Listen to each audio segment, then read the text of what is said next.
mailman. Mailman's coming.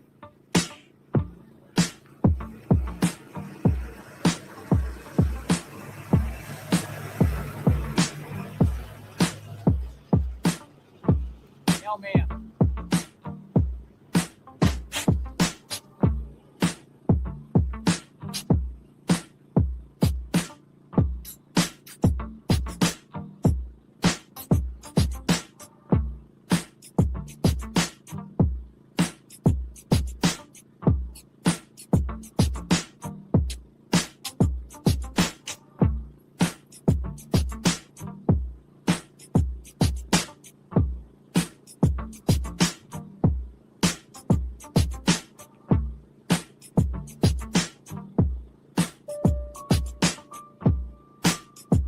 We are in the peak of the weather, folks. The weather is 81 degrees. It's not going to get hotter, but it is blazing out here with the sun without any cloud out there in the sky. It beats down pretty hard.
Mailman back. The mailman. So the mail is being delivered in the neighborhood today.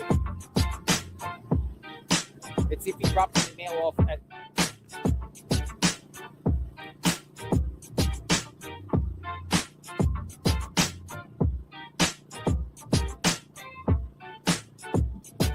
so I want to see if the mailman drops any mail off in Nancy. The guy last time, a couple days ago, came out with gloves and retrieved mail. So I want to see if Nancy gets any mail, and I'm going to see if the guy comes out and retrieves the mail with gloves and puts the mail in a plastic bag.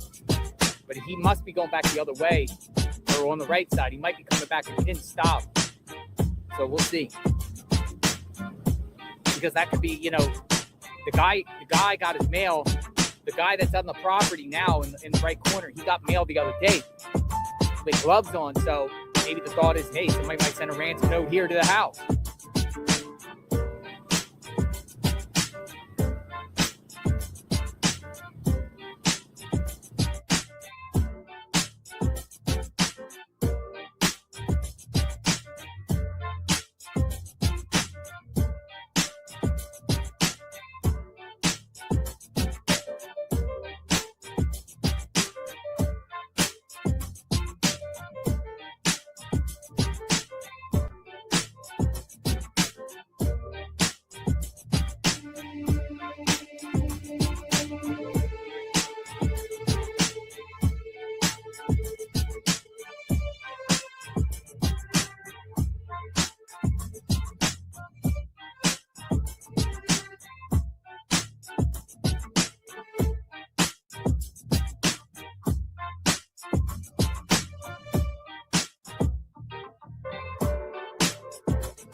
Right.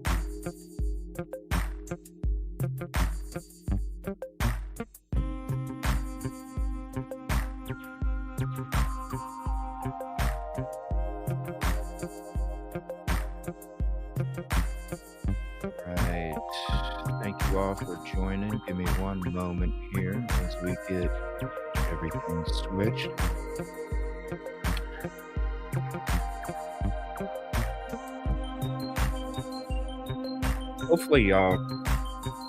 Hopefully y'all can hear me okay. Hopefully y'all can hear me okay. I got a bunch of other feeds in the background. I got this. 32 North Nathan High Avenue, 3050 West, 30. I got the scanner going. We also got flight radar up. But something was interesting. Mother Judy is threatening to shoot herself. All right. Something was interesting though. Just a few minutes ago, they were talking about Nancy, but they were referring to her as the kidnapped lady.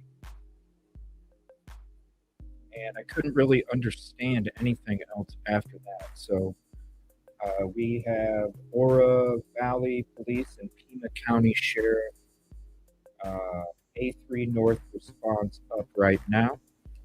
So we'll be listening to that. And then also we'll be checking. I got flight radar up. There's a few helicopters up, but it looks like they're just patrolling the highways. So give me 1 second and let me get that switched for you. I believe. Okay. 16, fire alarm, 8589, East Pembroke Drive, 1900 North and 8600 East. Respond on A5 East. All right. You just have a few. It looks like they're just patrolling. It looks like they're just patrolling the highways there. I want to say thank you to Caddy. There is a new video from Savannah. Now, it was kind of interesting. Fire engine 8, non-injury MVA. We'll be in service with you. Sure. It was kind of interesting because I had heard the video. I had heard the response that they came out with just a little bit ago, Savannah. And it was interesting to me that there was no talk or word to the kidnappers. It was all, we could use your help. Now, I wish, you know what I'm saying? It was like I was telling somebody I was with when I heard it. I was like, it's too bad they didn't open up a GoFundMe in the very beginning, because the United States does not negotiate with any of this stuff. And so, you know, when we first heard that they had sent an email, Oh, let me turn the comments on, my bad. And I made this little thing for the comments. Hopefully y'all like that too. I noticed that the comments weren't showing very well on the previous shows, so I did a lot of work yesterday, different graphics and different things like that. And so hopefully you guys can see the chat a lot easier now. But the thing is when they had first sent this ransom letter, it didn't have, like, to me it was like, okay, there's no way that they're gonna negotiate with these people. But the fact that they sent an email, they were so bold that they sent an email for the ransom. So I'm like, what criminal sends an email? That you're like automatically gonna get caught. Automatic. But then as the days go on and it's like, oh, they have no idea where they're at. It makes you think of these hacking companies, right? And how they hack businesses and they hold their documents ransom. And if we can't find out where they're at, you're going to have to pay the ransom. Oh, it hurts my heart because now the ransom is $6 million. It was less than that before. And I feel really bad because, they're probably like, just wait. We're trying to find them. We can get them, and then all of a sudden, sorry, we have no idea. We have no idea where they're at. And then you have to hear the words, you're going to have to pay them. And it's like, man, just if it couldn't have been in the very beginning, So that was the thing that stuck out to me when this first took place, was that they sent an email for the ransom. And I'm like, what criminal? But now you can't find out who it is. Now, this is another thing that's interesting, and I don't think anybody's talking about this. Now, do you guys remember when we kidnapped Venezuela's president, right? You guys remember that? It was just recently, wasn't it? We had kidnapped Venezuela's president, right? The United States, I don't know if any of you guys got this warning or not, but I did. There was a warning that said, Americans, be cautious. It was right after it happened. They said, Americans, be cautious about, your emails and your text messages and all this other stuff, because they said Venezuela is known and is proficient in hacking, and we expect retaliation. Look what happened. Kidnapping. Hacking. We don't know where the email's coming from. We don't know where they're at. They're giving us, they're giving you like a humongous zone of like 10 states. And that's based off of a, quote, clue that was given in one of the last ransom notes. But then you have to think about this too. Oh, they gave us a clue. It's about 6 hours away. They said it was going to take about 6 hours to get her back to Tucson. And then I'm sitting there going, why are you doing this humongous circle when what criminal is going to tell you how far away they are?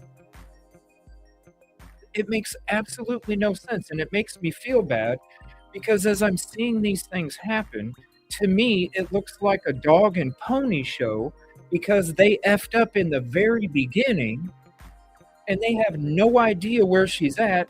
The deadline's going to come. Do you think Savannah's going to be able to pull together $6 million? Let's be real. Do you think Savannah's going to be able to pull in $6 million? No. They don't want egg on their face, so they're looking down manholes and all this. Really? Why didn't you do a grid search first? Then you look down the manholes. Or the manholes are part of the grid search. But we're searching manholes a week later? To me, it has seemed like this whole, and trust me, I've been sitting back watching the coverage. I've been wanting to go live, but I'm just like, I'm just going to sit back and watch this coverage. And I'm sitting here watching these fake, oh, hey, we might, hey, just for a show to make it look like they're doing something. It makes absolutely no sense. We're going to chase. You really think that the criminal is going to give you the exact time limit that it's going to take them to bring her back? No. They're probably in a house 2 miles away. They have her locked up in a basement.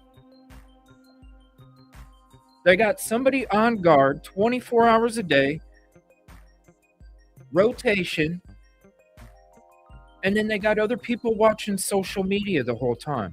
And this is what's scary to me, and I don't think anybody's even bringing this up because this is what it makes me think of, and this is what I'm really afraid of.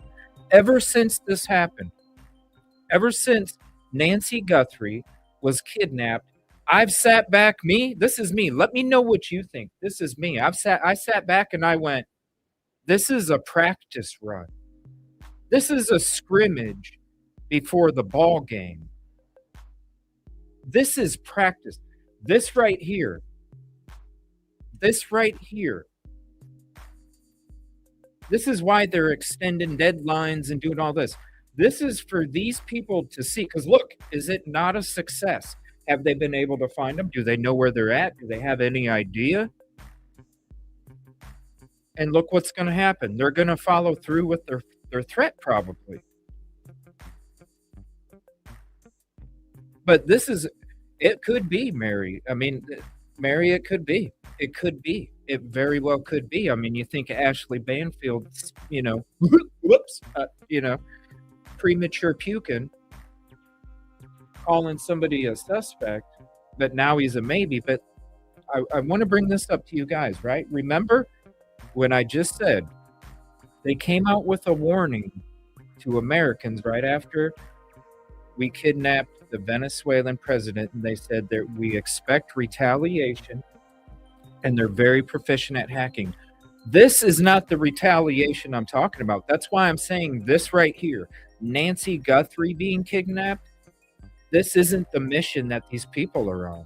As far as my theory is that this was a trial to see how long responses take, to see how long departments are geared up, to see how long all of this, to see how much willing they the public is, or the police, to let this thing go on as long as they control, these are all tests. And what I'm trying to say is that my theory is that with this being a scrimmage, the big game, my theory is going to be a government official. Because what's going to happen? Do you think that if this was a government official, do you think that the country's going to negotiate with these people? We hear these stories about these governors and these senators getting their houses egged and all of the vandalism, all of these different things. If that stuff can happen, don't you think this can happen? And that's my theory, and that's what I'm afraid of. Because to me, I sat back and I'm like, this is a mother of a morning news show, right? And they want $6 million for the mother of a morning show host. I think this was a trial to see how long they could not get caught. A whole bunch of things, because I don't think the big game's come up yet. And this is what I hate to think about it, but you have to look at it in a realistic sense. Because this can happen at any time. This deadline tonight, we have a deadline. 1 more hour, 1 hour and 2 minutes is the deadline. And when this deadline comes, who knows what's going to happen? Maybe the kidnappers will send an email with a photo of where she is. Or they could then release a statement and say, hey, she's not here with us anymore, but if you want to know where the body is, well, then you can give us $2 million. They are in control. Now, if we negotiate with these people as a country, that opens up a can of worms too. The people that did this kidnapping know this. The people that did this kidnapping are very well orchestrated, planned it out. That's why I think it wasn't a family member, and that's why I think this particular person that they did kidnap is a scrimmage because they wanted to see all of what's going to happen. So that way, when they go to the big game, then they know, hey, guess what? When we did this scrimmage, you guys, this didn't work out too well. Maybe we should retool this part because we're not going after a morning show mother. We're going after somebody that's has a way bigger name when it comes to our country. So I don't know. It just made me sit there and go, wait, okay, just a few weeks ago, they kidnapped dude, and then they warned Americans, hey, guess what? Just be on the lookout. Just be cautious. They're very proficient in hacking. Watch your emails. Watch your text messages. We expect retaliation. To me, it seems like this could be the retaliation. We're hearing a lot about cartels. But we do know one thing. They have been able to evade our government for this long by sending emails. That's not a good scenario. All right, so I'm going to play you guys the video that she just put out a little bit ago. Thank you again, Caddy. Appreciate it. I'm going to play this for you. Like I said, when I heard it, when it came out, I was shocked that there wasn't any word or comment or phrase directed at the kidnappers. I was very shocked because to me, I'm sitting there going, that's probably going to piss them off. You know, there's a reason that they kidnapped the mother of a morning show host because it was going to get national attention right away in the morning, and it was going to continue to go on from that. All right, we're going to watch this video real quick, and then we're going to check out some different live feeds. Let me turn up this real quick. I'm going to mute me, but I'm still going to listen to the scanner.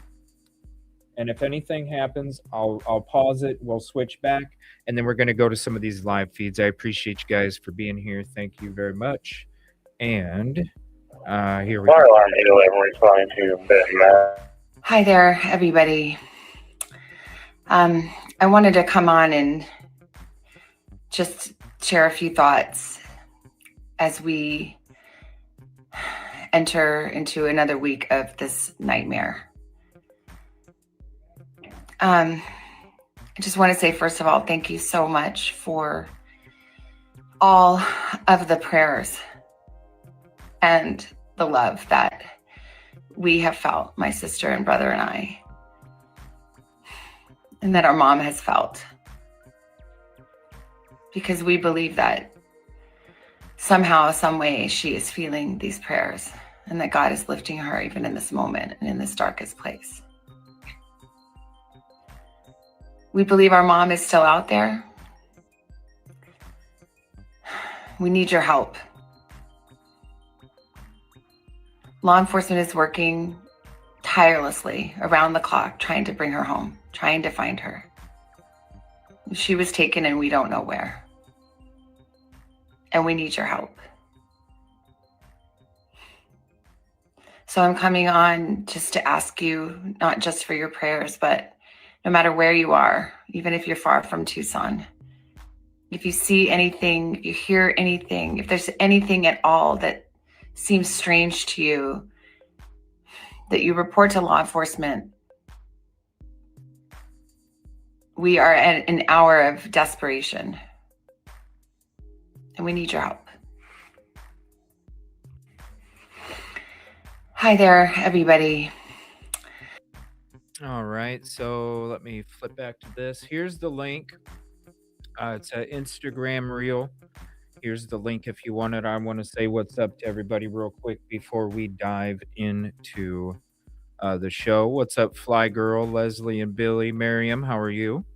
What's up, Mary? And where I've been, we've been streaming for a couple weeks now. Just kind of getting back into the groove.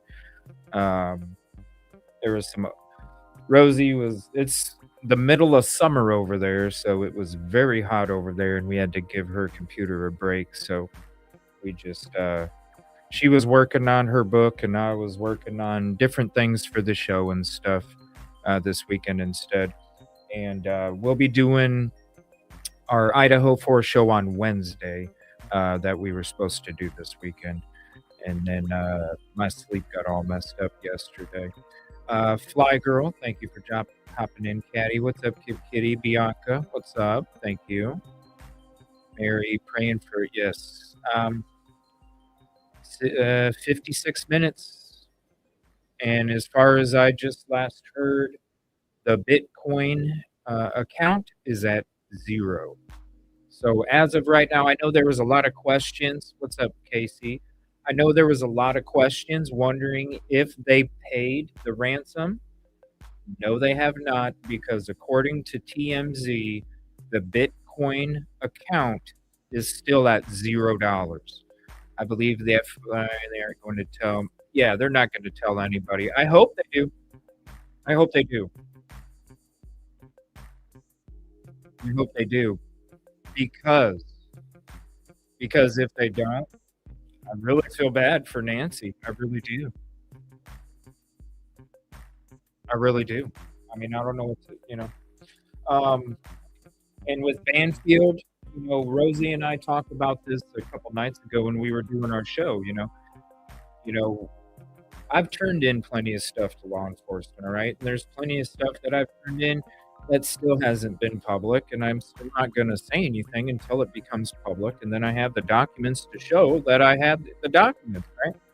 But you don't go telling the public stuff. You know what I'm saying? Because you're compromising an investigation.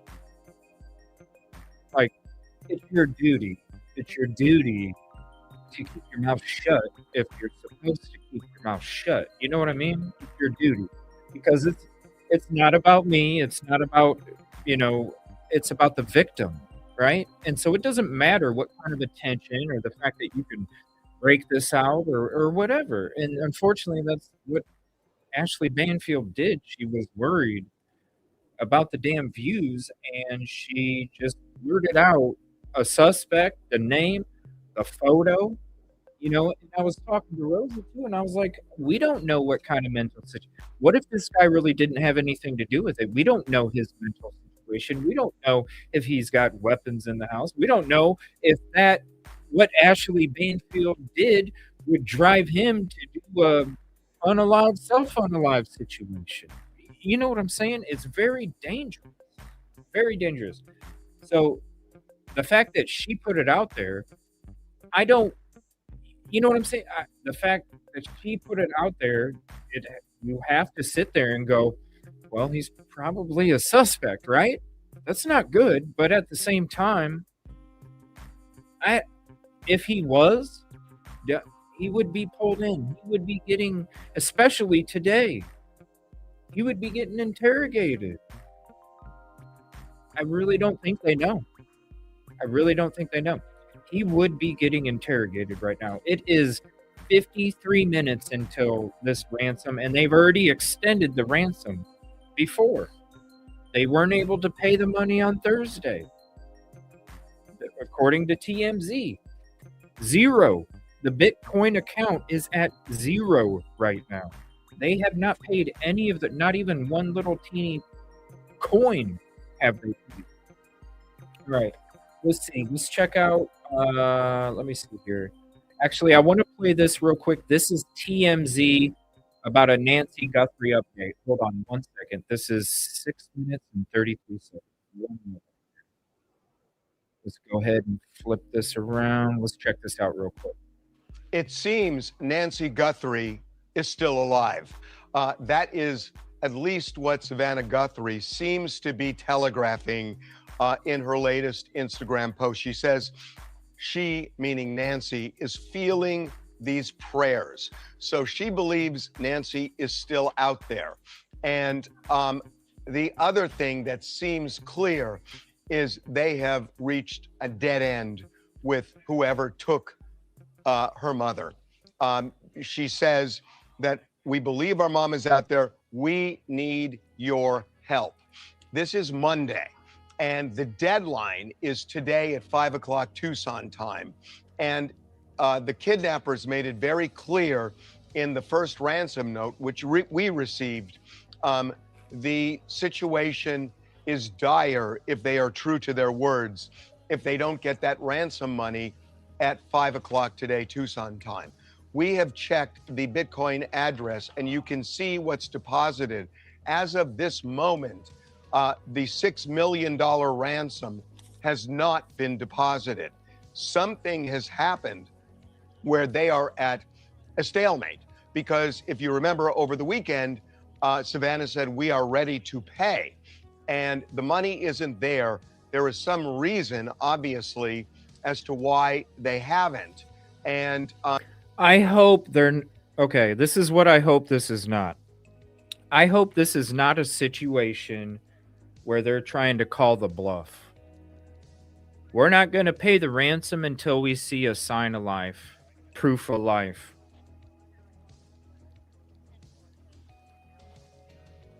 I get it, but is that a game you want to play with your mother's life? I don't know if $6 million is a lot of money. Is that, do you want to play a 50-50 game with your mother's life? I don't think so. A 50-50 game with your mother's life? What would you do? Let me make a poll real quick. I got to see what you guys, cuz it's crazy.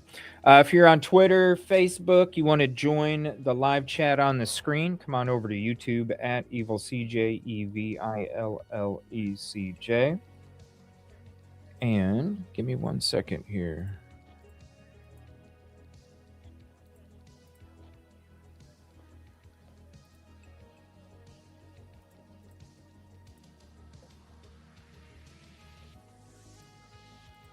I gotta know. Would you call the kidnapper bluff?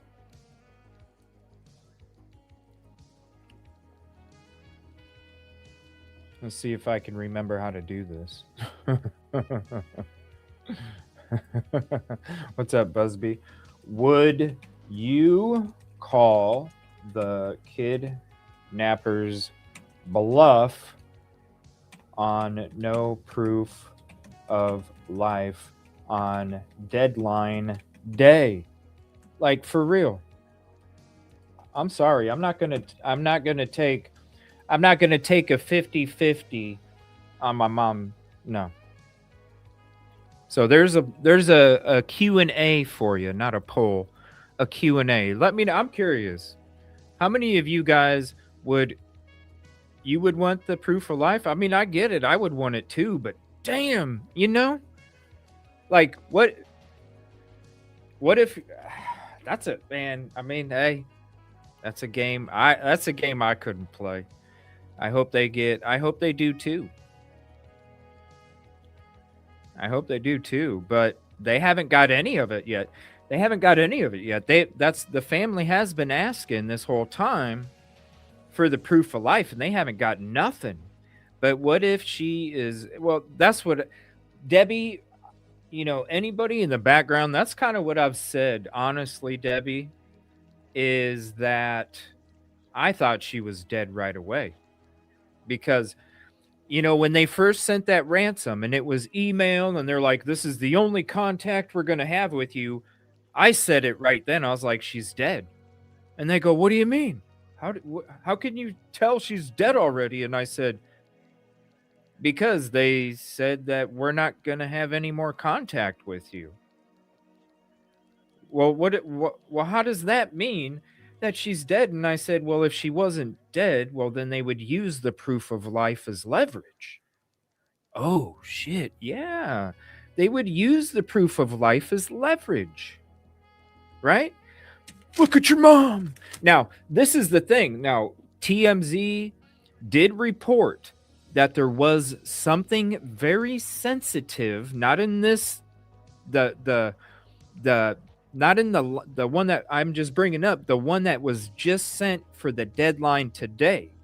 That's why they said this last one was a lot more drastic, because there was something of sensitive nature that was in the ransom that they did not disclose.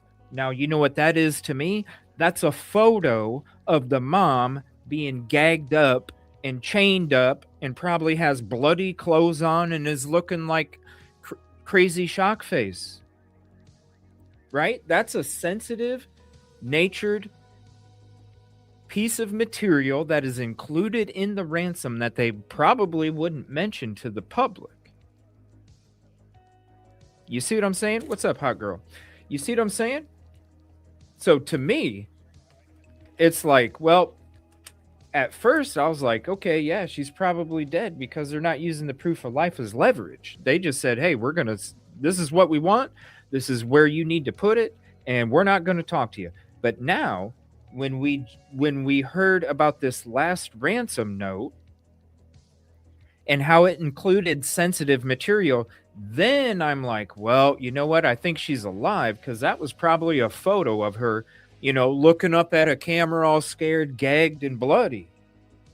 Like, look. And they said this one was more drastic too. Like, they meant it on this one. So it's like, look, you're going to pay up, or this is going to happen, like we've been saying. You don't think... Look, here's a photo of her chained in a basement. You know what I mean? It didn't go to it. It didn't bring it up. Hold on one second. Oh, it didn't. Oh, shoot. Hold on one second. I didn't do the right thing. Hold on. Let me do it again. Start a poll. Would you call the bluff on the kidnappers with no proof of life on deadline day? There we go. My bad. Thank you, Busby, for letting me know. I appreciate it. This case is weird and hard to... it is, but if anybody's just joining, I kind of brought up something that's not being talked about, all right? To me, and I'll put out a little video and it'll be uploaded later on, but if you're just joining, definitely come check out the beginning of the show whenever we're done, or if you want to rewind it or whatever. But basically, I'm tying it to the kidnapping of the Venezuelan president, and I'm saying that Nancy Guthrie's kidnapping is a scrimmage practice run before the big game. And, I don't want to repeat it too many times, because, it's just my theory. I don't know shit. It's just my theory is what the vibe is I'm getting about all of it. So to me, it just, none of it makes sense. And the reason that none of it makes sense, that it's hard to read, is because it's a scrimmage. It's not the big game. This is a practice run. This is seeing what works, what don't. So when they go after a bigger fish, it's going to be, and they're asking $6 million. All right. So let's go back to this TMZ. Bitcoin at zero. Has not been paid. None of it has been paid as of yet. We have 42 minutes for the deadline to go.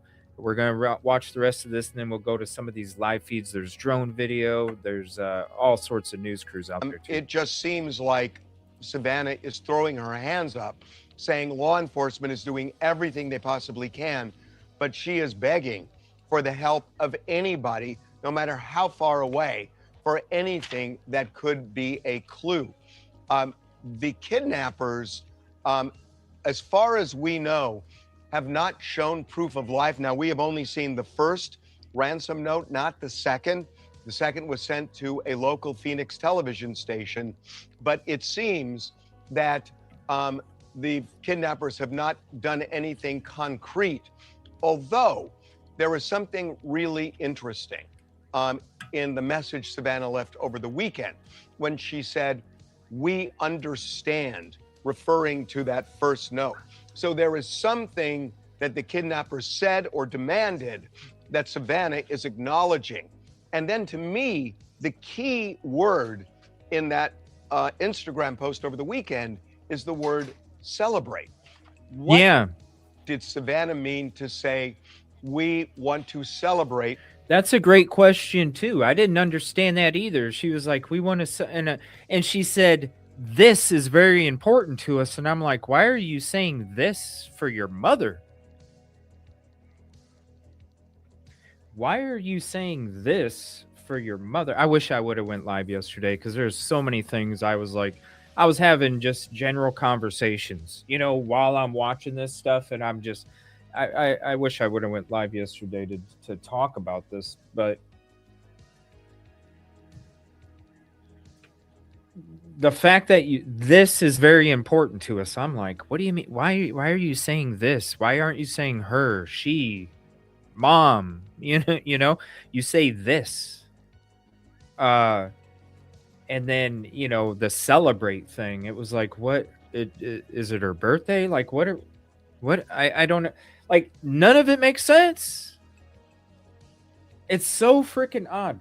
Now, you bring up a good point. Yeah, is everything a psyop, right? I'm tired of it. Honestly, Hot Girl Bummer 520, I'm kind of tired of hearing psyop. You know what I'm saying? It's like, geez. But Debbie, you know, you bring up a good point. Why is it so hard for them to find out who this is with the technology today? They should. You are absolutely right. But also you have to think, when it comes to the advancements of technology, with the good comes the bad. And usually the bad gets used a lot more than the good. Somebody asked me the same question earlier today, and I kind of broke it down like this. So you know how you have a VPN, right? You use a VPN to protect yourself against hackers. You use a VPN to protect yourself against people that are trying to, you know, worms, viruses, you know, all this leech activity, right? And I was explaining, I was like, yeah, a VPN is like, you know, like your home address. Really, it is. It's your home address for the internet. The IP is. But you use a VPN to change your IP. So even though we're here, I can make my VPN make it look like I'm over here. And so there, you know, like, that's the best way that I can explain it. With good, there's also bad. Now, the VPNs are good because you can protect yourself and have your location jumping around all the time.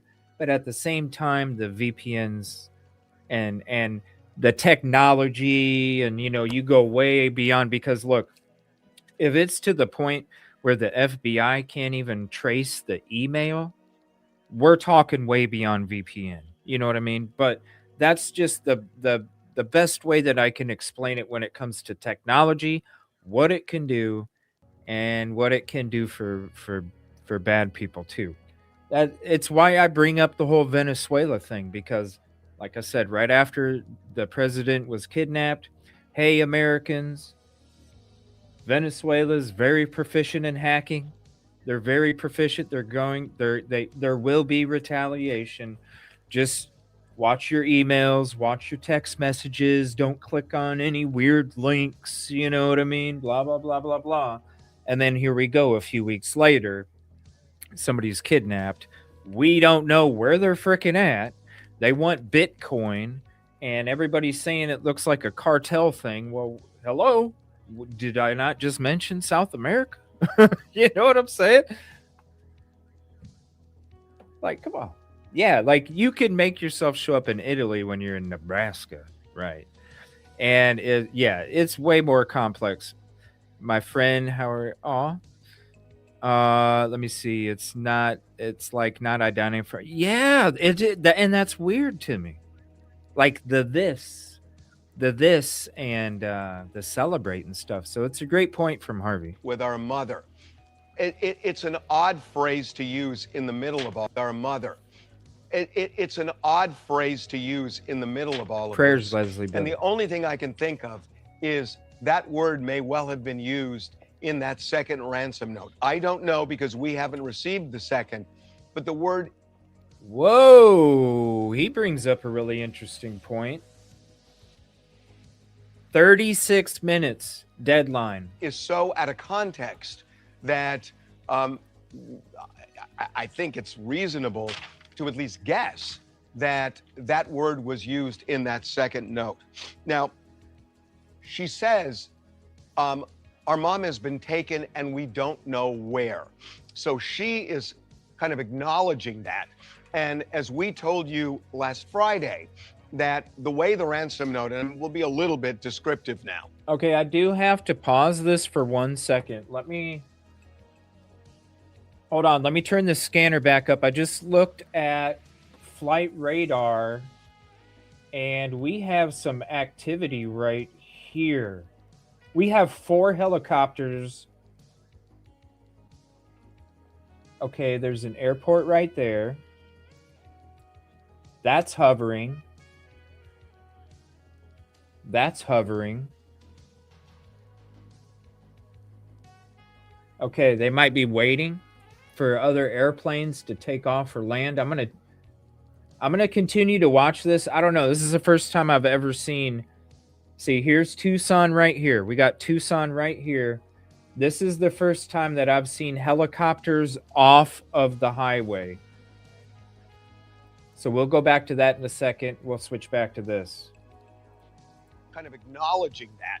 And as we told you last Friday, Scanner is dead quiet. The way the ransom note, and we'll be a little bit descriptive now. Oh, the I way hope the we're ransom finding note is worded, that they 779 1037 at 9 break 936 9936 North Pegasus Avenue 3840 West 620 West.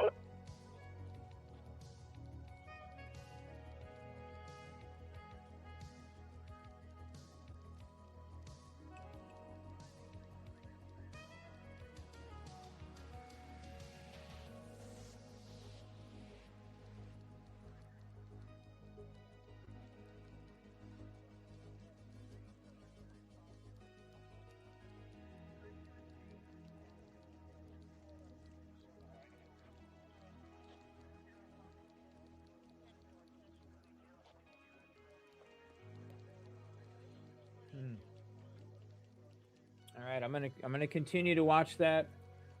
It's being quiet. Let me switch back to this. They say we will bring your mother back to Tucson, meaning they're not in Tucson right now, if you believe them and take them at their word. We will bring her back to Tucson within 12 hours of the time that we receive the money. Well, if you take 12 hours and then you multiply it by 60 miles an hour, it gives you about a 700-mile radius around Tucson.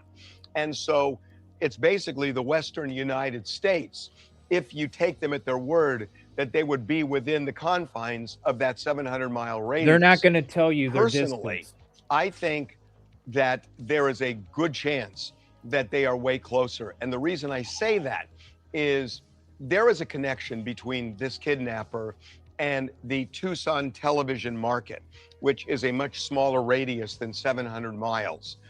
This person who wrote it has some connection to Tucson, because the first ransom note was sent to 2 local television stations there, in addition to us. The second ransom note sent to KOLD, which is one of those 2 television stations in Tucson. So whoever wrote this has some connection. Remember, if this were just somebody who saw Savannah Guthrie on TV and said, here's what we're going to do, they probably would have sent it to NBC News, where Savannah works. This is somebody connected to Tucson, and it just feels like it's somebody who either knew Nancy or knew of Nancy, that she had a famous daughter. And that's somebody in that Tucson area. So we talked about it on Friday, but it sure seems to me that if, and I want to say one other thing, that whoever wrote this is intelligent, is articulate. And I say that because the way that first ransom note is worded, it is well structured. The grammar is almost perfect. And it is somebody who is smart. And so if there's somebody in the Tucson area who noticed that somebody over the last week has gone MIA, who is smart and articulate, I don't know, that might be a lead. But it just feels like this is somebody who lived in that Tucson area, or at least the Tucson market. Interesting. And it is somebody who, if you believe this letter, is within that radius right now with Nancy of the city of Tucson, Arizona. So unfortunately, it seems, at least judging by Savannah's most recent post, that they are at some kind of a dead end, because she's just now begging for everybody's help as the clock keeps They don't ticking. got $6 million. Yeah, they ain't got $6 million. So here's a live feed of the house. JLR is out there right now. He's encouraging everybody to share the video. This is Jesse Waters and Fox News right here. Let me go ahead and keep that chat up. And then give me 1 second. And then we got Flight Radar. These helicopters are still hanging around here, you guys. We got 30 minutes for the deadline. It's going to go past. Let me turn this scanner up for a second here. Thanks for you. I'll try to know how you said. Reference to 5 to 6-year-old boys running close to the roadway. 1629. All right, they're talking to Runaway. Leslie and Billy. Yeah. Share that out. The DNA dirty glove.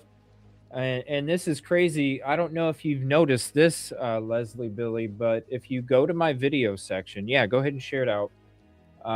There is a revised version of that, revised. So look for the DNA dirty glove revisited or revised. I think it's revisited, honestly. That is a better version.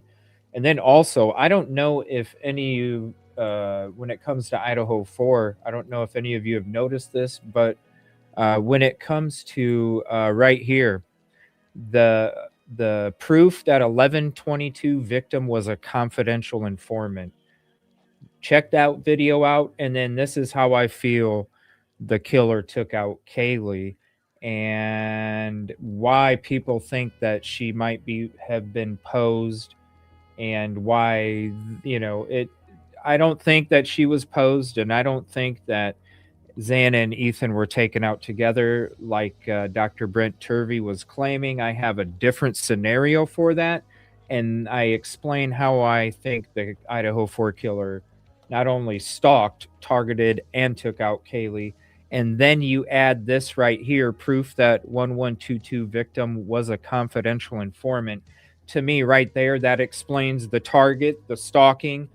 When she came back, the crime took place. It was now or never. And when you really think about it, doesn't that crime make a lot more sense if they did find out somebody was a confidential informant? See what I'm saying? Now that all makes sense. So you add that confidential informant, the whole crime makes sense. I'll be covering more on that in these shows coming up this week. But check those out, please. And I don't mind if you share any of it, please. Let me see. I used to live there. There's some dangerous and sketchy things that go on there. What do you mean, Busby? If you want to hop up on panel, Busby, let me know, man. No, thank you. But no, seriously, Leslie, Billy, you check out that confidential informant. Yeah. And then me and Rosie discussed it. Oh, yeah. We discussed it. What show was it? It was this one right here. New Idaho 4 audio discoveries, my 1123 Moscow. So, yeah, it's right in the beginning of this episode. So I'll drop the link. The other ones are at the other ones are in the video tab. You can just click on it. But that's the live. Me and Rosie, I bring it up in the very beginning, and honestly, the whole crime makes sense now. Honestly, the whole crime, how it happened, why it happened, the weapons, the brutality, you know what I mean? Like all of it. As soon as I found out that one of them, there was proof, because we were all like, we heard that from the beginning that one of them was a confidential, right? We heard it from the beginning, but to actually hear the audio and proof that they admit, Officer Snyder admits himself, one of the victims was a confidential informant, a CI, and I'm like, it's Kaylee. Everything makes sense now. Even the brutality of the crime makes sense. All right, let's see what Jesse Waters is saying here. Let's see. Has gone down. It's so not the traditional way. Let's go live. And that they have gone out to the sister's house, Annie Guthrie's home, more than once to conduct different types of searches. And I'll say, too, it is true that law enforcement will say no one is ruled out at this point. It's too early, and they're going to look at everyone to try to see if they cannot rule them out through the course of their investigation. And if they're doing that, then I imagine that they're watching everyone closely, including their digital devices. Who are they communicating with? So that could have been taking place as early as last Sunday. And still, we're at a point where they're saying they have no suspects or even persons of interest. Josh, can I ask for you to describe the tenor? You've covered so many investigations and cases like this, and obviously each one is unique. Some are homicides, and now this is obviously a kidnapping and alleged ransom. But what are you feeling there? What are you seeing? Is there a lot of communication between law enforcement? Are sources plentiful? If you could sort of describe your experience as it's developing there. It's a chilling silence, and that is, I think, what's making everyone most concerned. It was encouraging over the weekend when there was kind of this flurry of activity. By the way, YouTube's been very buggy and won't default to live chat unless you click on it under your settings. It will only show top chat. So thank you for being here. Please make sure and double check your chat. If you're on Twitter, if you're on Facebook, you're on Twitch, you're on any of these other platforms you want to join, just go ahead and chat it up. And then also you can come over here to YouTube. Make sure you sub up and hit the like over here as well. Thank you all for being here. And Josh Ritter, he's awesome. Let's swip over. There's really no movement over here. This is JLR's feed. There's no movement over here. So we're going to go ahead and switch back to this. Activity when you had law enforcement I do have JLR's feed up in case there is something that happens, but we do have this bird's eye. Lifting manhole covers and trying to search there, and at least you see activity. When you see no and activity, I'm watching Flight and Radar. you're simply waiting. And now we're waiting, like I said, with less than 2. Watching Flight Radar, there is one helicopter still sitting there in this little area right here. It makes me wonder. 2 hours until this deadline. 23 minutes and seeing until no the further deadline. activity from law enforcement. It's making everyone very anxious. 23 Josh, minutes. Jesse, so what's the protocol? If you've gotten no proof of life and the deadline's in an hour and a half, do you pay? What does the FBI tell you to do? I don't know if there's, again, a playbook on all of that. It's interesting on proof of life, too, is that we know that they've received no video or photographs. Proof of life can come in other forms through information. So they could be sharing information that would be only known by Nancy Guthrie or the family members to show that they do, in fact, have her. But the last that we heard from the FBI is that they've received no proof of life, whatever they mean by that term. But as far as whether or not you just pay the ransom and hope for the best, I think that's a decision that would be made by the family on whether or not they want to take that chance. Hey, Josh, we keep saying paying the ransom. Is there any kind of specifics on how that would have been accomplished, given the fact that it is now the so-called kidnappers made this globally known? How would they act? Was there any, I don't know, hint at how you would actually pay something like this, Bitcoin or cash? How do you do that? Right. So we do know that initially there was a Bitcoin wallet, which is essentially a bank account identified in those early notes. But something interesting about that is that those wallets can be set up fairly quickly. This is not something that needs a matter of days to do. It can be done in minutes. So they could have changed that number. And in further communications, and in fact, this last communication that we know was not sent to TMZ, they could have changed that number. So I know that we've heard reports that TMZ is saying they see no activity in that original wallet that they had been monitoring, but that it could be that the money is in a different wallet and we just don't know about that. Again, in Savannah's last statement here, she's not commenting on the money at all, which is also interesting that she's not even discussing that, but just instead desperately reaching out to the public for their help. How traceable is Bitcoin ransom? I mean, how traceable is it? Untraceable? No, it's far more traceable than I even realized before going into this. We've talked to Bitcoin experts who tell us that they can absolutely monitor these things. And in fact, they have a database of Bitcoin wallets that have been used in the past for criminal activity, and they can continue to monitor them. Furthermore, it's one thing to get the Bitcoin. It's another But how thing to turn easily that into some sort of currency that you can actually. Come on now. Yeah, that's what I'm talking about. Like, I'm sure it can be easily washed. It's digital currency. It's not physical. I'm sure it can be washed. Fair. I don't see how they would be requesting 6 million to a Bitcoin. It seems a little more sophisticated than them going, "Oh crap, we screwed up on the Bitcoin." I don't think so. Actually spend, but if we'll you're see. The kidnapper, and that 20 transaction minutes until itself can deadline. also be monitored. So I'm sure the FBI is on top of all of this, and perhaps that's the reason why we're seeing some hesitation on the part of the kidnappers or even on the part of the Guthries to finalize this transaction, if that is what's taking place. Joshua, thank you. And we're just praying for everyone there on the ground that it comes to a peaceful and successful resolution shortly. And I will say this is something that if you want to weigh in on, but I think that, many people have posited that the ransom note, at least the first one, the alleged ransom note, was AI crafted. And thus far, companies that have created AI have been pretty good about very specific subpoenas. So potentially putting in that exact language and then ascertaining if that was a result that someone specific got. Click here to subscribe to the Fox News YouTube page to catch our hottest interviews and most All right, let me compelling put that up in analysis. You won't get it. Hold on one second. I'm going to go back to this because we actually missed everything that they were saying. Let's switch to this real quick. Nothing's happening outside. I don't think anything's going to happen outside the house, honestly.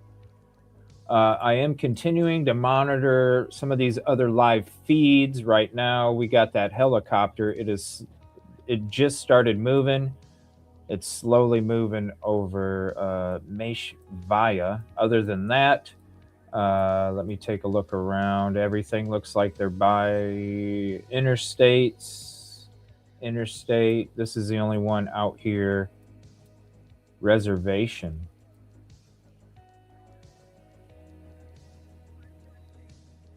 Well, you know how, because it is, like Busby said, it's real close to the border.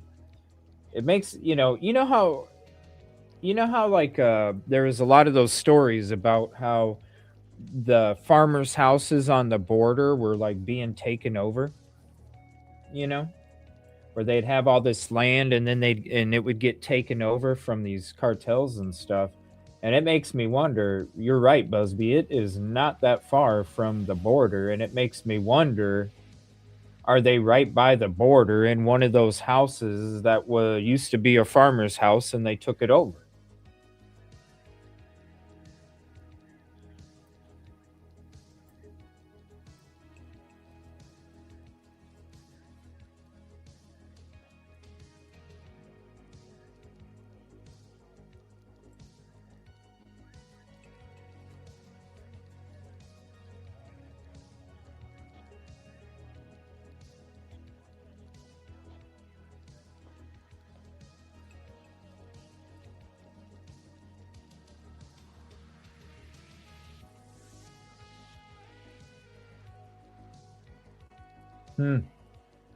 It's a good question.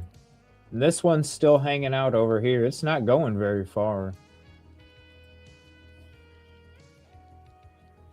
Aircraft photo not available. United States Army. All right, so that left there. That's kind of chilling around. All right, so let's switch back to this Fox News alert. Guthrie posting a new video about the search for her mother just moments ago, about Nancy Guthrie, with the deadline for the second ransom note set to expire in just 2 hours from now. Watch Not this. even 16 Hi there, minutes. everybody. Oh man, 16 minutes. I wanted to come on and just share a few thoughts as we enter into another week of this nightmare. I just want to say, first of all, thank you so much for all of the prayers and the love that we have felt, my sister and brother and I, and that our mom has felt. Because we believe that somehow, some way, she is feeling these prayers and that God is lifting her even in this moment and in this darkest place. We believe our mom is still out there. We need your help.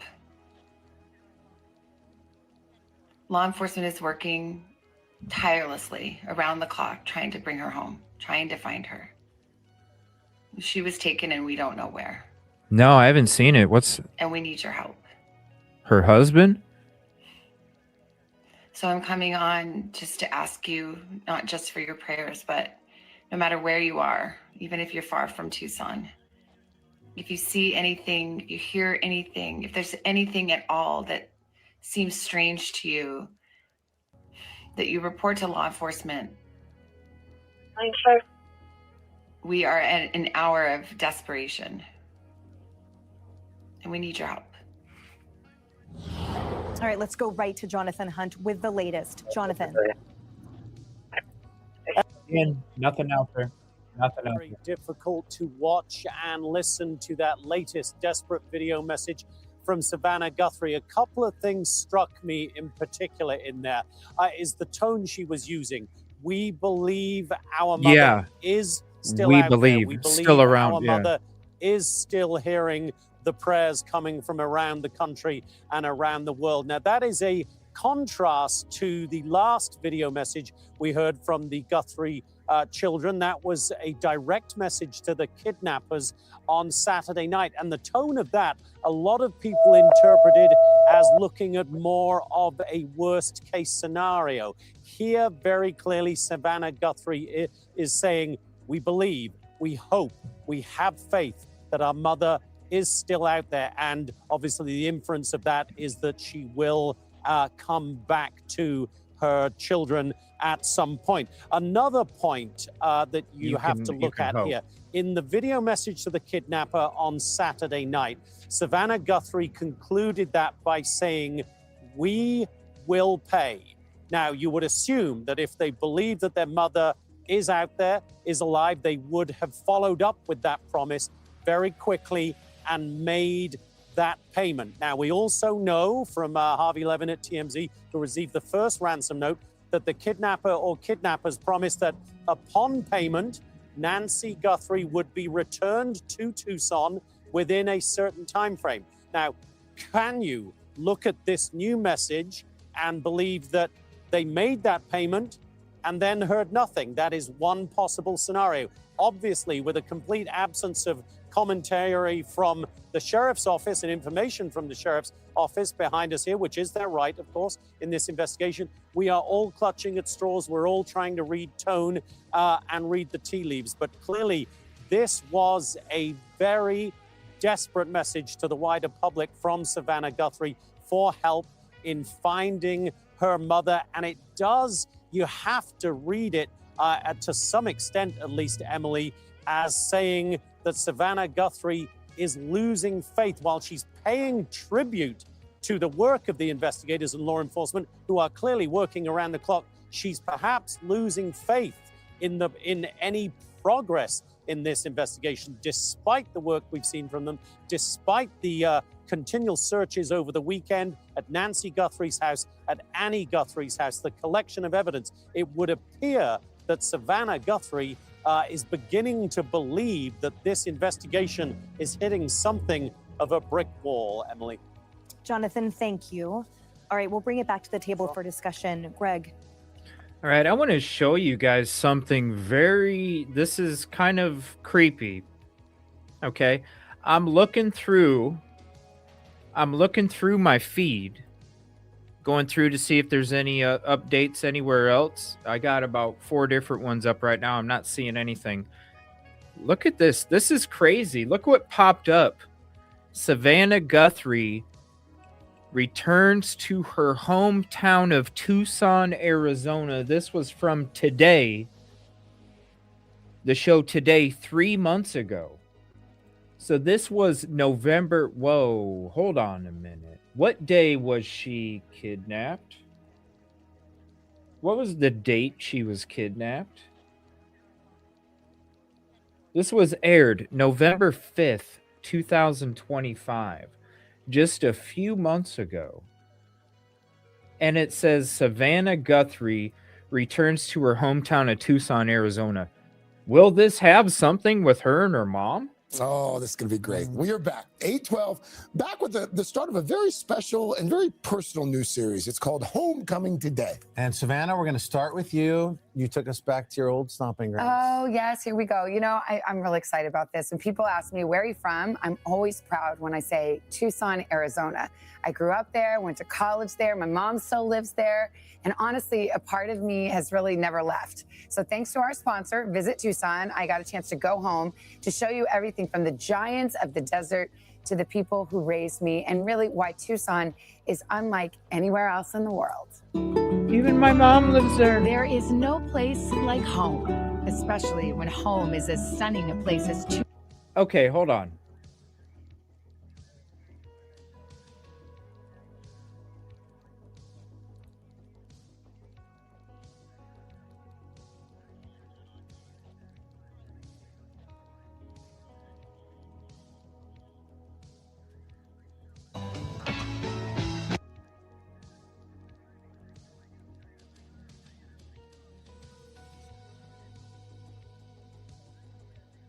Oh my God. Look at. Yeah, right there. Right there. Taking over from her great aunt Monica, the woman who's said to have invented chimichanga. Watch. She treated us to a tradition from back in Prohibition when women playing cards would hide their tequila in teacups. Cheers. Cheers. I love you. Know, don't drink the whole thing. Well, Mom, you guys came here in the 70s and you'd been moving all around. What made you want to stay in Tucson and plant roots? It's so wonderful. Just the air, the quality of life is laid back and gentle. Yeah, I like to watch the javelina eat my plants. But the best thing about Tucson is coming home and Yes. seeing you guys. Should we raise a glass? Prickly Pear Margarita. Cheers. Cheers. Cheers. Love you. Love you. From the love of family to the familiar beauty of the scenery, I will always be a daughter of the desert. Whoa. Hold on. What did they say at the end here? Daughter of the Desert. That was like a movie. Well, guys, I brought you a little something from Carlota, Flores, so and El good. Charro. This is the famous teacup and the tequila they would hide in it for Prohibition. And as my mother said, it's quite smooth, and she put in an order for the tequila. So, Oh, wow. shall we just do a little Cheers. tiny It's real sip? tequila. It is. For Nancy. It's brown. That was so Insolito. fun to see your connection to Tucson. Oh, This is and you cool. spent some time there too. I did. My grandparents lived in Tucson, and from LA, we would drive there in the early 80s. Oh, and I loved it. I saw my first electrical storm there. Yes. I'll never forget it. We went to Old Tucson, the theme park. Yes. It was so much fun. They used to shoot westerns, and this.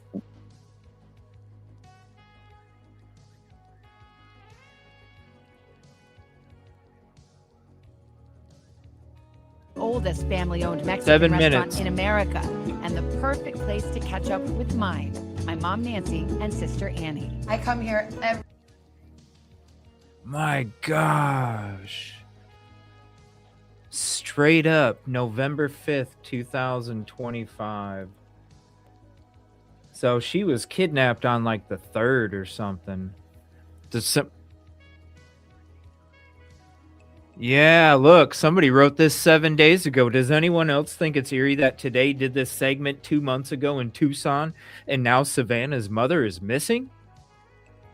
This video could have been the jumping point for the abductors. Wow, sad.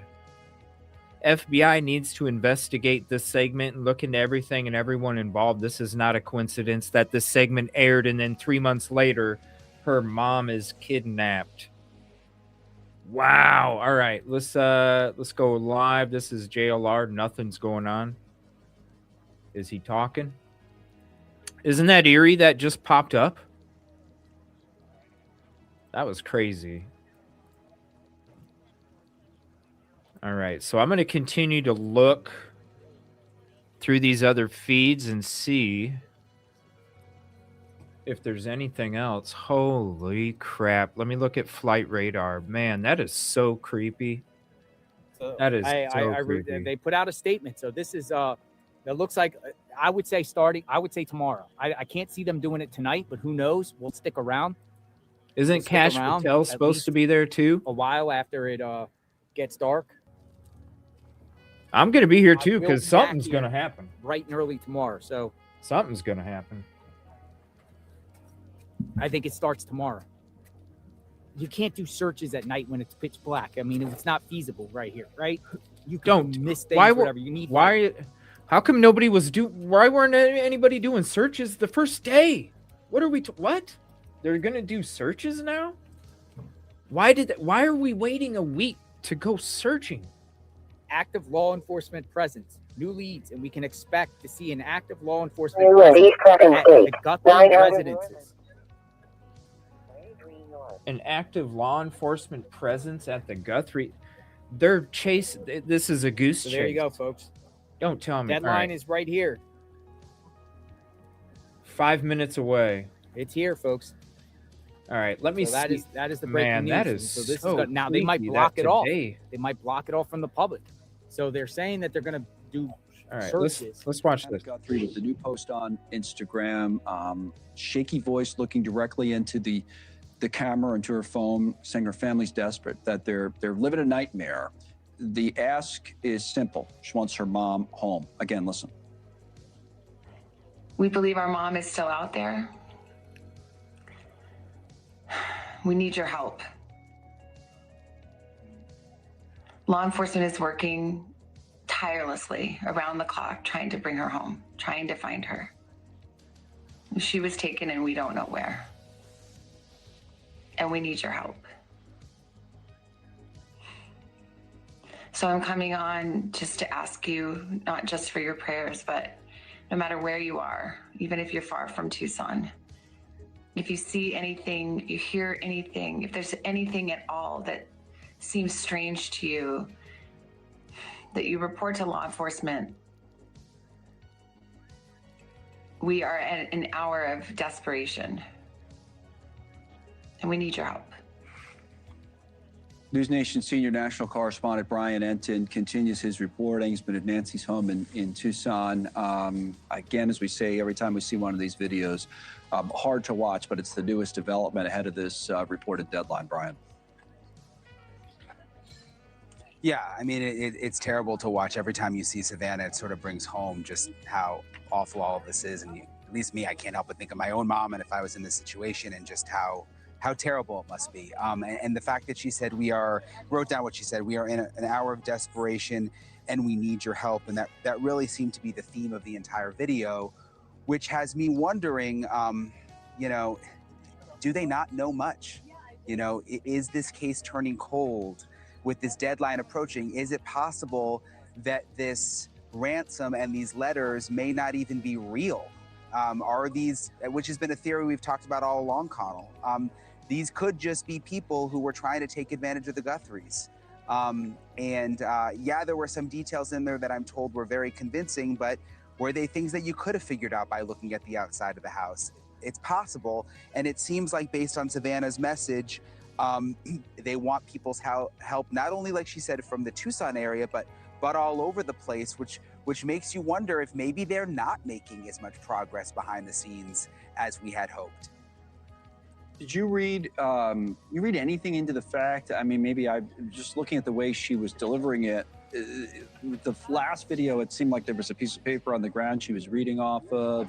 A lot of people talked about coded language. This seemed more personal. It seemed just like her talking to camera. Maybe I'm wrong about that, but it did seem a little different.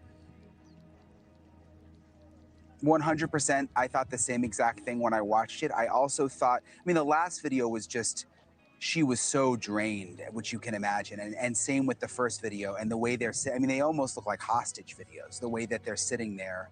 And you can tell that they've had just the life sucked out of them. I got the sense today with this video, almost like she's pressing forward in a sense and really trying to engage people to help. I mean, she said it several times in the video. And, you know, almost like, you know, she's going to take matters into her own hands in a sense. I mean, I'm sure the FBI still helped her craft this video, but you're right. It felt much more like she was just speaking the way, I mean, if you watch the Today Show, I mean, if you follow Savannah, it felt more just like her and less like it was some kind of crafted message that the FBI had helped with. What about where you are? Has anything changed? Has been any kind of activity, or have things been pretty quiet around the home or homes today? It's been quiet. It's been very quiet. There's been no activity at all. There's been no activity at Annie's house. The other daughter, I was just over there. You know, they've got private security outside both houses. We've got our live drone up, which is great because we can keep an eye on everything that's happening, because when they do show up, it's very difficult to see what's going on without the drone. So we have a live drone up pretty much all the time now, which you can see there. But there's been nothing so far today. Thank you for watching. Subscribe below and download our News Nation app right now on your phone, and you will get fact. That sucks. I hate it when that happens. All right, we got live scanner up. Let's take a look out front. JLR's feed, nothing going on. It looks like Dolly's out there. Nothing's going on. It's just standing there. Oh god, sorry about that. It happens with the live scanner. I apologize.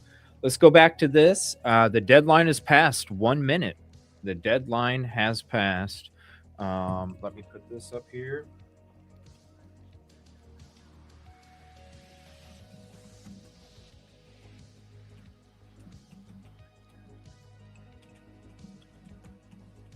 So we will see what happens. I'm going to take a look at the poll question there. I'm curious to see. And let me put this in here as well. 5 p.m. deadline, ransom deadline has passed. I hate to see what happens next. We're going to be hanging out here. We're going to see what's going on now. Do you think, well, yeah, she needed meds. Her pacemaker was disconnected later on that afternoon. The same day that she was reported kidnapped. There was something else here too. This is so risky. It makes no sense. Yeah. It's none of it makes sense. None of it does. That's why I'm thinking it's just a practice. There was no, hey, we just need to see how long this takes, what avenues they go with this, you know. It's all just, hey, we're just testing out different things to see. I don't know. I just hope in a couple days we're not hearing about somebody else, you know. The military, yes, they can search at night. Do you think that's a tactic, Hot Girl Bummer? Do you think it's a tactic? Do you think that they want to do that to prevent other people from helping? Let me know. Let me know what you think. Pacemaker, yeah. So it was around 2 in the afternoon. Give me 1 second. I do have a video of the whole timeline breakdown. Give me one moment. Let me see. There is a timeline breakdown. It's going to take me a minute because I have so many. Let me see here. Let me see. Let me see here. Agent flag strange detail.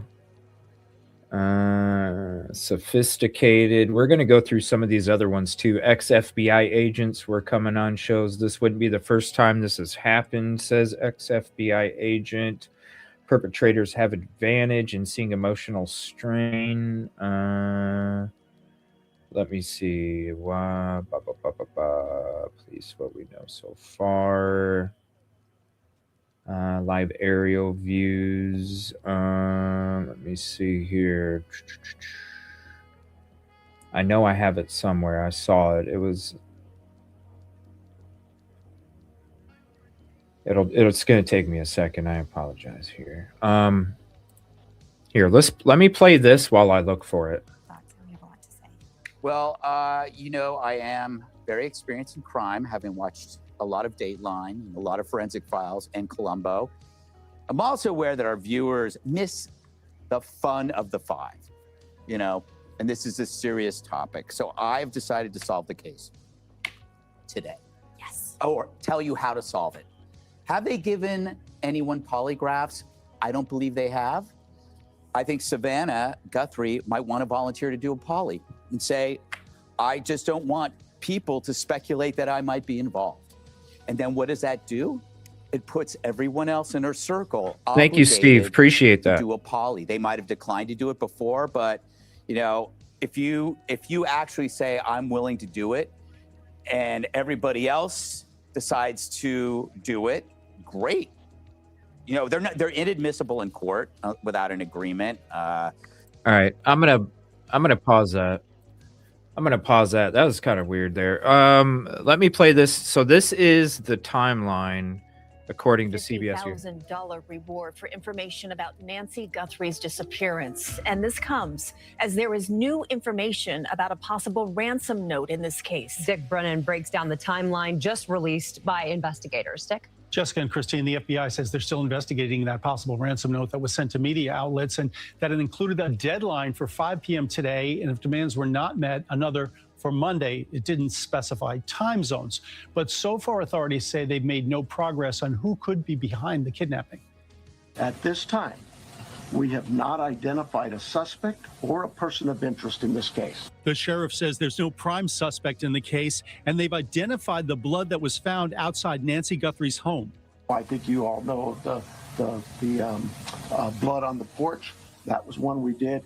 It came back to Nancy. Authorities presented a more precise timeline in the case. All right, so let me see. Nancy Guthrie approximate timeline. 5:32 p.m. Nancy travels to local family's home. 9:48 p.m. family drops Nancy off at home and garage door opens. 9:50 p.m. garage door closes. February 1st, 1:47 a.m. doorbell camera disconnects. 2:12 a.m. software detects person on camera, no video available, no subscription. This is one thing that I need to mention to everybody, and let me put my face on this screen, please. If you have a Ring camera or something to that effect, please pay the $10 a month. It's literally $10 a month. You don't pay the $10, all you get is a live feed. You don't get to go back and see what happened, rewind it, go back 3 months. You don't get to do that. $10 a month. This is a perfect situation right here. You guess what? You would have paid the $10 a month. You know what you would have got? You would have got software that detected the person on camera, and you have the video. $10 a month. Yes, well worth it. Well worth it. Case on Saturday night at 2:28 a.m. is when the pacemaker, Busby, 2:28 a.m. is when the pacemaker app shows disconnect from the phone. Saturday night at 9:48 p.m., the family dropped off Nancy Guthrie at her home and the garage door opens. At 9:50, the garage door closes and it's assumed Nancy is now home. On Sunday morning at 1:47 a.m., the doorbell camera disconnects. At 2:12 a.m., software detects a person or perhaps an animal on the camera, but no video is available. At 2:28 a.m., $10. Guthrie's pacemaker app disconnects from her phone. Mama, if you're listening, we need you to come home. This comes a day after Savannah Guthrie and her siblings made a direct appeal to the... Oh, and look at the picture. That's the picture when they did the little Tucson special. Oh. Oh, man.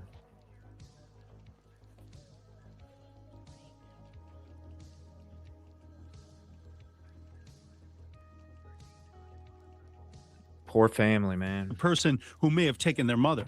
We want to hear from you, and we are ready to listen. Please, reach out to us. The FBI says so far there have been no responses to the video that the Guthrie children put out. There has been no proof of life, and there was no other demands within that letter. So they're still waiting for communication. The sheriff also would not say how someone was able to get into the Guthrie house. They do not want to confirm or deny that there was forced entry. If there's not forced entry, that points to somebody who had access to the home. That becomes critical because if the offender did not have to force their way inside that home, then how did they get inside? That really shortens the list of possible suspects. The FBI confirms it's made an arrest in connection with an imposter ransom demand and put on notice anyone who would try something similar. We will investigate and ensure you are held accountable for your actions. Now, the sheriff says they interviewed an Uber driver who drove Nancy Guthrie to dinner Saturday night and even saw video of her in the car, but nothing suspicious came from that. Jessica. All right, let's see. Nothing going on. Let's see if anything's going on. Let's see. I'm not seeing anything going on. Sheriff's still sitting out front. Nothing really. News crews. It looks like news crews are packing up. Interesting. Yeah, news crews are packing up.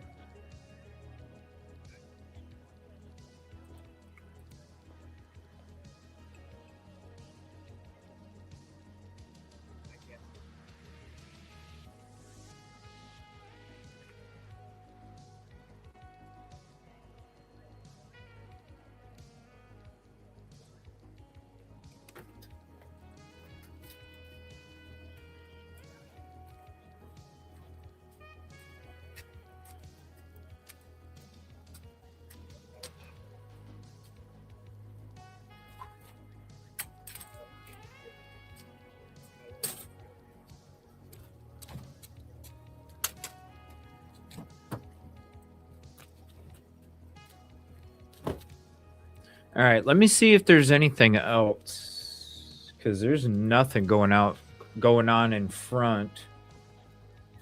Let me see. Makes bold prediction. Precipice of a breakthrough. Let me see here.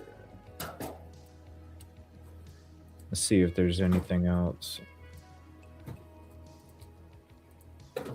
I'm surprised there's nothing. Let me look at Twitter real quick. Let's see. Okay. According to Brian Etten, news statement from Pima Sheriff says they are following up on new leads, and we can expect to see an active law enforcement presence at Guthrie residences. So far, I have not noticed anything. Yeah, there's nothing. They're following up on new leads. What kind of new leads could they have?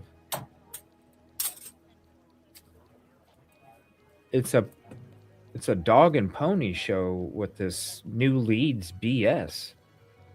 All right, let me see. Let me look if there might be somebody on Facebook Live actually. Hold on, because there's a lot of people out there holding their phones up.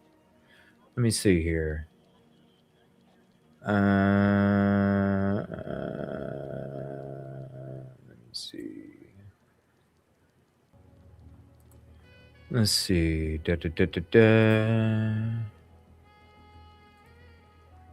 All right, let me Facebook Live.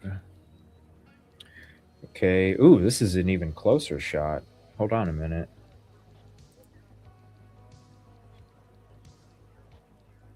Let's see here. Biggest storylines. All right, let's click on this here. All right, there's that. So there's a closer shot. So we'll keep that up, because then if something is popping off, we have a real close shot. What kind of kidnapper wants this much attention unless they're a ghost? They want the attention for a reason.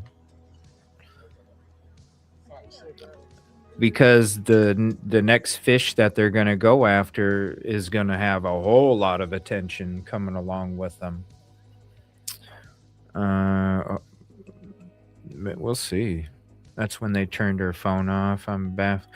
Yeah, that's when they took her, you know. But yeah, she needs medication, you know. And she didn't have her medication, and they're like, well, you know, you can get it across the border. Man, that's taking so many chances. By the way, I saw your guys' poll, 48 to 52%. That is like close as hell. I would be looking at who was upset with Savannah. I'm feeling like Savannah is the key. But do you think that they could be this sophisticated where the FBI still doesn't know where they're located or where the ransoms were even being sent from over a week ago? You know what I mean? I don't know. That's why, like, none of this stuff makes sense, and I just keep going back to the fact of this is probably a scrimmage. It's a practice for the big fish. She has that. Well, but here's the thing. She's a morning show host. She's not like it's not like David Muir with what's that news show at night? You know what I mean? It's not like it's your prime time. This is like your early morning news host. You know what I mean? It's like semi-popular, not like, half the people probably knew her name. I didn't even know her name. The only reason I saw her face and I'm like, oh yeah, it's because we watch a lot of videos on, on news reports and stuff like that. But I don't know. It just seems like this is a small fish. It's a small fish kind of thing. Like it's a practice. They want this attention because they know that the next fish they go after, it's going to bring a whole bunch of attention. Yes, there's some very good hackers. They are. Who said something about Nancy's husband or Savannah's husband? Who said something about that? I think this has something to do with that she was going to expose. Why she was supposed to expose? Hold on a minute, Debbie. She was supposed to on the Today Show? Or what? I didn't know. See, I don't watch the Today Show. Honestly, I don't. We rarely use their videos at all. So maybe some Idaho Force stuff in the very, very beginning. But yeah, I never really watched it. She has a law degree too, doesn't she? I watch her all the time. She does? Really? If it was just Joe Blow, it wouldn't be talked about as much. Yeah. Right. Exactly. And they wouldn't be able to demand what they're demanding, but the whole think about it. Like this, right? Nothing makes sense, right? But think about this. This doesn't make sense either. $6 million for Today Show host's mom? Like that seems really odd too, right? $6 million for one of the 5 hosts of the Today Show's mother. That don't make sense either. Let's see. JLR. All right. So the news crew, this other feed right here is the first camera in front of all of them. So let's see. When we're looking at JLR's, that camera right up front, that's the one, the other feed that's there. Let me see. Nothing going on there. Nothing going on there. Let me take a look and see if there's anything else going on. Let me look up the flight radar and let me turn up the scanner here real quick.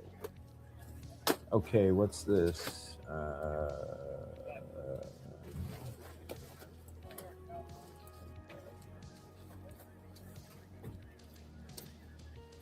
United States Army.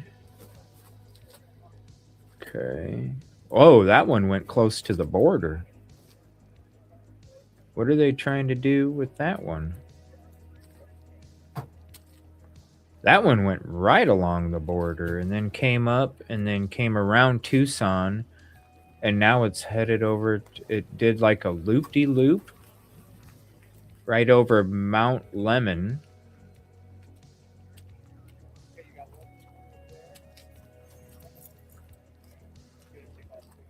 Four 6 1076 1016.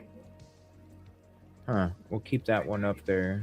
4 6 1016 level 8272 8272 with all the airplane 3900.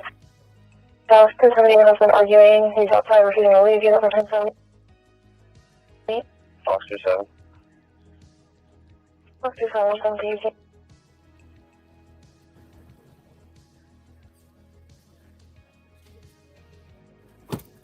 It looks like Dolly's messing with a drone or something. You're on for 8. Copy call, Susan. All right. Let's see here. Vinny's on. We might switch to that in a second. Savannah Guthrie release Fox video. 668, 95 for 181. So Fox 28. There's a guys on PC there, but we are 95. Breaking. 95 is fine. Okay, ransom clock runs out.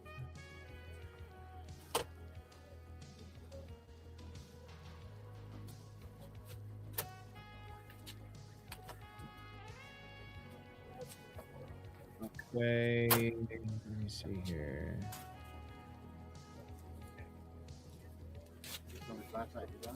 Yeah. Okay, nothing else going on so far. Sorry, Let me check out this video real quick here. Took me a minute This to. quick video here. Weekend, we're back at Nancy's house, searching the roof, taking a wired device from it, and a tow truck taking an SUV from the garage. They searched a septic tank on the property, and now a new note purportedly from the kidnappers as well. Fox News chief correspondent Jonathan Hunt. Dude, she has had so much plastic surgery. Holy shit. She don't even look the same as she used to. It's been a while since I've seen that Ingram lady, but damn. You don't even look the same is now. live from Tucson with all the details. Jonathan, the latest, please. Well, Natural Laura, I beauty think is there's a couple of things viewers should note from that new video from Savannah Guthrie. I think, first of all, the way that she refers to her mother. She says, for instance, we believe she is out there. We believe she is hearing the prayers. Now, that would seem to indicate that she, Savannah, believes that Nancy is alive somewhere. That's a little bit of a different tone to that we heard in her last message directly to the kidnappers that was posted Saturday night. A lot of people interpreted that as more of Savannah Guthrie sounding like this could be a worst case scenario. Today, though, very much clinging to the belief, the hope, the faith that her mother is alive. Now, remember, also, if you go back to that second message to the kidnappers that was posted Saturday night, Savannah Guthrie ended that by saying, we will pay. Now, if you believe that they believe that Nancy Guthrie is alive, then you would assume that they would pay very quickly. You might also then go back to the first ransom note, which TMZ's Harvey Levin revealed, had the kidnapper or kidnappers had said, if the ransom is paid, we will return Nancy Guthrie to the Tucson area within a certain time frame. So now you could ask yourself, having seen this new video today, did they go ahead and pay on Saturday night or early into Sunday morning? and then they've heard nothing from the kidnappers. And that is why Savannah Guthrie is putting out this new, increasingly desperate sounding appeal for more help. Now, TMZ also reported today that the Bitcoin wallet address that was mentioned in the first ransom note that TMZ were among the media outlets receiving had zero paid into it as of this morning. But I would caution on that. It takes somewhere between 2 and 15 minutes to set up any Bitcoin wallet, depending on the complexity. Even the most complex takes you 15 minutes to set up. So they could very easily have set up multiple new Bitcoin wallet addresses. And the second message, which TMZ didn't get and has not been publicized in detail, could have had new Bitcoin addresses in it. So you mentioned as well, Laura, that 5 p.m. deadline just passing here in Arizona. So now we're waiting, basically, and of course, waiting most painfully are the Guthrie siblings now. Savannah's message certainly sounded very, very desperate tonight, Laura. All right. To handle you, Debbie has a point. You need to check on the husband's job. Please check on this. There's a reason that Epstein files connected.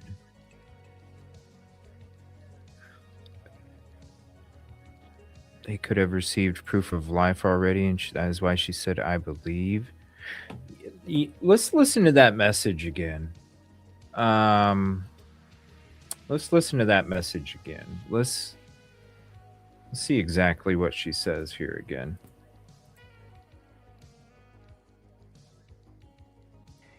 Hi there, everybody. I wanted to come on and just share a few thoughts as we enter into another week of this nightmare. I just want to say, first of all, thank you so much for all of the prayers and the love that we have felt, my sister and brother and I, and that our mom has felt.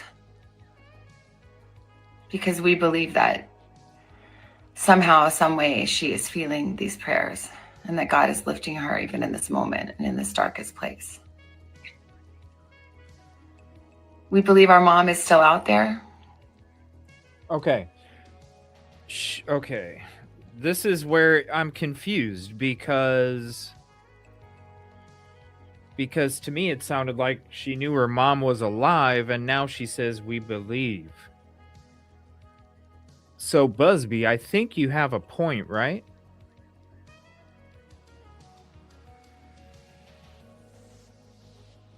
So, when you said maybe they did receive proof of life, but she doesn't know if it was current or from before. That's the only way that you can talk in current,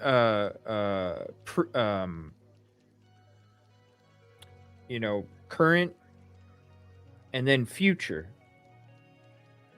So she's talking like she currently knows she's alive, but then says something that hopes that she's alive in the future.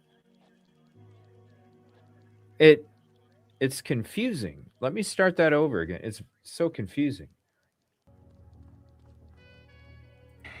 Hi there, everybody. I wanted to come on and just share a few thoughts as we enter into another week of this nightmare. I just want to say, first of all, thank you so much for all of the prayers and the love that we have felt, my sister and brother and I, and that our mom has felt. Because we believe that somehow, some way, she is feeling these prayers and that God is lifting her even in this moment and in this darkest place. See, it doesn't make sense. We believe our mom is still out there. We need your help. Law enforcement is working tirelessly around the clock, trying to bring her home, trying to find her. She was taken and we don't know where. And we need your help. So I'm coming on just to ask you, not just for your prayers, but no matter where you are, even if you're far from Tucson, if you see anything, if you hear anything, if there's anything at all that seems strange to you, that you report to law enforcement. We are at an hour of desperation, and we need your help. Of desperation, and we need your help. And we need your help. I don't know. Check this out. This is a video from Megyn Kelly, and this is a previous hostage negotiator. That says maybe it's not real. So to those of you that think this could be a hoax, listen to this former hostage negotiator. I haven't heard this one yet. Let's check it out. As of right now, nothing's still going on in front of the house. Let's listen to this. Could it be fake? I don't know. Do you think it's fake? It's a good video? All right, let's check it out. The thing that's clear is the Guthrie family believes there is at least a chance the ransom notes are from Nancy's captor or captors. There's no other explanation for the 3 Instagram videos from Savannah's account where the siblings ask for further communication about how to get their mother home. To help us analyze all this, we wanted to bring in a seasoned hostage negotiator, and it's hard to find someone with more experience than our next guest. Commander Daniel O'Shea is a retired Navy SEAL who served as the coordinator of the hostage working group for the U.S. Embassy in Iraq from 2004 to 2006. O'Shea managed more than 400 hostage incidents in his time in Iraq, and by the time he left, kidnappings had dropped to the single digits. Dan, welcome to the show. It's my pleasure and honor to be here, Megan. Okay, so we're going to play it one more time, the latest video, and get your take on what, if anything, you think has changed here. Here it is. This was released on Saturday night. We received your message, and we understand. We beg you now to return our mother to us so that we can celebrate with her. This is the only way we will have peace. This is very valuable to us, and we will pay. What do you make of it, Dan? That's heartbreaking. I saw hundreds of these pleas from families from all over the world to try and bring their loved one home that was taken hostage by the likes of Al-Qaeda and other jihadist groups in Iraq. So it's troubling because it's the pain and anguish of not knowing, and it brings back a lot of flashback of a lot of memories. But you can never give up hope. We had cases where there was a deadline set. Presumably, we know this group harmed Miss Guthrie in the initial abduction because there was blood left at the scene, and we only know what blood was left outside. We don't know anything about what's been done forensically inside the house. So that's my biggest concern, is that the propensity for violence from the get-go is why everyone should be very concerned, and not so much because of the deadline, but because that the group's doing this has already shown they're willing to be violent with an 84-year-old woman, grandmother as well. So, I mean, one of the big questions here is, are the people torturing the family with these notes the same people that have or hurt Nancy Guthrie 8.5 days ago? I was saying to Brian Enton in the first segment, Dan, I just have a really hard time believing the people writing these notes were involved in Nancy's kidnapping or whatever happened to her, because was saying that if I had Nancy Guthrie, if I went to the trouble to kidnap somebody and then wanted to prove to somebody that I had her, I would not be referencing some damaged floodlight or where her Apple Watch was in her home. That's bullshit. That's the kind of stuff you manage to see through a window. And to me, it sounds like you're trying to sound like you know more than you do. If you've got Nancy, you can ask her anything. anything that would prove to her 3 children who know her better That's a than good anybody point. that you actually have her. You don't have to do a picture. That's actually, Megyn Kelly brings up a good point. I never even thought about it. Now, when I heard about the watch, I was like, okay, they're trying to, let them know, hey, we were here. But then at the same time, Megyn Kelly's right, because I don't know if you know, but there has been trespassing calls that have been called,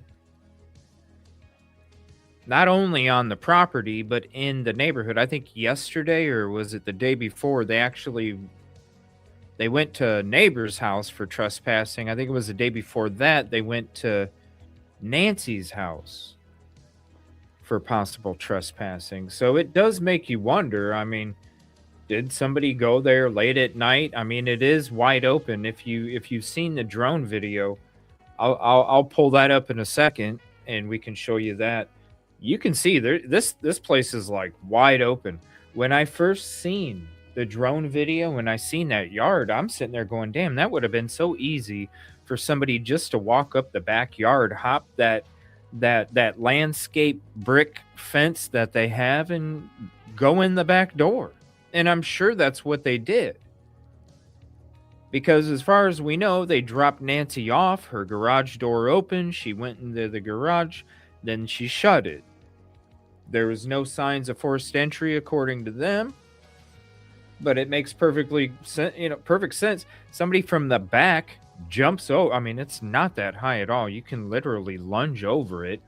And then you're by her pool, and then you're at her back door. You can literally pop in at any of those doors, and she's not even going to notice unless she's going to check them. And she probably isn't, because it was really late, and she is probably ready to just go to bed. Now, the thing is it's weird that none of these things that were taking place, the camera and all this other stuff, that wasn't happening until 1, 2 in the morning. So that's odd, because you would think if somebody was staking it out but then again, maybe they wanted to wait until it was that late. So that way, when they left with her, if there was some kind of commotion or some kind of struggle, then minimal amount of people would have seen it. So being 2 in the morning, minimal amount of people would have seen it probably. And it is a wide open piece of property. This could totally be an opportunist. I hope not. You guys are bringing up great points. Caddy, I haven't followed it closely into the night. The truth is, it also sounded like a pre-recorded message. You mean the video that we just saw with the 3 of them, not her by herself?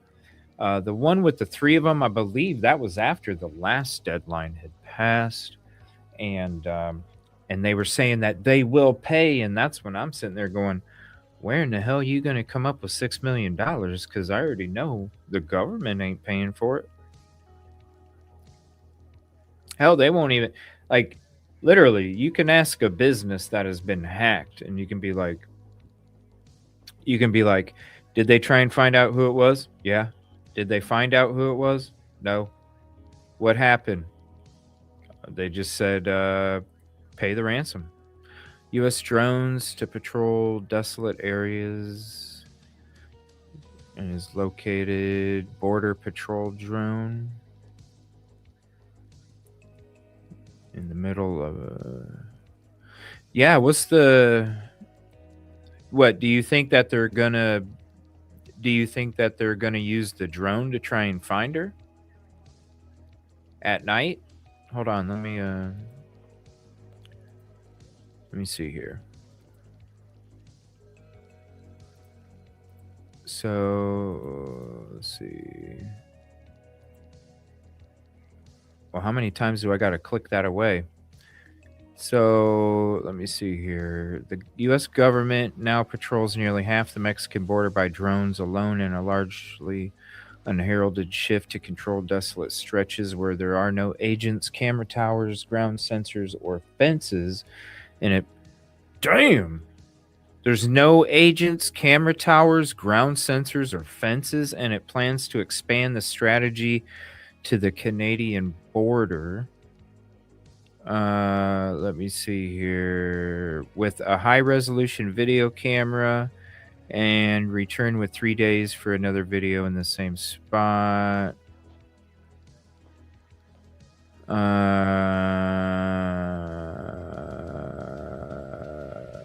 But they're 4% for closer operated. So, you think they're going to use it? That's the drone that flies over Tucson and the southern border. I don't know. Let's take a look outside here. All right, there's 6 o'clock. Dolly's still fumbling with a with a drone. Let me see here. Let's see. What's this here? Nothing's out front on this feed. Let me go full screen on that. Nothing's going on there. Nothing's going on there. Nothing's going on there. Let me see if we can find anything else.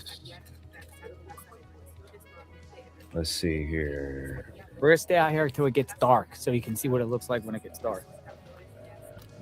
Let's see here.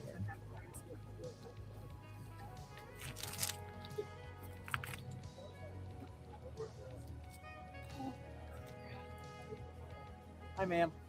You're the TikToker that's been on. No, I'm JLR. So are what you? was going on with the property? What was she saying to Oh, you? I was standing right there, and she just got upset because I guess it's part of her yard. Uh-huh. And I said, "Yes, ma'am, I'll move right away." But she mad. So she Which came is over and like understandable. said what? Like, Oh, she started yelling at me, "Get out of my yard!" I'm like, "Okay." well, you didn't It's know. desert. Well, yeah, I this didn't know, personal so I property.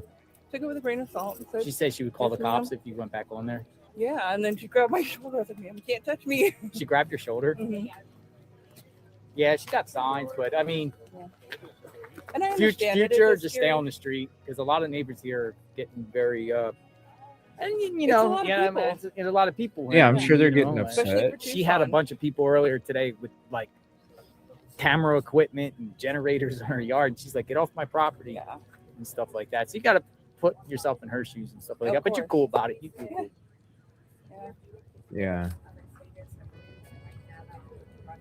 No, I can understand where she's coming from. And this is a lot for Tucson people. They're not used to this. They're not used to this. No, it's a small, regardless of it looking like a city, it's a very small town. Yeah, we got chopped. Yep. Hear that? What's the chopper? I don't know. Hold on. Probably news. Oh, let me look. Right here. No, it's military. Oh, military chopper. We got a military chopper. We got a military chopper.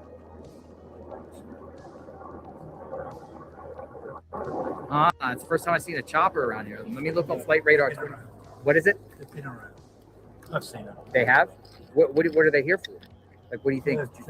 You look on flight radar, there's about three You of do the them same thing. all over the place. Yeah. I saw a bunch up that way, Yeah. like circling a couple days ago. But there was also a missing person up there. Were you Yeah, recording there's all me, sorts of different ma'am, things. Yeah. during that? That flight radar I'm not sure 24 that's is like, Yeah, that's that same helicopter. Might be. You never know. No, you're okay. Flight radar 24 has a chopper. Yeah, that's one right here. That's the one that keeps circling. And then there's also one. That's not the one, dude. It's not the one.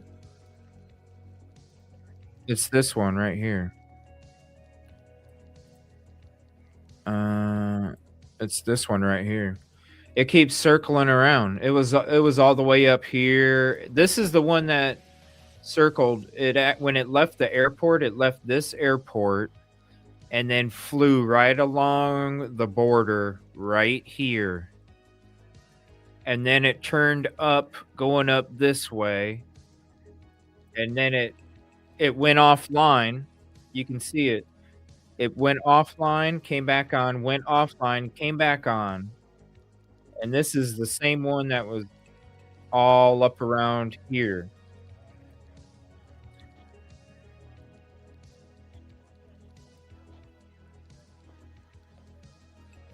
All right, let me see here. Let's go back to this real quick.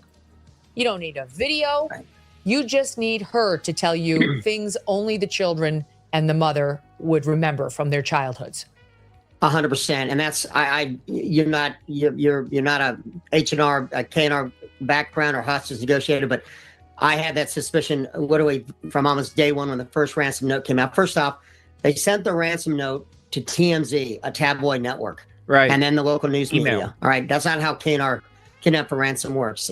If kidnapping is a business around the world, and the groups that do the kidnapping, they have the prize. They grab the prize, and they want to keep that prize protected, and they want to demonstrate to the prospective buyer, payer, that we have who you're looking for. Let's start the negotiation, and you come out with a large number. That $4 million initial to $6 million, the latest ransom demand, that's not outside the norm range for an American, because that's, this is a big business. And because obviously Savannah Guthrie, big news network, morning show host, she's going to have the resources to probably come up with that kind of money, and that's what they're counting on. But then you've got to negotiate in good faith. And from no way, shape, or form has the group that is claiming to hold her been operating in good faith. And the fact that they haven't been able to provide a substantial proof of life, or even trying to submit some AI version of it, which could have been, suspect that they're trying to do this. But I am suspect that the group that has her is the group that took her response for abduction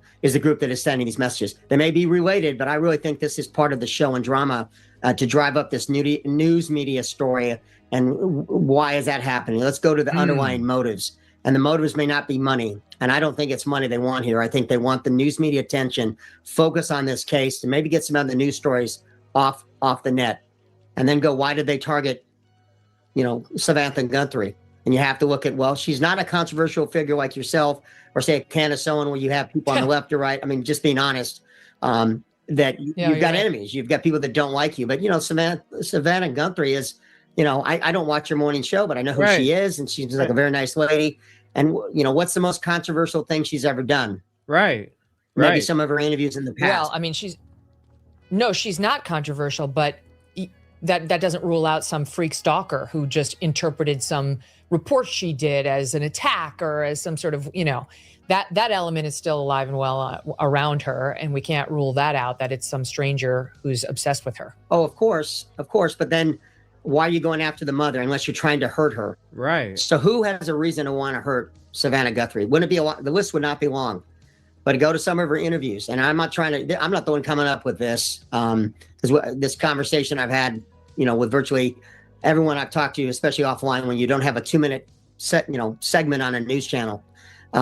She interviewed a lot of the Epstein victims, in-depth interviews with Virginia Guthrie and some of the other women. And what came out a week before this abduction, days before, the Epstein files, all over the news. And now what is taking over the news media? And maybe that was done intentionally. I'm not saying that. That's why you guys were saying the Epstein stuff. You're right. It was crazy. All the stuff that was coming out with Epstein, like the what's his name from England? Prince Harry or no, I don't know his freaking name.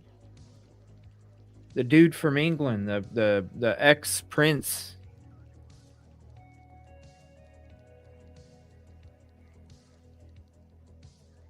Who was...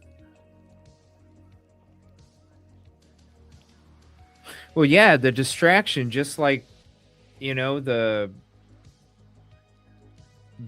ICE stuff was the same distraction because there was more files coming out. And all of a sudden, there's that ICE crap in Minnesota.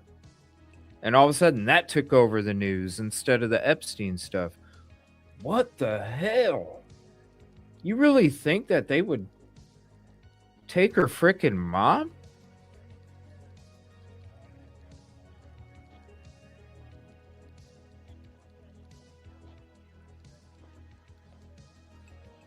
Somebody... Whoa, the Clintons. That was the news story before, was the Clintons were going to get held in contempt. Remember, that was right before the Clintons. They're not going to show up to Congress. They're to answer questions on Epstein. Look at all the weird shit that's happened around the Clintons. And that was the frickin' story. Like, the Clintons were gonna frickin' be held in contempt of court. Andrew. What? Other day. Just did test. Yeah, because that was the thing. Like, and then all of a sudden they said, okay, fine, we're gonna. Andrew, what's Andrew? Andrew, what's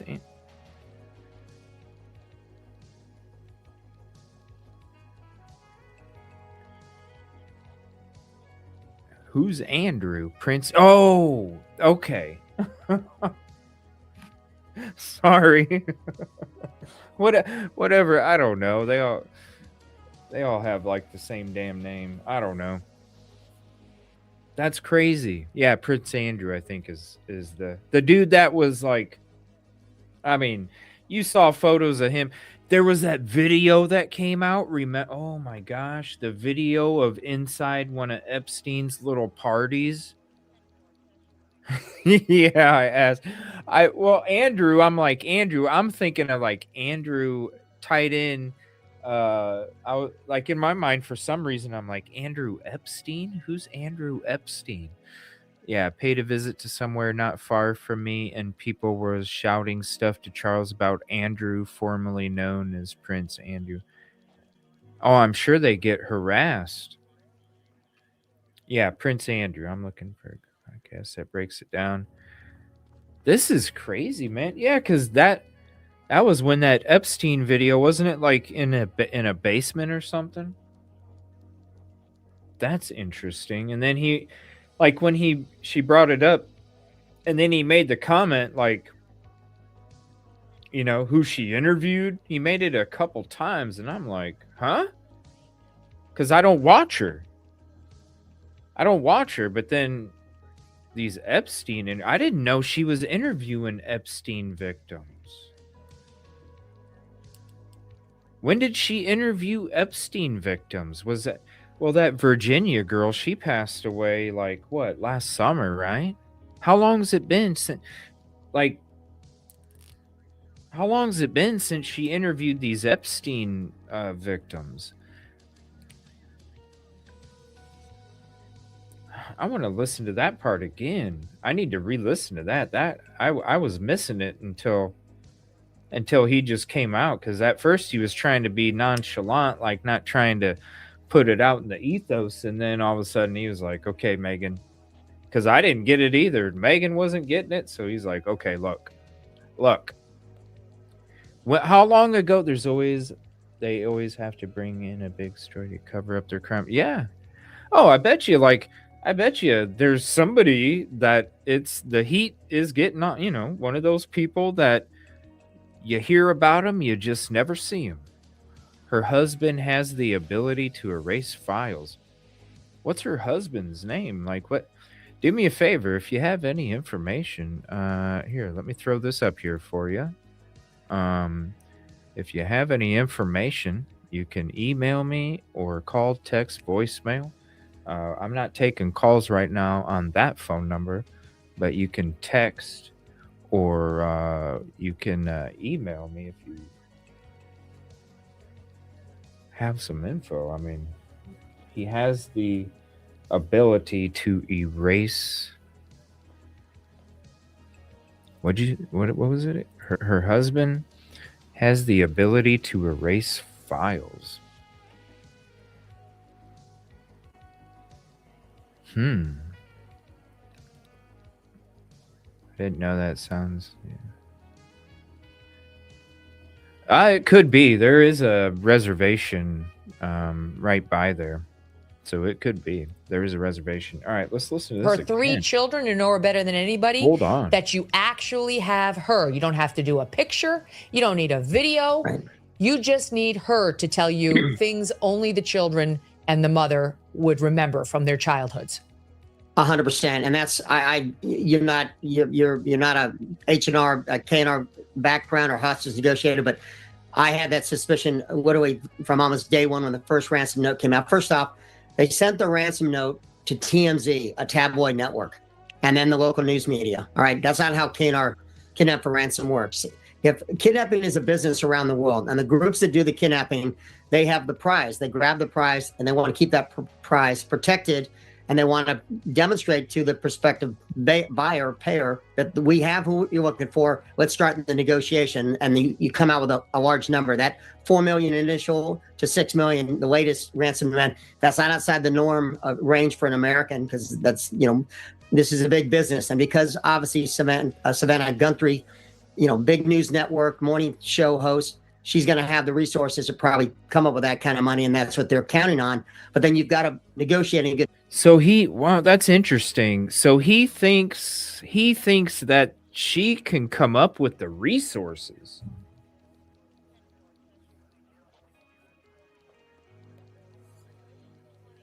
Is she richer than we thought?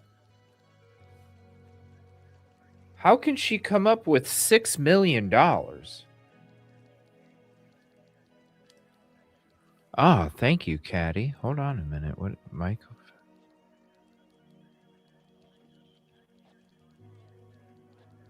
Oh my God, a connection to the Clintons?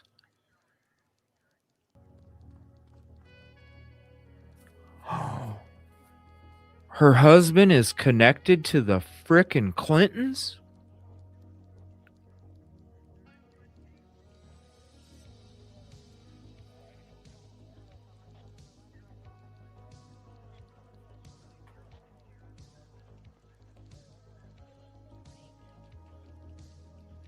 Oh, dude.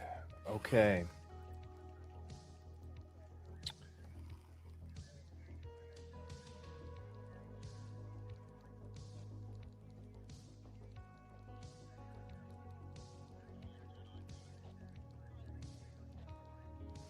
Connection to the Clintons. Michael Feldman. Check this out. Feldman.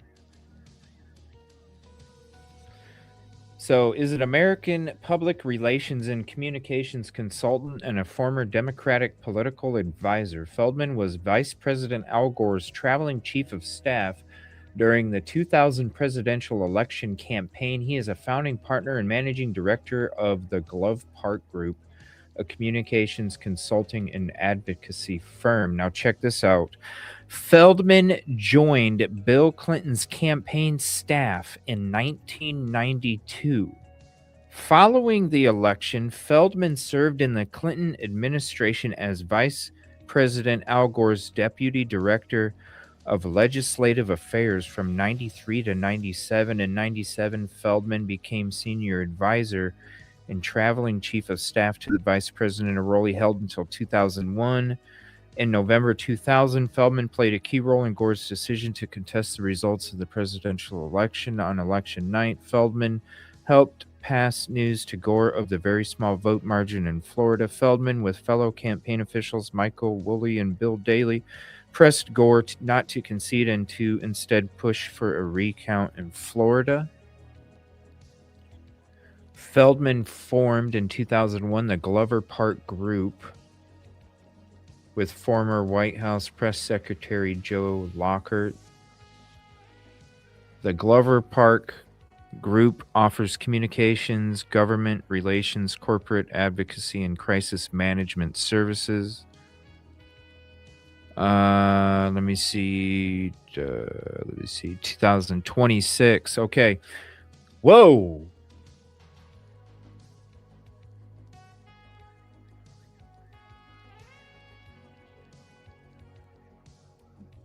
In 2026, Feldman and Glover Park Group were part of a minor controversy when an email from 2015 was released as part of the Epstein files. A Clinton administration acquaintance of Feldman, Larry Summers, told Jeffrey Epstein he should speak to someone at Glover Park Group, telling him the firm had helped Bill Clinton and Dave Petraeus. While it was a passing mention, it still caught the attention of many who shared screenshots of the email on social media, yet no evidence was released that showed that Epstein took Summers' advice or any communication between Epstein and Feldman's firm. Yeah, it's looking less real, isn't it? It's looking less real, right, Hot Girl Brummer?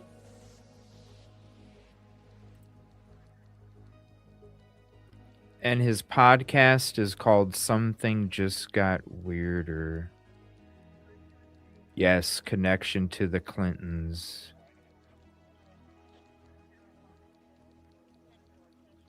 I think the mom's house is worth a fortune. Now, this is what's interesting is JLR had interviewed one of the searchers a few days ago, and he said, he's like, I'm not trying to be mean or nothing, but it's like the cheapest house in this neighborhood. But still, the freaking house looks gorgeous. I would love to live in a house like that. Damn. Let me pull up some drone video. Here again, nothing going on outside the front there. Nothing going on outside the front there. Let me see here. Nothing going on. Let me see if there's any other light. Wow. See, it was kind of crazy, right? Like, I'm sitting there like, man, it was right before that the Clintons were like getting pushed about being held in contempt. Dude. Where's that video we were watching? Right here. Let's watch this more. Crazy. You know, this is a big business. And because obviously Savannah Guthrie, nothing is, big news network, morning show host. That's the thing. Like, these documents are going to keep coming out and keep coming out and keep coming out. What the hell? Is this why? Okay, hold on a minute. Is this why Trump was trying to stop the release of the documents? Like, it was a few days ago where he was like, look, there's nothing, you know. He kept trying to downplay it. Did they get a warning like, look, you better stop these effing documents from getting released because...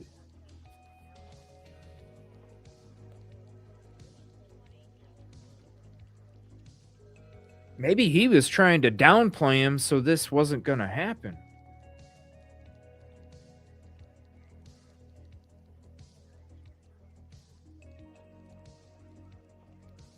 This is all so freaking weird, man. She's going to have the resources to probably come up with that kind of money, and that's what they're counting on. But then you've got to negotiate in good faith. And from no way, shape, or form has the group that is claiming to hold her been operating in good faith. And the fact that they haven't been able to provide a substantial proof of life, or even trying to submit some AI version of it, which could have been, suspect of their trying to do this. But I am suspect that the group that has her is the group that took her responsible for abduction is the group that is sending these messages. They may be related, but I really think this is part of the show and drama to drive up this news media story. And why is that happening? Let's go to the underlying motives. And the motives may not be money. And I don't think it's money they want here. I think they want the news media attention, focus on this case, and maybe get some other news stories off the net. And then go, why did they target, Savannah Guthrie? And you have to look at, well, she's not a controversial figure like yourself, or say a Candace Owen, where you have people on the left or right. I mean, just being honest, that you've got enemies. You've got people that don't like you. But, Savannah Guthrie is, I don't watch her morning show, but I know who she is. And she's like a very nice lady. And, what's the most controversial thing she's ever done? Maybe some of her interviews in the past. Well, I mean, she's not controversial. See, she didn't get it either. She's like, no, she's not. And he's like, maybe some interviews in the past, and she didn't get it and I didn't get it. And he's like, okay, look, I'm just going to spill it. But that doesn't rule out some freak stalker who just interpreted some report she did as an attack or as some sort of, that element is still alive and well around her. And we can't rule that out, that it's some stranger who's obsessed with her. Oh, of course. But then why are you going after the mother unless you're trying to hurt her? So who has a reason to want to hurt Savannah Guthrie? Wouldn't it be a lot? The list would not be long. But go to some of her interviews, and I'm not the one coming up with this. Because this conversation I've had, with virtually everyone I've talked to, especially offline, when you don't have a 2-minute segment on a news channel. She interviewed a lot of the Epstein victims, in-depth interviews with Virginia Guthrie and some of the other women.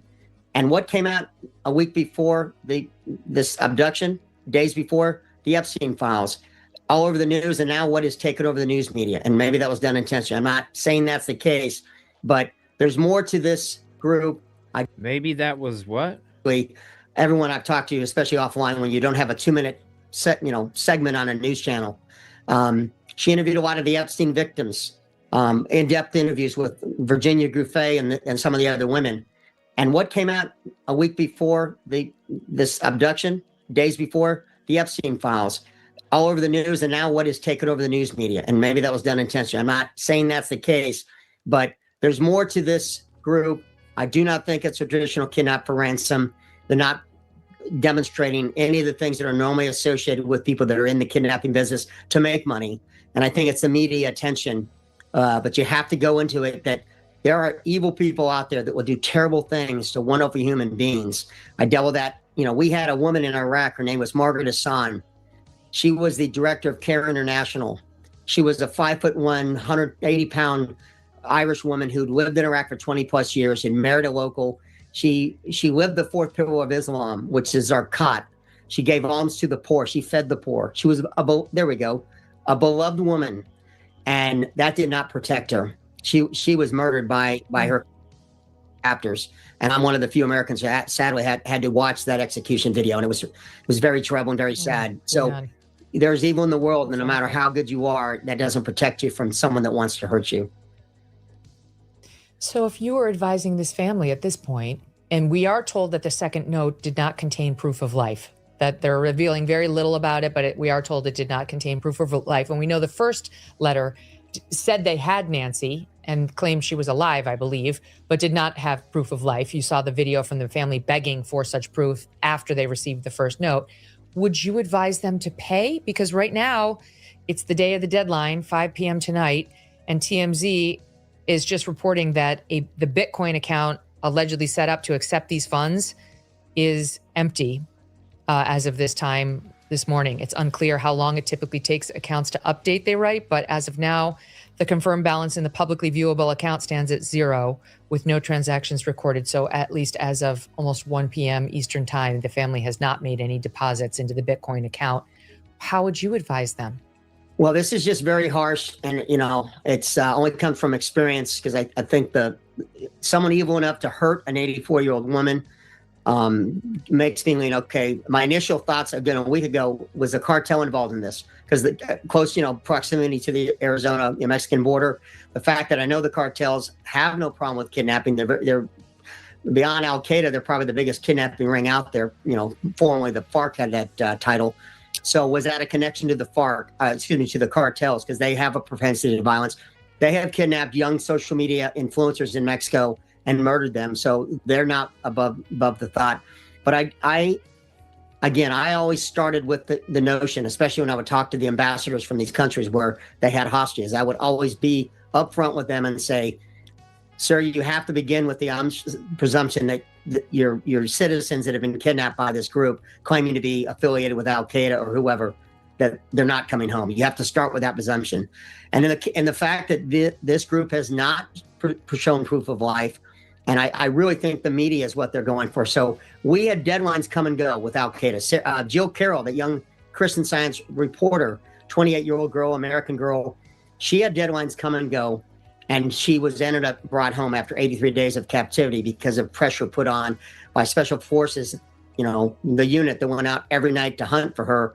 And she was brought home safely because the unit, the kidnapping ring, finally threw their hands up and said, maybe if we give her up, these bad dudes will stop coming after us. And that's ultimately what happened. That's a good question, Kat. That's a good question. It's on a Senate court page. I seen Clinton up there. Then watch Professor Nez, please. Is that a YouTube channel? That sounds familiar. And will it get me in trouble? I have a feeling. Listen, okay, we've talked Charlie Kirk. Charlie Kirk got my channel shut down. We talked Luigi Mangione. Luigi Mangione got my channel shut down. All right. When I get into this political shit, for some reason, I get shut down. So excuse my caution here, because now that we've kind of tapped in to political again, I'm a little nervous. I'm a little nervous. Just being honest. I'm just being honest. So are we supposed to believe? I'm not saying they are, but I mean, isn't it? I mean, have you not seen all the stuff connected to the Clintons? Hot girl bummer. Yes, it is just the tip of the iceberg. That is correct. Just the tip. Just like Idaho 4. Has Savannah covered anything on the Clintons or anything like? I don't think she's covered. Oh, you and the op, hot girl. Let me see. She said it. Maybe. See, he said it. Maybe some of her interviews in the past. Mary says, I did a Google search. It's on Google search if you look. Hey, Candace Owens is fine. Boy, does she go after people, don't she? Search her interviews with them on Google. So Caddy said, let me see, she's a journalist. Thanks for being the second spirit.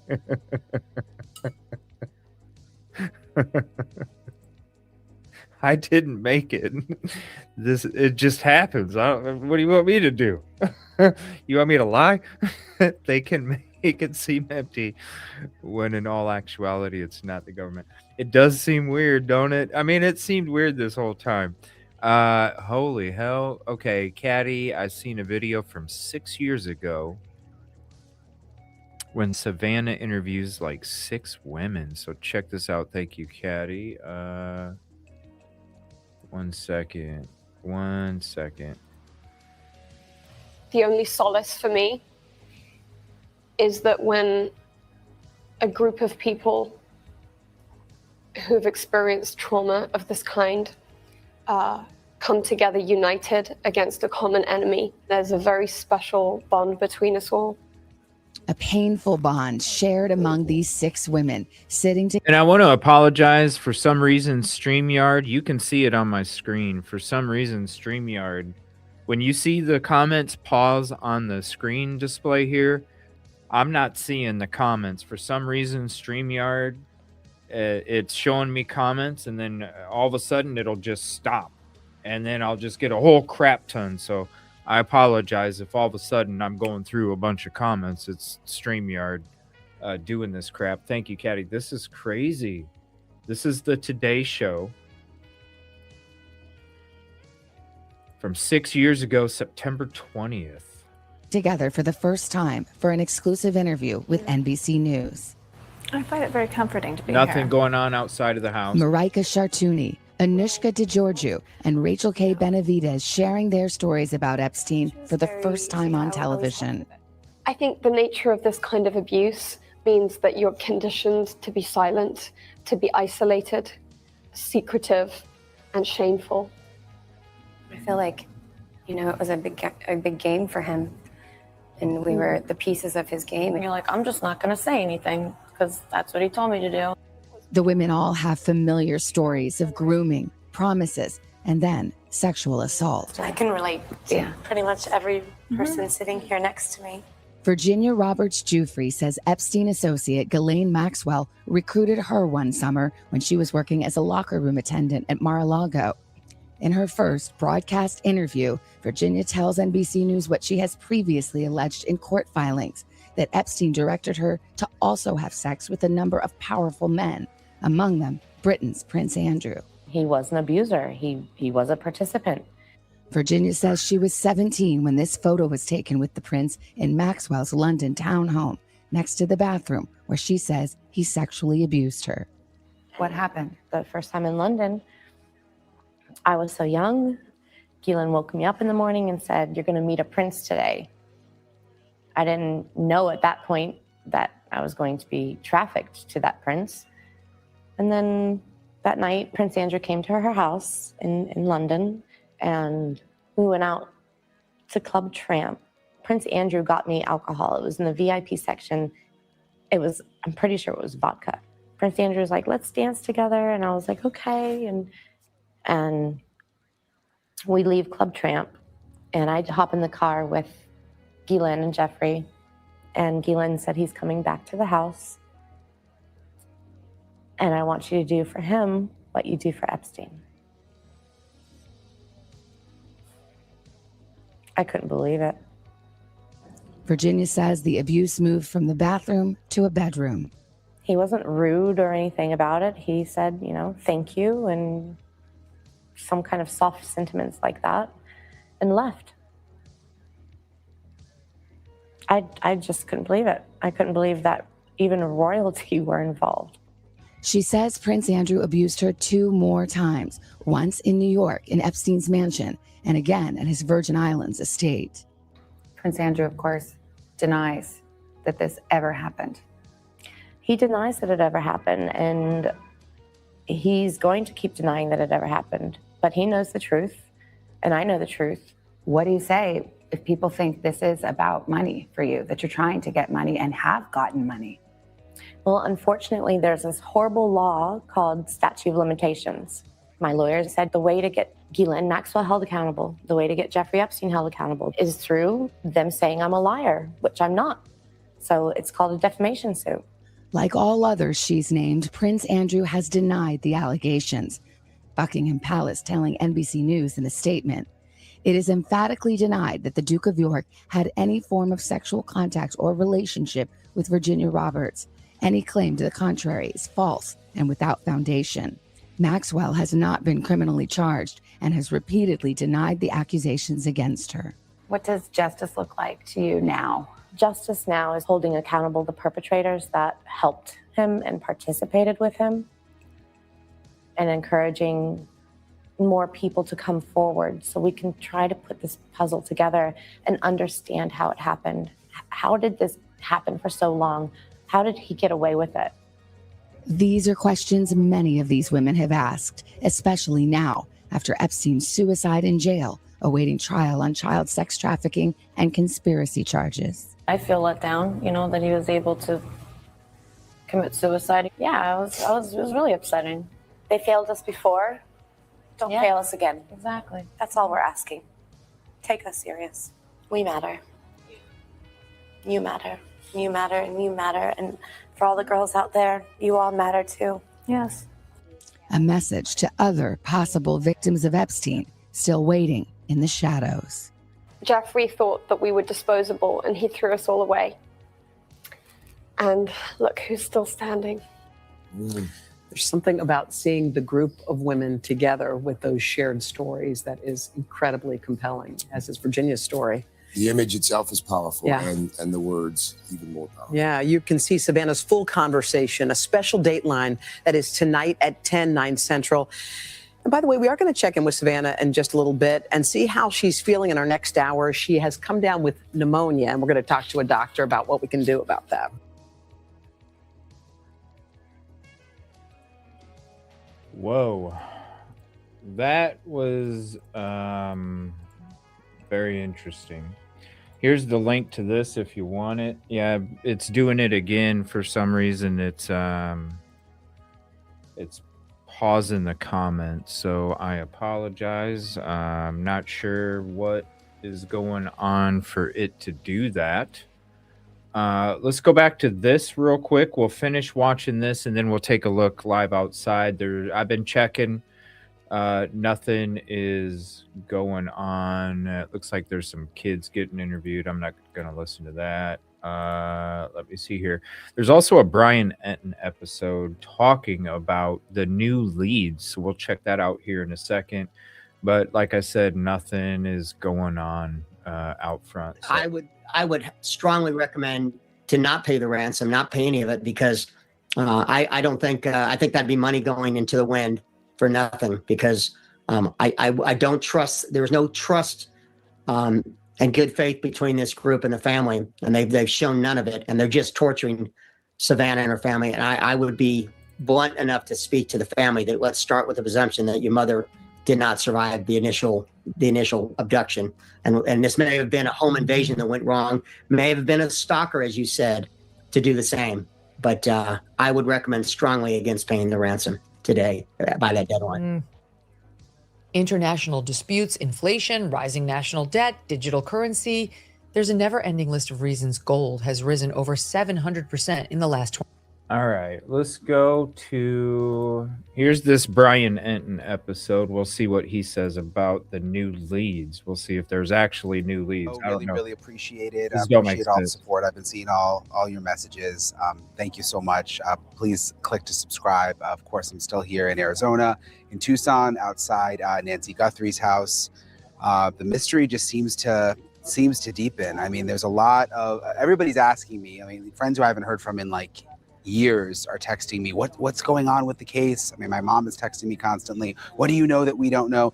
I mean, honestly, it's still very mysterious about what is actually going on behind the scenes and what police may know and what they may not know. And is there a possibility that police literally don't know anything and that they're following up on different leads, but they have nothing concrete? They don't have that is anything. possible, especially after what Savannah Guthrie said in her latest video that she just posted to Instagram, asking the public for help. Listen to what Savannah said. Hi there, everybody. I wanted to come on and just share a few thoughts as we enter into another week of this nightmare. I just want to say, first of all, thank you so much for all of the prayers and the love that we have felt, my sister and brother and I, and that our mom has felt. Because we believe that somehow, some way, she is feeling these prayers and that God is lifting her even in this moment and in this darkest place. We believe our mom is still out there. We need your help. Law enforcement is working tirelessly around the clock, trying to bring her home, trying to find her. She was taken and we don't know where. And we need your help. So I'm coming on just to ask you, not just for your prayers, but no matter where you are, even if you're far from Tucson, if you see anything, if you hear anything, if there's anything at all that seems strange to you, that you report to law enforcement. We are at an hour of desperation, and we need your help. So pretty clear that Savannah is saying that they still need help finding Nancy. And she said, we are in an hour of desperation and we need your help. She said it several times, we need your help. And it seemed more genuine, should I say? I mean, not that Savannah's ever not genuine, but you could tell that some of those first videos that looked almost more like hostage videos with her and her siblings, that they were very much crafted in part by the FBI.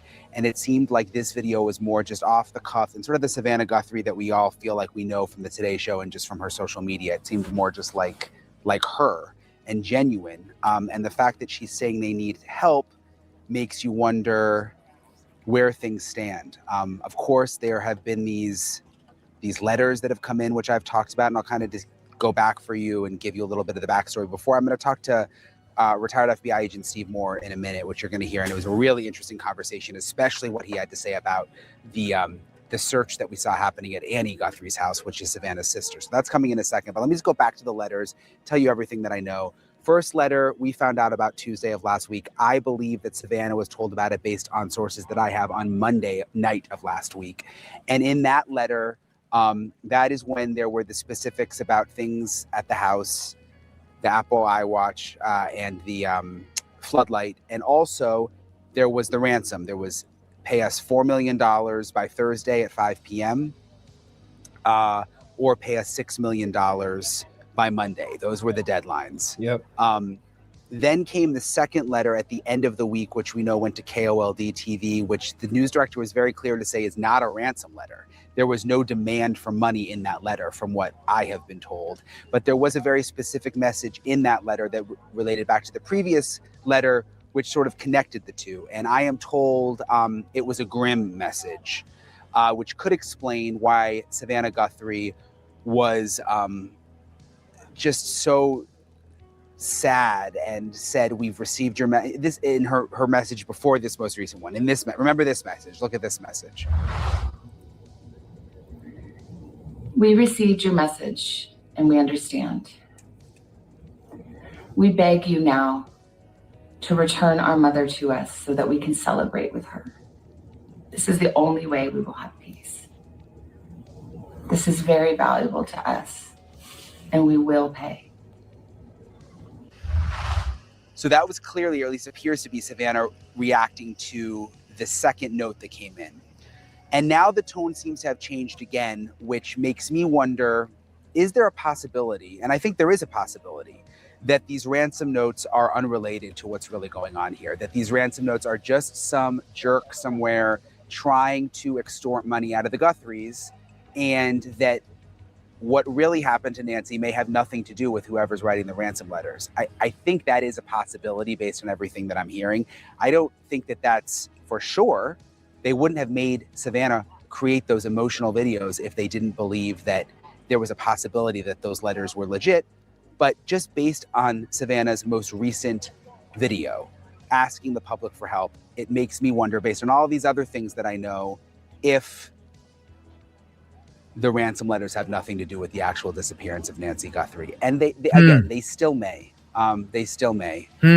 So little backtrack just of what happened over the weekend. If you missed my previous episode, then I'm going to get into Steve where the real news stuff is. But over the weekend, Friday night. So is that why they're not? Is that why they're not? Because this is from Brian Nenton. He's reporting. This was from just a little bit ago. 2 statements. Number 1, the FBI is not aware of any continued communication between the Guthrie family and the suspected kidnappers, nor have we identified a suspect or person of interest in this case at the time. Also, he says the latest on the investigation is the FBI says that there has been no continued communication with the suspected kidnappers.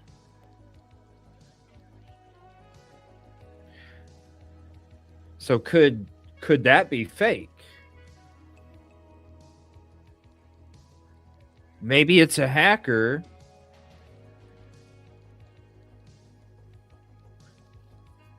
or somebody, proficient with those skills that was just trying to get rich. Could the real kidnappers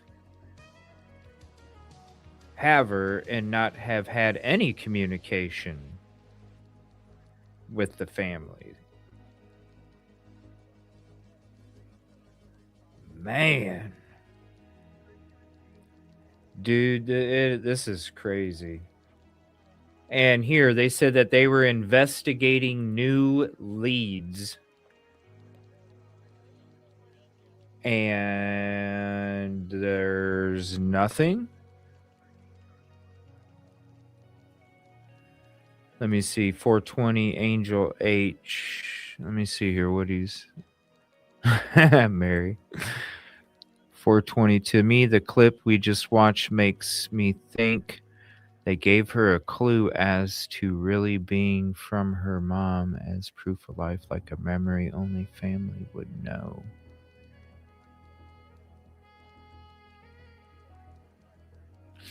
Well, see, this it kind of like gave me a curveball here, because what I was thinking the whole time was that, because they said that in this last ransom letter there was sensitive material that was included, but they weren't going to say what it was. And to me, that would be like a photo or a video of the mom, being held captive, like, hey,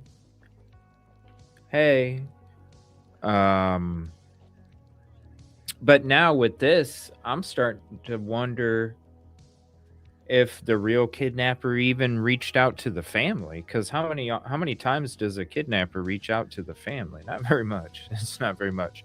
So it's making me wonder now what that proof of life could have been, if it was. Yeah, the newest, the last one that had the Monday 5 p.m. deadline, because they said this last one that the Monday at 5 p.m. deadline was very serious in nature. They were taking it very seriously, and that it included sensitive material. And that's all they would say. It included sensitive material, and that's it. So to me, it was like, oh, it's got to be a picture or a video of the mom being held captive. Like, look, she's still alive. Give us our money. I wonder what it could be. I mean, that it could be that too. Like, you know, hey, what's so-and-so's, you know, what's your great grandpa's middle name or something? You know, I don't know. Something that, or like your mom's favorite 2 colors or her favorite ice cream or something like that. You know, I'm sure they could. But I'm just starting to wonder, are these ransom notes even real now? Maybe, I don't know. It's something weird. So this is when she says, we will pay. Like, now I believe you. Like, yeah, like we will pay. Right. I was thinking that they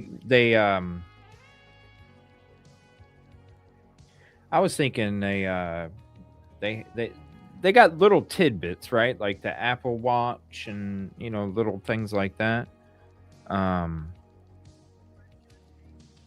Sorry, the chat's freezing on here again. I don't know what is up with StreamYard. I'm downgrading my shit because I'm paying like $90 a month for this, and it's not even worth it. Never has been. The second one, watch it again from that perspective, like I will pay you now. I believe you. Yeah, we will. Let's finish this. We'll check that out. Let me get a live shot in front of the house. What's going on out here? Hold on. Let's see what this is. So live shot in front of the house.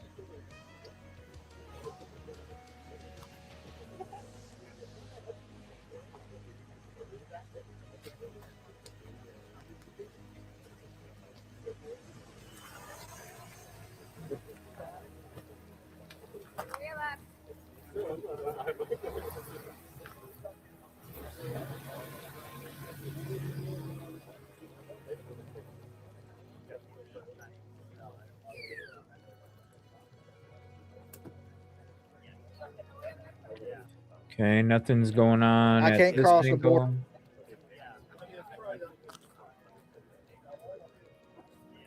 Let's see here. Wait as the sun goes down, folks. Out front of Nancy Guthrie's home, JLR investigates. All right, let's switch to this. We'll see what else Brian Etten says. Yeah, it's dark now. We'll keep flipping back. I got flight radar up. I got the scanner. Nothing's going on the scanner right now. Ooh, hold on a minute. Springs Road, Long Springs, Madera Canyon. Prison Central, James Frank Shannon, Barons, Rufino, 20 years old, right here, was wearing a Technicolor coat with tie-dye pants. There's another abduction. 1700 hours. There's another abduction in the same. At the campground. What? Hold on a minute.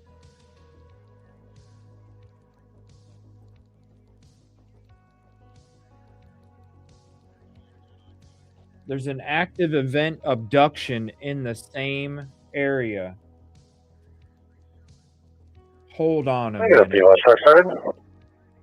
Affirmative.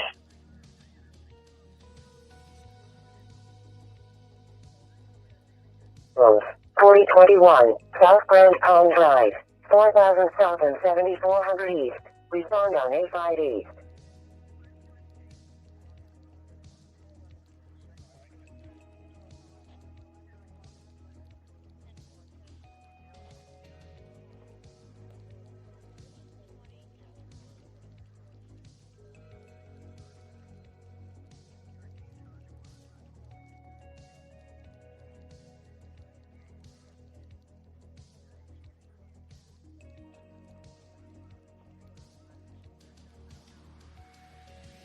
Hold on, we're gonna listen to this flight radar for a minute, or we're gonna listen to this scanner real quick.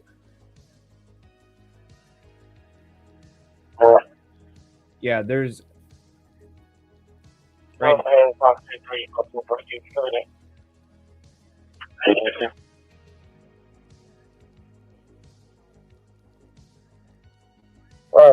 9842 responding. En route.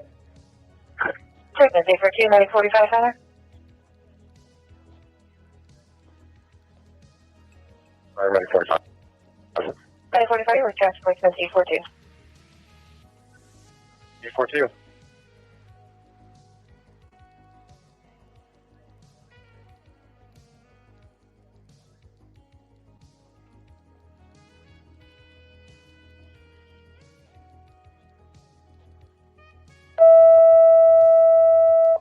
Sorry. Southbound Palm Drive, 4000 South and 7400 East. Respond on 85 East.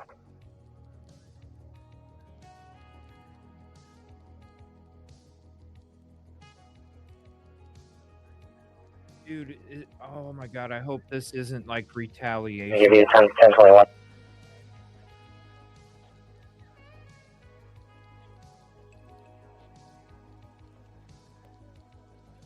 Let me see if I can find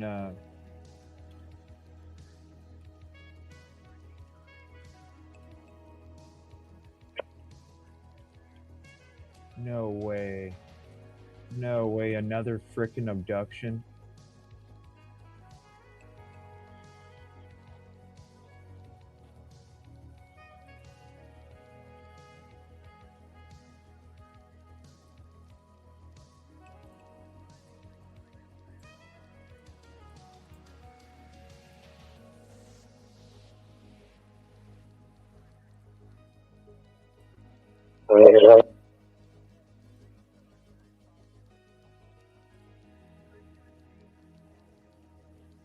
Is this one confirming that I send you the 6 paper?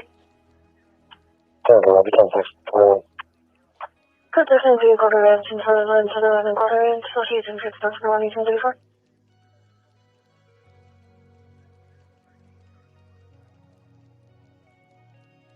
So law enforcement is saying, this is according to Pima County Sheriff's Department, there are no press briefings scheduled at this time regarding Nancy Guthrie. Should a significant development occur, a press conference will be called and media will be notified via email in our Pima Sheriff X account. Yes, copy attention locate activated assault suspects from 5432 5432 Sapphire Avenue 100 East. We from Los Niños Park occurred.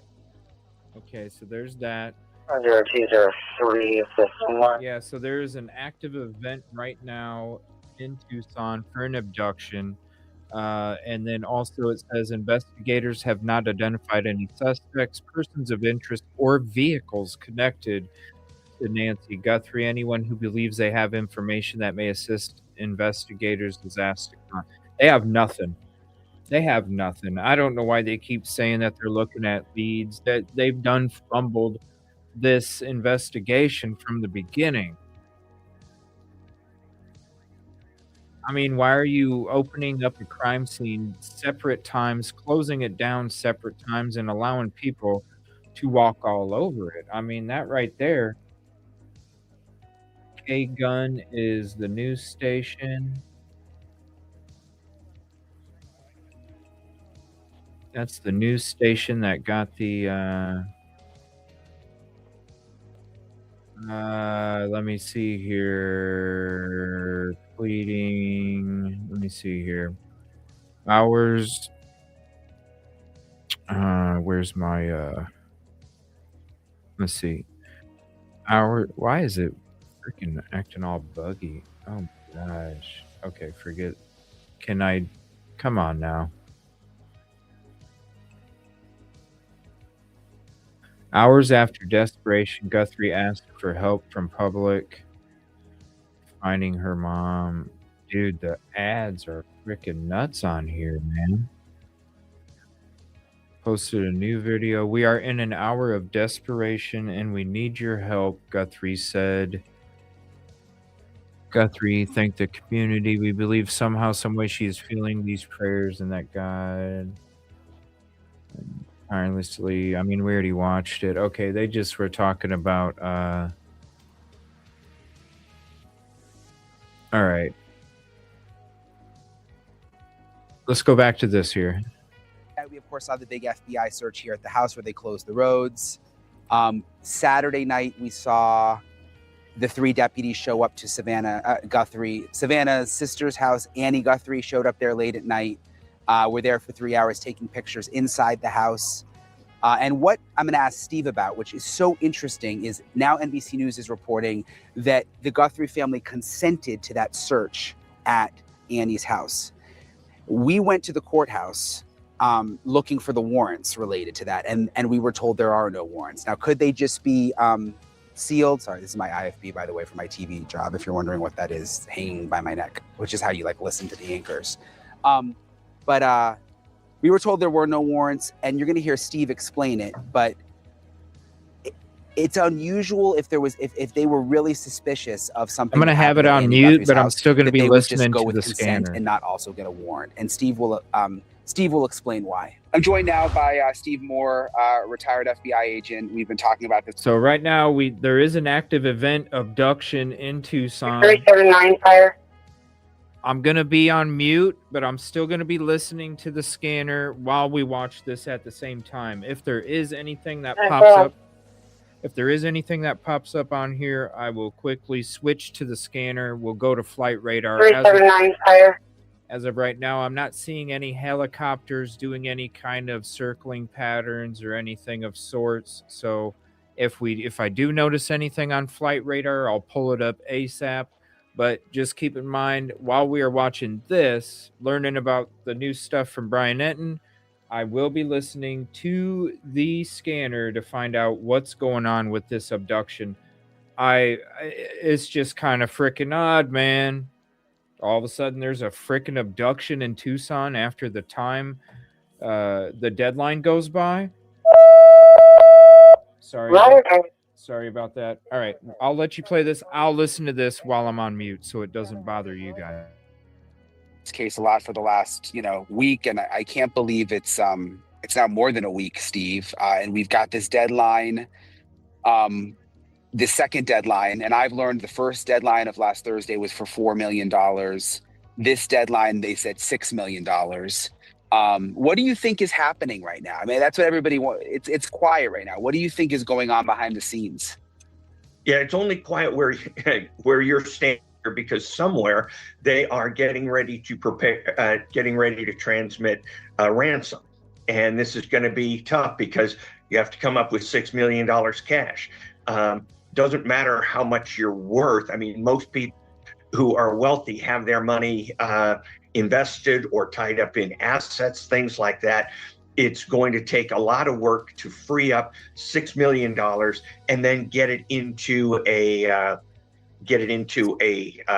means to transmit it to Bitcoin. So there is a lot of work going on, and the FBI is also preparing for the payment of, and a lot's going on.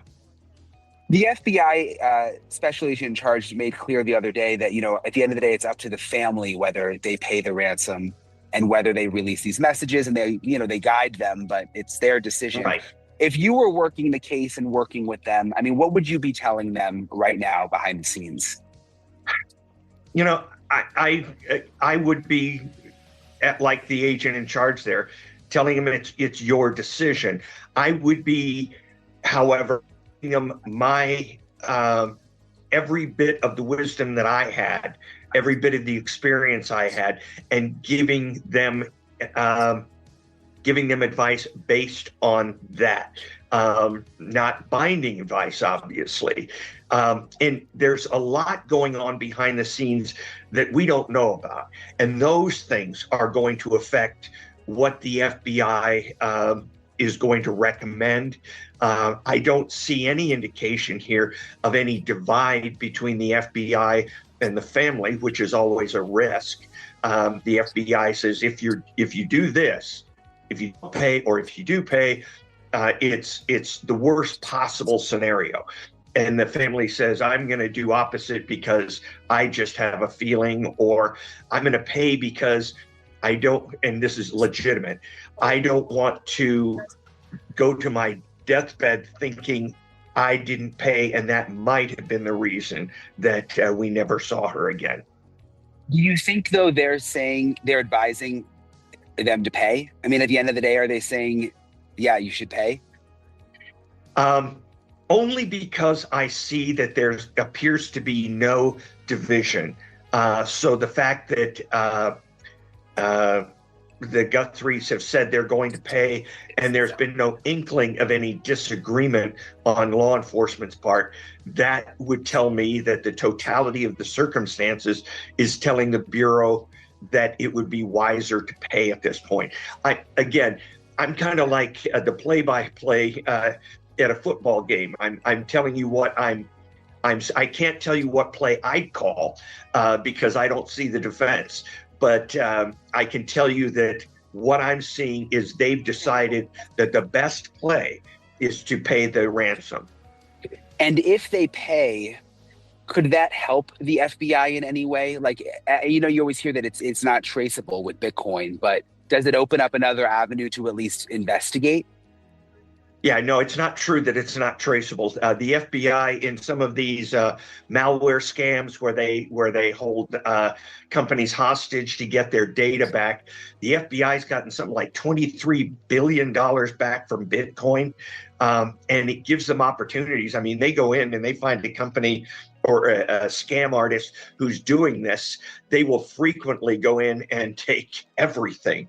So the FBI is not unable for your double negative day, they are not unable to recover money here. But there are some very specific things that they need to do and to make this happen. And those things have to be in place. And again, I would say that they're delivering the ransom, even electronically, gives the Bureau more information and more of a chance to catch somebody than by millions of miles than by not paying. Sorry. Okay, 1 second. Let me just. Hey, Allison, can you go on mute? Sorry, I'm in the courthouse. It's okay. I figured. What's the other thing I was going to ask? Let me just get back to my train of thought. So, did you see you saw Savannah's last message where she said, yes, we've received your message and we understand and we will pay. What did you make of that? Because there are different theories floating around. There was a message in the second note that came on Friday that I am told, was not necessarily positive. Do you think she means that we want our mother's, remains back at this point? Well, there's some things that she said in that we understand, and this is the only way we can have peace, and we want her back so we can celebrate. These are not things that you say when somebody says, we've got him, here's your mother, she says, she's scared but fine, this kind of stuff. A family who had just gotten proof of life would almost certainly say, please tell her we love her, that we are going to pay, we are going to get her back. Please, if there's any way you can get her medicines to her or make sure she's okay until this goes through. I heard none of that. And so I don't know.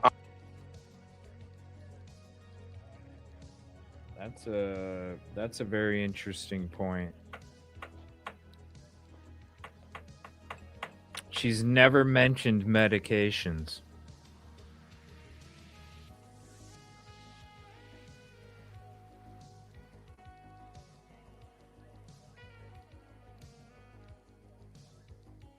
She's never mentioned medications. you would mention medication.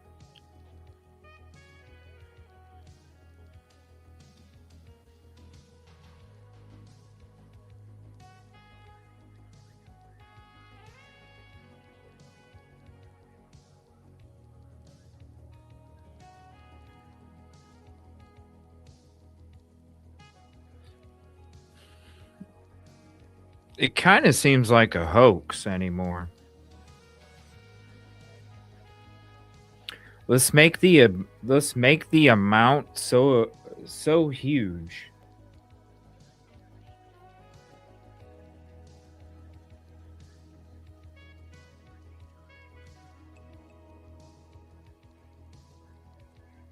So, why wouldn't you mention medication?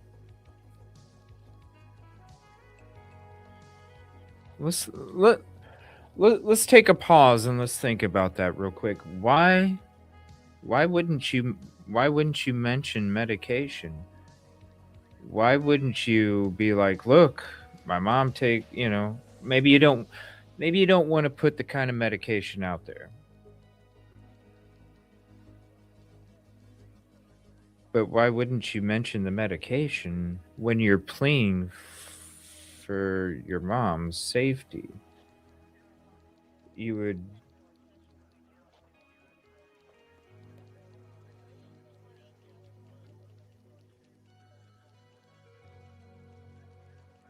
like make sure she gets this. Just to mention medication, they never did. That's so interesting in what this guy says. And why wouldn't you? If a loved one of mine required medication, they were abducted, they didn't get their medication with them, then I would be pleading for whoever has them, please just make sure she has her medication. Come on, StreamYard. It's freaking... I'm seeing other comments and they're not popping up.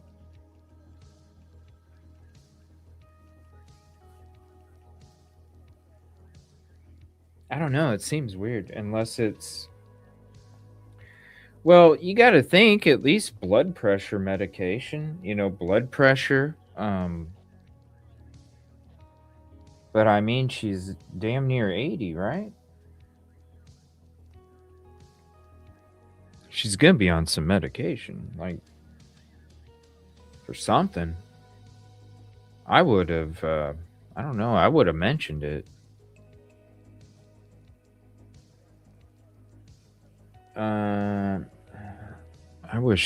I don't know what is going on with StreamYard. I don't know why it's doing that.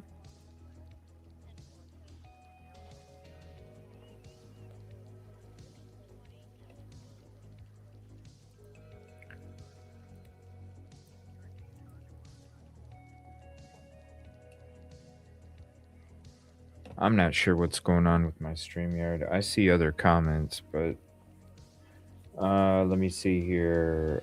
Something is off. Yeah, something's definitely. I'm gonna have to just look at my phone because StreamYard's not showing the comments. I don't understand. What do I got to do, StreamYard, besides paying $90 a month? Something is off about the whole thing. Yeah, you are correct, says Hot Girl Boomer. I don't know. I would have just if anything, I would have pleaded. You know what I mean? Like, man, at least make sure my mom gets her meds. At least make sure my mom gets her meds. Number one. All right, we'll switch back to this. See what else he says. This is a good one too. Here's the link to this if you want to have it for your Obviously, playlist. any more than anybody else on this side of law enforcement. What was in that note? But I think it's plausible that there's something more that they know that we don't. This guy was on, oh my God, that's where I know his face and his voice. He used to be on a show, a cop show. It's kind of like the FBI files, but it's not FBI. Wait, is this guy an FBI? Hold on. Maybe it was like a FBI files thing. Yeah, there we go. FBI. It is. It was some kind of FBI files. It's on so digital cable. You get those free TV channels. It's on my digital cable, or not digital cable, digital tuner. It's on the free TV channel. Oh my gosh.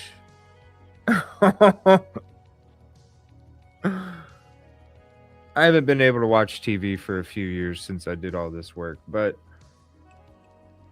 oh my God, it's one of those cop shows. Okay, I was like, damn, that dude looks familiar. Okay, now I get it.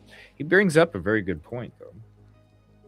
What do you think is going on behind the scenes with, like, for example, today? It's like some kind of crime channel that's on your free digital tuner TV. It's like 20-2. So, but I tell you, I love them. I love them free TV channel programs that they got there. Like, they're classic.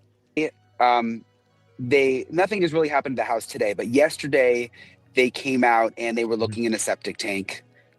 Friday night, they towed Nancy's car and were searching the house. Saturday night, I was at Annie's house and deputies came and were photographing the inside of the house.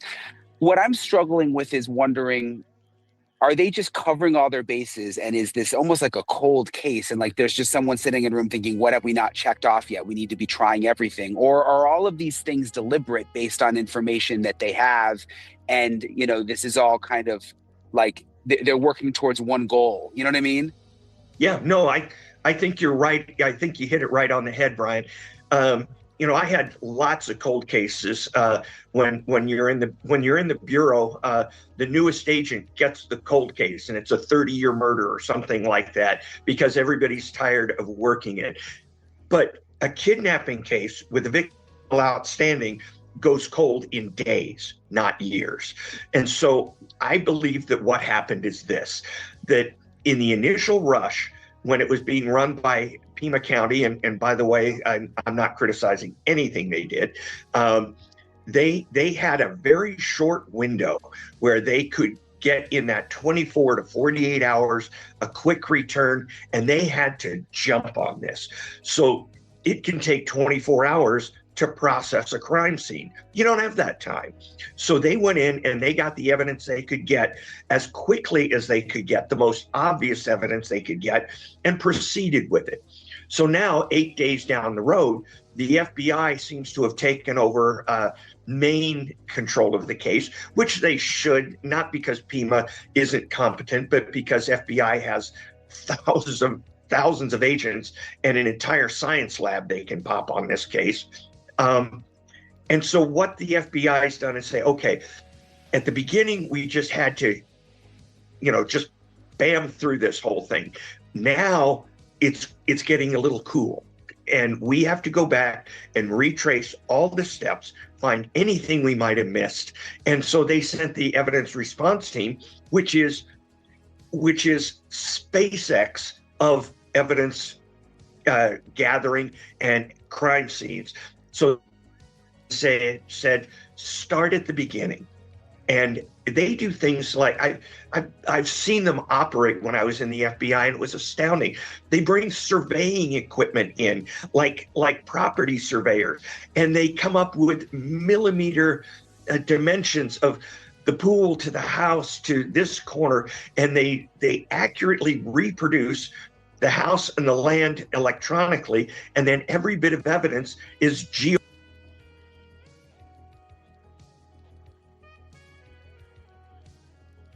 Okay, update on the abduction.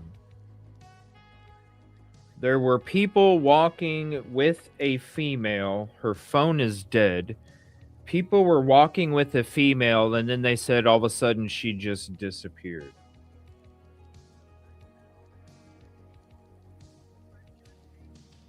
What the hell's going on, man? I'm still trying to listen for more updates on this abduction here that took place a while ago. Referenced in what they're doing. It's just astounding. So what I see is them coming in and absolutely creating a record from the beginning. We have a producer. I was actually just texting with her, Allison, your friend, our friend, who's at the Great point. is telling me that Great point. that there's no warrants available. And there's been a lot of action. I mean, they've been at the house 3 times now. They were at Annie's house, the sister. Do you think that means that that they're sealed, or would they need warrants for all of these things that we've seen happening? No, they would not necessarily need warrants. If they're sealed, I think there might be indications of a sealed warrant.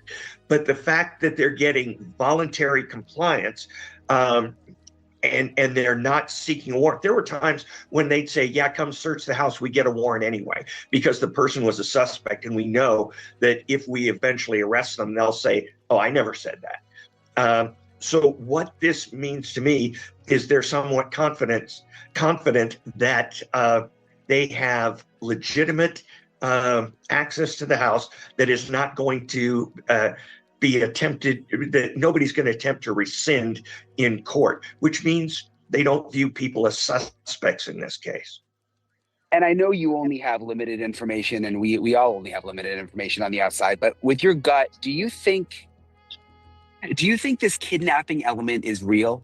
Or do you think this is sort of just a sideshow and they're working a whole different investigation here? I think that's possible. I'm not putting it as my number one possibility, but they may know more than me. Certainly going back to the evidence, and they are certainly considering the possibility that the kidnapping was that was a plan B. Because it took a while to get that ransom note. Usually, it took past, the most valuable hours of investigation before we even got a ransom note. So it's possible that they were attempting something else and are turning it into a ransom to cover up something.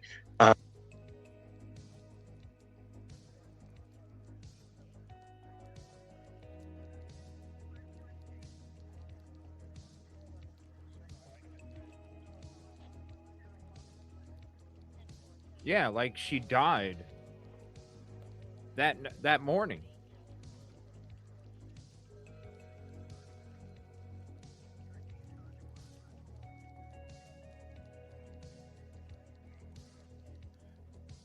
I'm trying to think of what they could possibly be covering up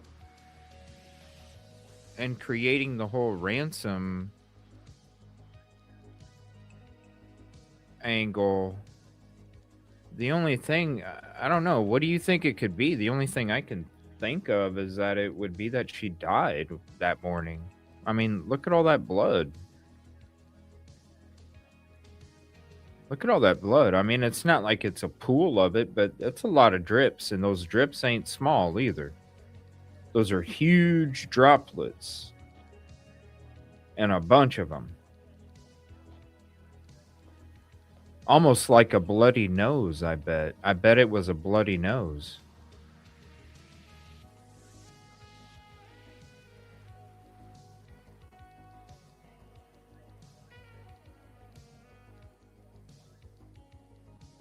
Because a bloody nose will drip in large droplets, and there'll be a whole bunch.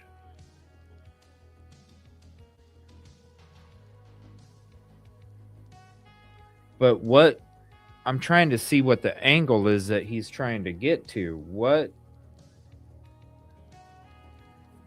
could they, what was the original plan that then turned into a ransom days later?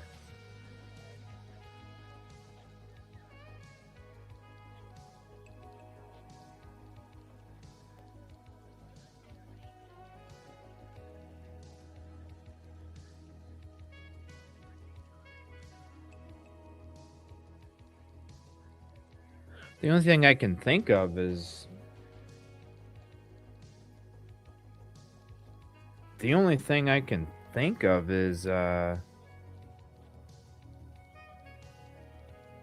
like she died. StreamYard is these freaking, I wish it would. I don't know why StreamYard's doing this. Let me see here. I can't read my damn phone without my glasses. That's why I would like to not have to wear. I used to not have to wear my damn glasses, but StreamYard chat started messing up, and then I started to have to wear my damn glasses. Are all the family members on site? There's nobody on site. Let me switch to. This is JLR. What's up, Yoli? I don't think any of the family's on site.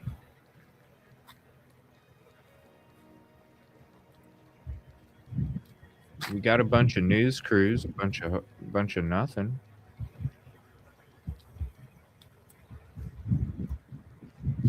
And they're just going to report the same thing that Brian Enton is.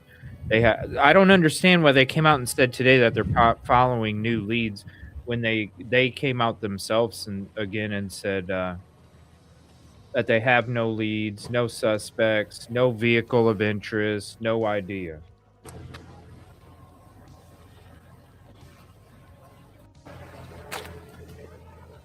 We just went through Come on, StreamYard. I don't understand. See how far StreamYard's frozen the comments? This is crazy. At least you guys can see, like, the comments are frozen on StreamYard. So I got to go to my YouTube chat. Let me see. We just went through a double homicide with Ransom. Hear it?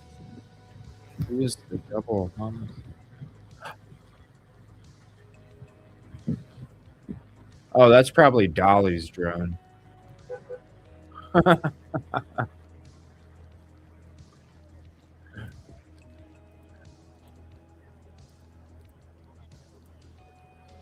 Let me see here.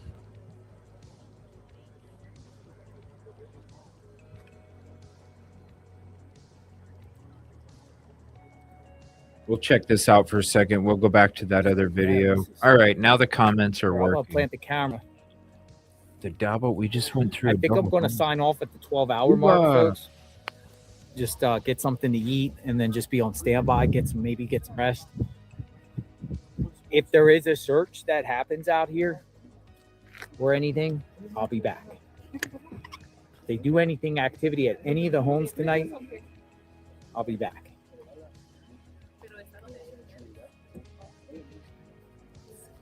The truth about the Nancy Guthrie timeline as police search daughter's home. But we have to strategically do this. We have to preserve our energy too, you know? All right, so there's been nothing that's gone on there the whole day, basically. Lights on, look at that.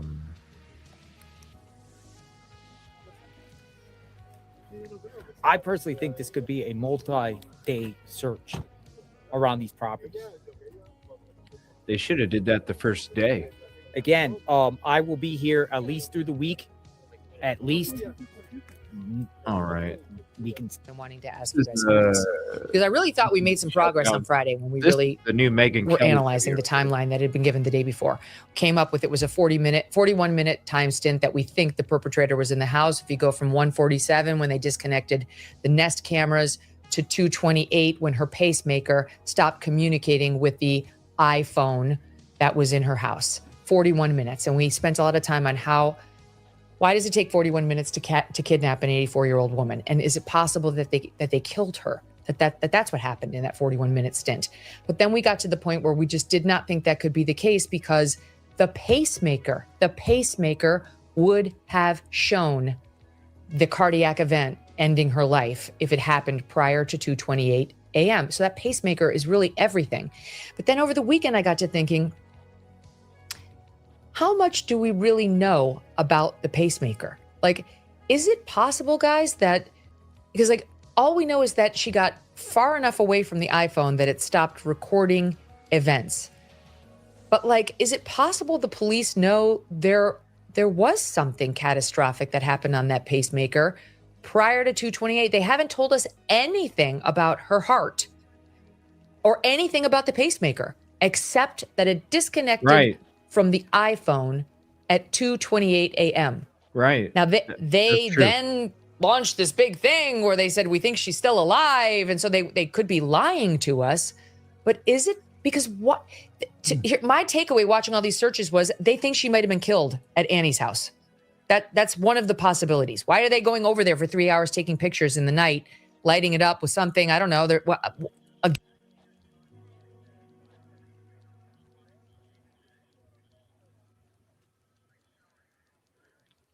Whoa. Say that again, Megan? What? Is really everything. But then over the weekend, I got to thinking, how much do we really know about the pacemaker? Like, is it possible, guys, that, because like all we know is that she got far enough away from the iPhone that it stopped recording events. But like, is it possible the police know there was something catastrophic that happened on that pacemaker prior to 2/28? They haven't told us anything about her heart or anything about the pacemaker, except that it disconnected from the iPhone at 2:28 a.m. Now, they then launched this big thing where they said, we think she's still alive. And so they could be lying to us. But is it because what? My takeaway watching all these searches was they think she might have been killed at Annie's house. That's one of the possibilities. Why are they going over there for 3 hours taking pictures in the night, lighting it up with something? I don't know. Again, this is second time back there when we have been told the crime scene is at Nancy's house. So they keep going back to Annie's house where she had dinner that night.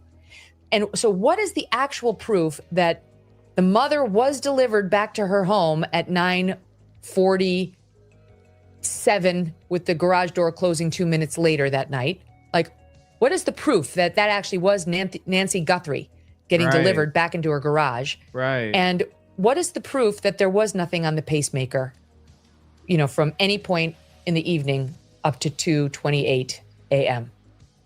Yeah, proving the negative is always a tough task for in any situation, much less criminal investigation. And I guess you're right. I mean, especially with the way the sheriff changed his explanation of, we know she was dropped off at whatever it was, 9:47, and then we know, the family said they dropped her off at this time. We're only going on that eyewitness account from the family members, one or more. Again, it's not clear, purposely probably so, but maybe on the part of even the family, without speculating there. But there's a lot of questions. The pacemaker part and the irregular activity that would show, I mean, they do show, and I've worked cases in recent past more as a consultant than in the FBI, especially people with these Apple watches that are hooked up to it. Same principle. You can actually see when a person dies, and it makes a medical examiner's job much easier than just looking at undigested food and issues like that. And it certainly can add to it. So why though would the fact, if they think she died at one house or the other, Megan, and the family is making these pleas to bring her back? It's just so confusing on my part in that regard, and how that would make any sense. So this is where I went. But if you trust in the pacemaker and you trust in the fact that the police aren't going to be doing this wild goose chase, knowing that the pacemaker showed she died, earlier in the evening. If they think she died, at 8:30 or 9 o'clock, then that would explain the search at Annie's house perfectly, right? Because she was at Annie's house at that time. But that's not what they're saying. They're saying she went back home. They are engaging in the goose chase, so presumably it's not wild, and they do believe she was alive when she left the house at 2:28 a.m. So what are they doing at Annie's house? Why are they back at Annie's and Tomas's for 3 hours taking pictures, Chad?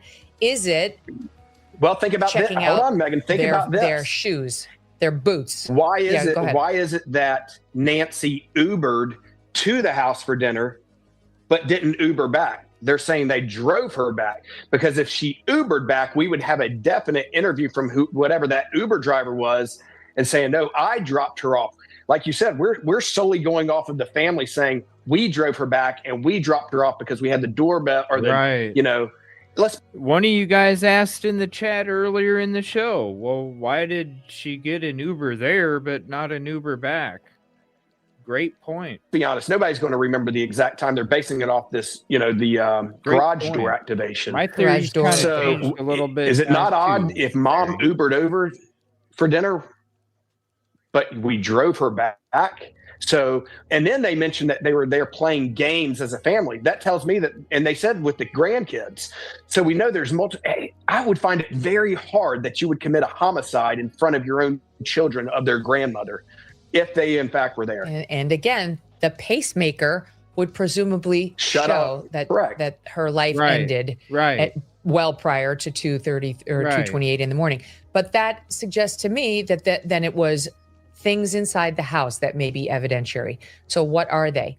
I mean, are they looking for clothing that maybe reflects mud or time in a water tank? Are they looking for boots and whatever mud may be on? Like, what would they be photographing? And they did remove some evidence. They came out with bags. So, and by the way, they came out wearing blue gloves. Does that tell you anything? I don't know if like the standard FBI is like a clear glove and the blue glove is something you deal with chemicals. I have no idea, but they were wearing gloves. So obviously they were trying to protect at least against their fingerprints getting all over this place. And to me, it seems, Jim, that they were treating it as a potential crime scene. Everything and every place associated with Nancy Guthrie right now has to be considered a potential crime scene. There are multiple crimes. Whenever this thing is resolved, we hope it is. Obviously, inside the house by the front door is a crime scene of Mrs. Guthrie. And then the vehicle that was used to transport her, we're thinking it was a vehicle of some sort. And then if she was being held somewhere or put into a place in the ground or under cover, that's yet a third crime scene.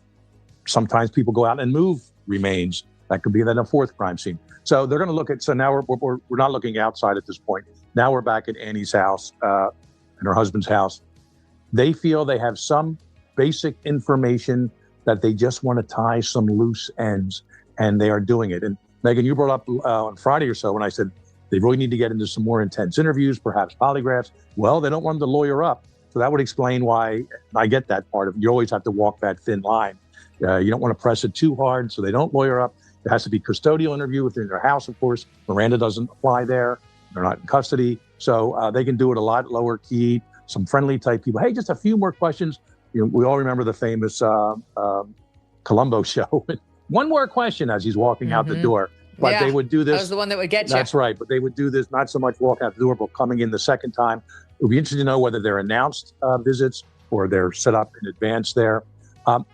Megan, either we're told it was consensual. That's all we know. Well, yeah, the Saturday yeah, night but whether the knock on the door was agreed to in the past, an hour or two before, or something else.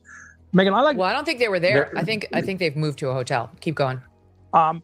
Whether we do it right now or another segment, I talked to one of the last kidnappings ever that occurred in the U.S. One of the last was that Sidney Riso kidnapping back in '92.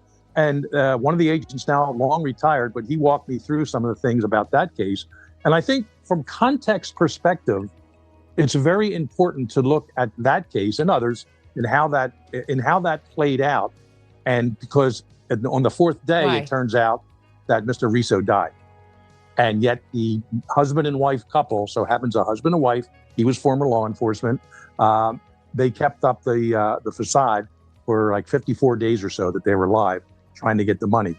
And the amount they wanted, by the way, $6 million today, and where NBC may put some of it up even, not just Savannah. They wanted, those kidnappers wanted, and Exxon was willing to pay $18.5 million back in 1992 for the kidnapping, legitimate kidnapping of their executive, in which on the first day, a letter came in the mail to, I think, the local police with the Exxon credit card of Mr. Riso in there.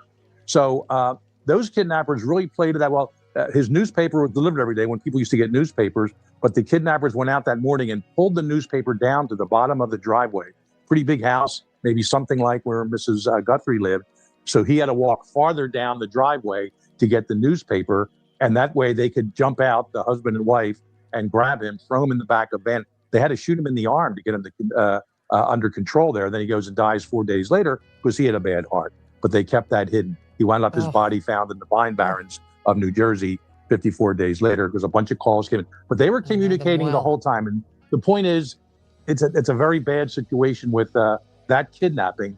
And I hate to use the word legitimate, but it was an actual / legitimate, real for-profit stranger kidnapping. All those qualifiers you have to put in there back in '92, and that's how these guys worked it. A lot of miscommunications between the kidnappers and Exxon, and so who knows what's been missing in this particular case in terms of communications. Technology is a little better now, but that was just one bizarre case. Well, Jim, we were talking about in the first hour, where is the obvious communication about facts only Nancy would know? They haven't done it, and they haven't done it for a reason.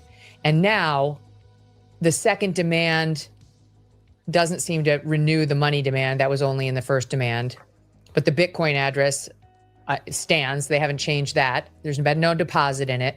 And Jim, you're the linguist. Listen to the Savannah video with the siblings. It's a shift. I mean, they sounded very grim in their first two videos, don't get me wrong, but there's definitely a shift tonally. The first one was like, she's got grandchildren, they cover her in kisses, she's spunky, she's fun, mama, we're looking for you, the whole world is looking for you, mommy. And then this, here it is again. We received your message. Well, I did notice, you can see, look, it's kind of hard to see right here. Hold on. Look at how often she blinks. Watch how often she blinks. I don't know, man. Who knows? Maybe they are looking the more I'm listening to Megyn Kelly, and I love her. She's awesome. The more that I listen to Megyn Kelly, the more that I'm sitting here going, is this an inside job, right? If they keep asking for more, she's not coming home. Man. And then they paid 18.5. Did you hear that, Hot Girl Bummer? They paid $18.5 million in 1992. Isn't that shit wild? We understand. Damn. We beg you now to return our mother to us so that we can celebrate with her. Mm-hmm. This is the only way we will have peace. Oh, yeah. No medication, this is very too. valuable to us. That's the thing, too, man. If you go cold turkey on some of these medicines nowadays, man, it'll send you to another freaking world, man. So that could be. That could be,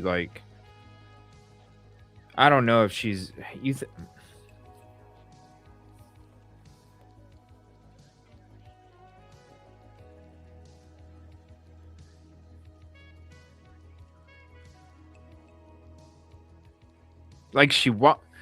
how would that even... Okay. Say that is the case. Say that she did get hurt and she got confused,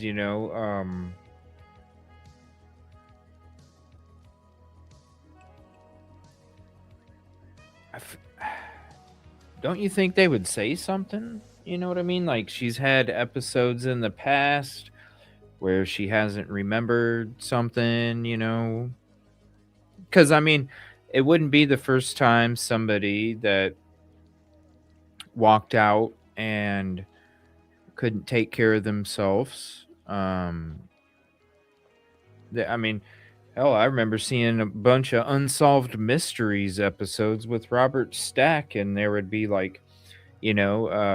missing loved ones where their elderly loved ones just walked out and got lost, and here they got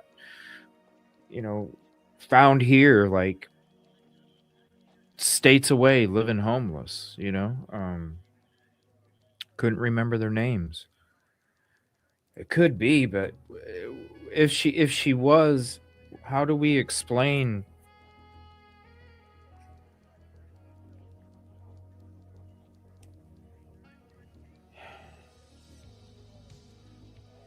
I feel like if she was, they would have found her by now. You know what I mean? I don't know if she, you got to think, there's a lot of coyotes out there.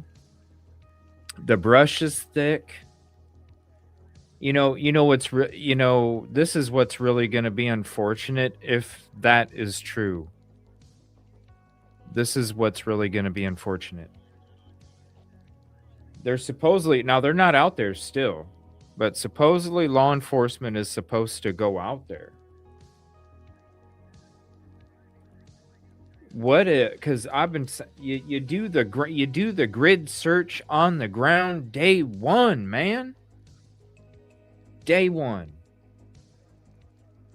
And if they start a grid pattern search and they find that poor lady's body out there,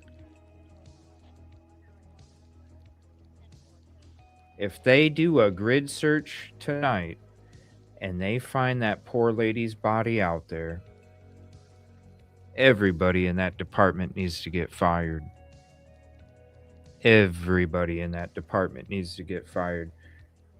Because that's like basic 101. You do the grid ground search first. And it's been a week. And they haven't done one. So if that's true, and maybe she did get hurt and confused and walked out, and she's been laying in the woods somewhere for a frickin' week because they didn't want to do a ground grid search, there'd be some hell to pay. They better all lose their damn jobs, because if you can't even literally walk your happy ass feet around some dirt to look for an elderly woman, you shouldn't be doing that job in the first place, you know? And we're just talking about walking, looking around. I've read some of Nancy's dark poetry. We went over it. It's eerie. Some online clips. What? Whoa. Whoa. Whoa.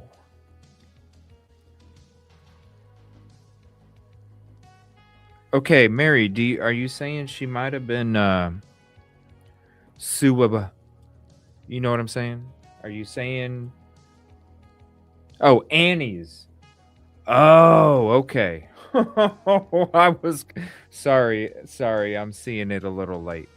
But she struggled. Yeah. What's up, Angel Mama? Yeah, she struggled with mobility and fragile health. Yeah, you could tell from her arms. You know what I'm saying? You could tell from her arms.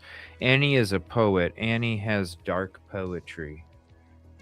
Well, as we got to this video, like I said, look at how many times she blinks compared to everybody else, and we'll see that in a second. I'm not saying this yet. You'll learn by watching. Okay, I'll check it out.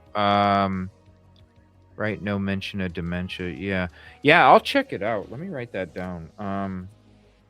It sounds familiar. I'm just not sure if I'll reach out and ask for permission first. I don't know if he's one of those that,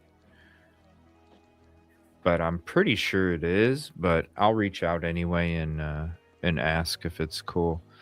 Let me see. Someone in the chat, watch real quick and come back. Yo, at night the temp drops. Yeah, that too. I don't think she's surviving that many days. You know what I mean? I mean, that's what I'm thinking. Like, if she did, because it's definitely plausible that she got hurt and got confused and walked out trying to get help. You know, who knows? I mean, that was a decent amount of blood that was by the front door there.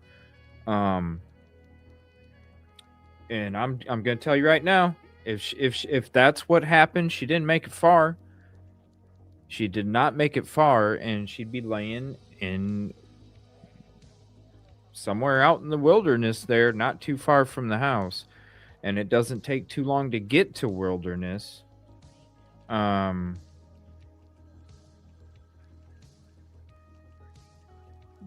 But if they're gonna find her if that's what happened, because she's gonna be, you know what I'm saying? She's gonna be around there somewhere.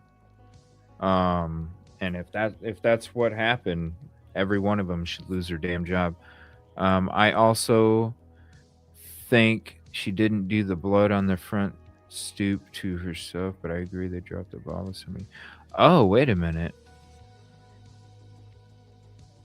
I also think that she didn't do the blood on the front stoop to herself. Yeah. I was thinking maybe it was like a broken nose or something. You know what I mean? Like a broken nose, because those were big circular droplets. You know what I mean? They were like clunky droplets. To me, that reminds me of like a nosebleed, when a nose is bleeding and it's dropping in large clunks, and it's not like spraying, or it's not pooling. It's like large, huge droplets. It's almost like a nosebleed. So it makes me wonder if they broke her frickin' nose. If she walked off, then why say ransom? Well, that's one of the things that they're bringing up, Busby, is that here, let me just switch back to this until we go to the video.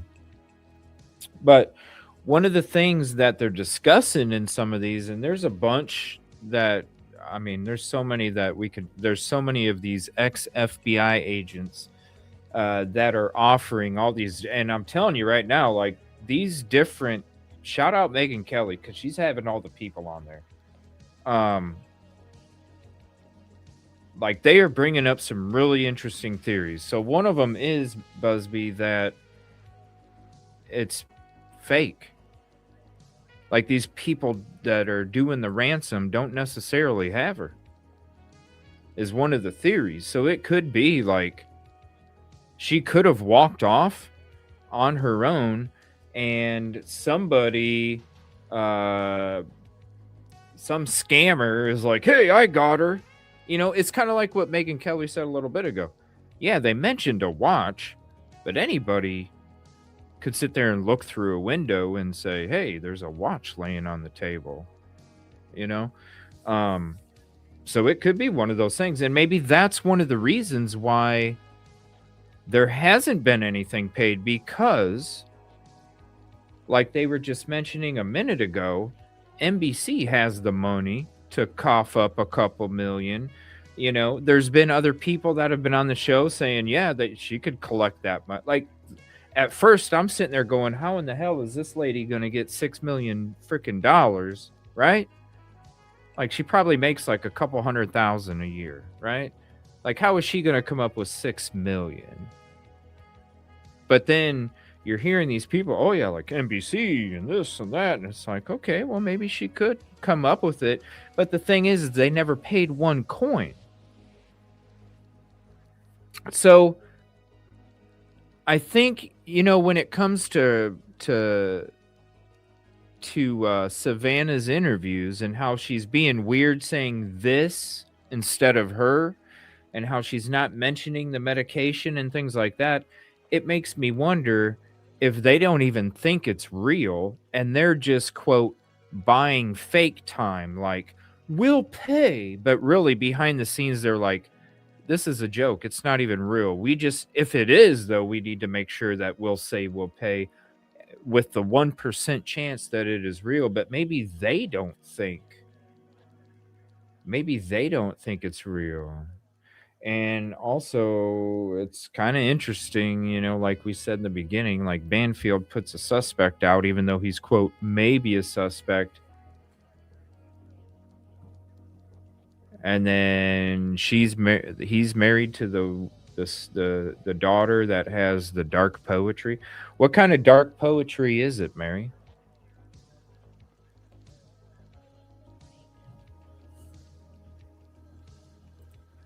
What about the Cheerios being at a ball game on the weekend while everyone else is worried? Yeah. Yeah, I saw that too. Yeah. Like, she even said, they've been working tirelessly. And I'm like, yeah, except for going to frickin' basketball games. They do. Silver alerts go out. Elderly wander off. Only 15 minutes long for knowledge on this. He has another one. I'm going to change. Okay. You can get dehydrated and fast in the desert. Yeah. And she's not going to make it far. So that's what I'm saying. Like, that the grid ground shirts, but right, Busby? Like, we know that. Automatic grid ground. Automatic. Number one, Number one, you go to the area, you look for the surveillance. Okay. Where is all the surveillance? Number two, grid ground search. It's that simple. And the fact that, yeah, I wish they had a search party activated. I'll tell you what, if we were there, we would have already been having a search going on for a frickin' week. Are you frickin' serious? She makes no way. What? $8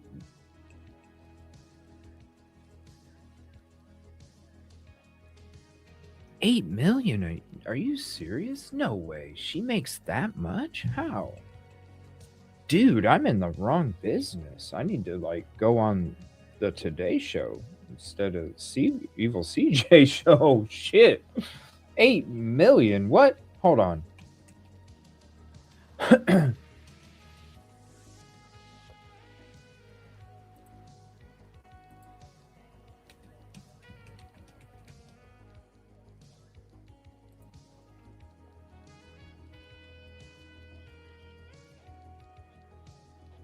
Whoa!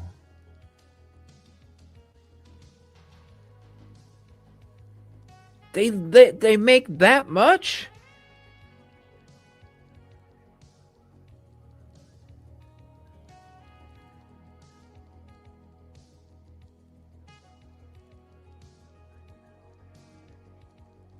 $8 million? Yeah. His net worth is estimated to be approximately 40 million. She has accumulated this wealth primarily through her role as a co-anchor on NBC's Today Show, where she earns an estimated annual salary of 8 million. What the hell am I doing sitting here? Making 8 pennies.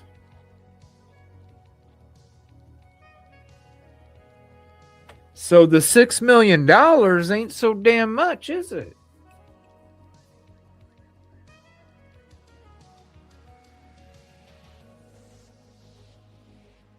What the hell? This is wild. This is wild. Mary, thank you. Some would say distancing behavior. Why won't it let you join? Let you join what? What do you mean, Leslie Billy? It's weird. It has like a question mark. Can you see it on the... but she is... Let's see. Absolutely. We did that. Yeah, it's automatic, man. I would... You know, I don't miss all the stress that's involved in the... and all that, but I do wish we could have been out there doing some searching, because I'm sitting there seeing everybody just standing there, and I'm like, damn. Why aren't we searching? That's why they are not handling things like us regular folks. I don't know how much she makes, but yeah, that's wild, man. That is wild. Our loaded bring on the cavalry, right? Yeah. You're about to fight Annie. No! I did not.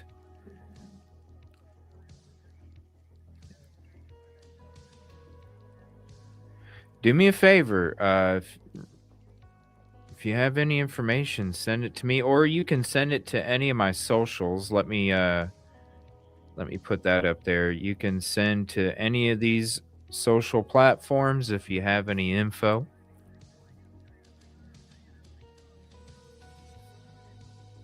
Oh, membership? I don't... I'm not sure. Hold on one second. Oh yeah, I used to... Oh wow, I forgot. See, I didn't do shows for like 6 months. I needed a mental health break, man. And I totally forgot that I used to pin that in my comments. Hold on.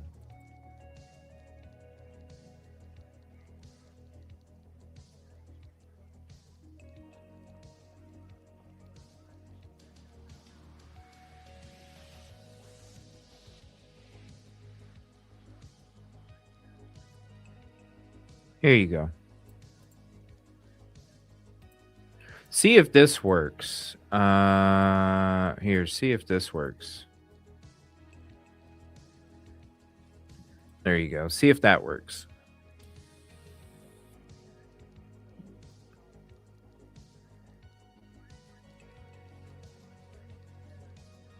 Yeah, send me that poetry, Mary, and I'll read. Cause I was gonna take tomorrow night off since I'm on tonight. By the way, here's the new schedule too, right up above here.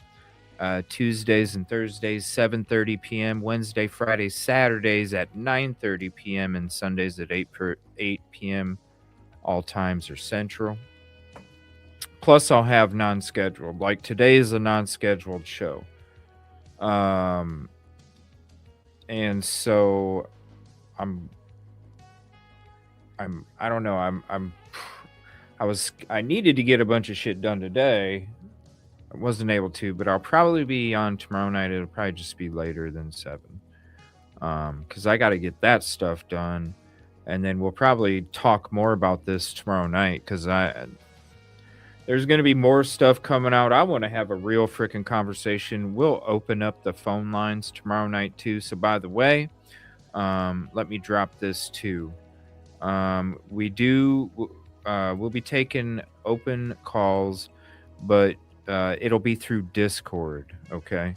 I'm going to be doing live calls through Discord. So all you have to do is you can click on this link to join our backstage. So what happens is when I open up the phone lines, all you have to do is just click on that link, or it's going to be a new link for every show. So the link that's dropping right now works right now, but for the next show, it will be a different link. But all you have to do is just exclamation point call CJ.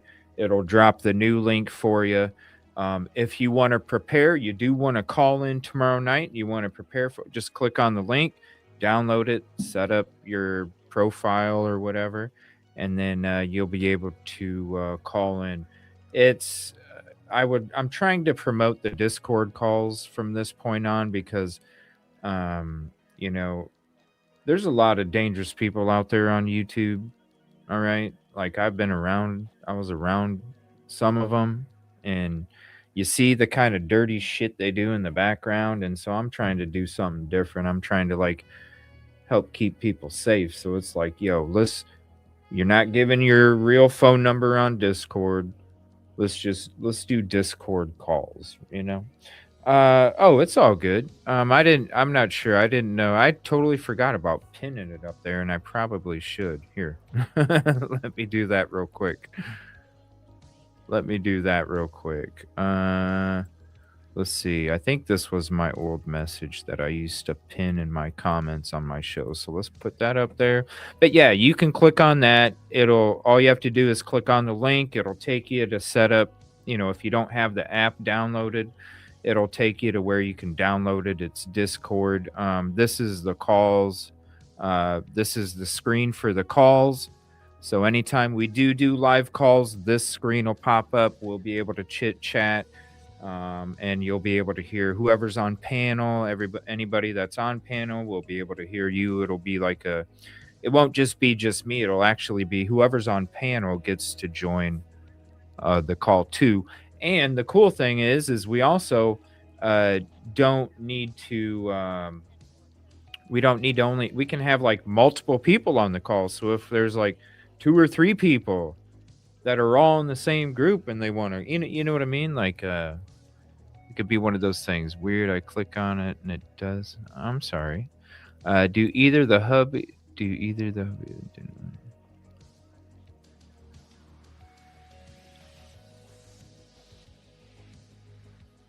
Oh, wow. The hubby was pissed and didn't want to wait for the inheritance. Man, you think they would... I got to read some of this poetry. But yeah, we'll do those. Let's see. Didn't want to wait for the inheritance. Nope, maybe on my side over. Okay. Yeah, I'm not sure what's up with that. But yeah, you can click on that link. You can download Discord, and then really you just create an account, and it's that easy. I just drop you a link, you join the voice chat, and you're on the show. So we'll probably open up phone lines tomorrow night. It's getting kind of late tonight. I'm going to head over to my TV channel and play some video games for a little bit. I don't know how to join it. Oh, that's cool. It's, if I have my phone line that I always used for call-ins before, but, I could always use it if somebody only has a phone, that really wants to call in. But unfortunately, with that way, you're only able to hear me. So if anybody is on the panel, you wouldn't be able to hear them. Let me see. Well, yeah, they're not poor. Party line.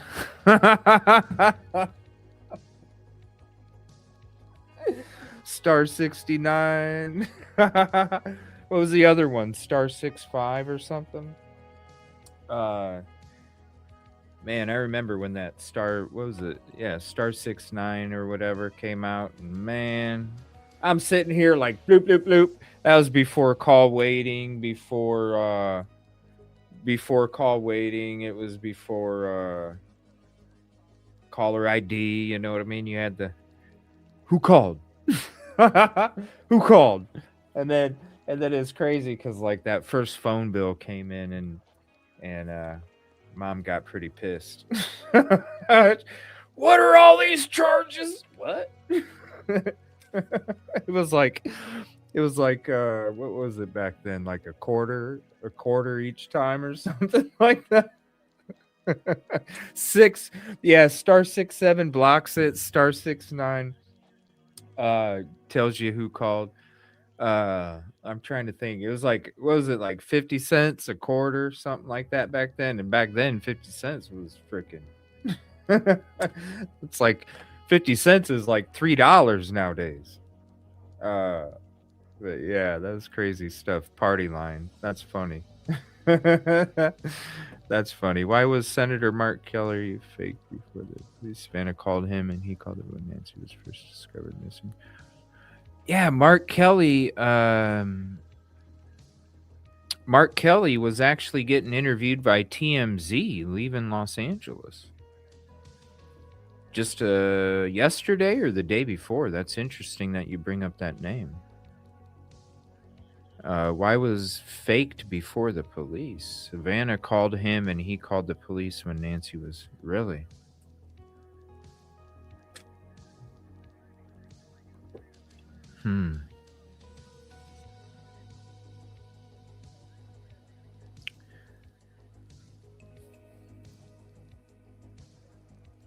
But yeah, if you ever want to, we could always set something up. I could always have like a special part of the show where we do the regular phone or whatever for the non-Discord. But I think once people see the Discord, there's safety behind it. You're not, and I'm sure there's going to be a lot more people that are going to do it in the future too, because you're not with these other people, you're giving them your real phone number. You give them your real phone number. That's half the information already, and so it's just safer, for people. I feel bad. There's a lot, some of these people out here that you trust, these bigger channels, man. If you kind of knew the background, I don't know if you'd feel so comfortable calling with your real phone number, it can be dangerous. So at least with the Discord, you're not giving your real phone number, and we also get to have the party line instead of just the one-on-one call. All right, I want to switch back to this interview here with Brian Enton real quick with this ex-FBI agent. This was a really good interview, And like I said, we'll be back at some point tomorrow. I'm not sure if it's going to be a regular 7:30 or if it's going to be later on. So just make sure you have the notification bell turned on to all. Make sure you're subbed if you're not. And then also please hit the like. It is the free way to help it out. Share it out to your socials, your friends, and have them come hang out with you when you come back on the next one. And then that way you get notified. If you're not getting any notifications, the best way to fix that is just to unsub and sub back and click on the bell again. It's been an issue with YouTube for 2 or 3 years now, and it's never going to go away. So that's the only thing we can advise. Brian Enton is the only one I watch. Yeah, like out of any of these news people now, yeah, he's the only one. He's the one that has the most. He's a little biased when it comes to the Consalvis family, but that's his business. Did they use drones at all? I'm not. Let me see here. And they're still working on that abduction. Let me turn that up a second while we look. Wearing a blue jacket and a vest. Trying to check on Barbara, who's 87 years old. Last spoke to yesterday. There's an answering her phone at the door. Show 76 at 93. 10-4-73. 93.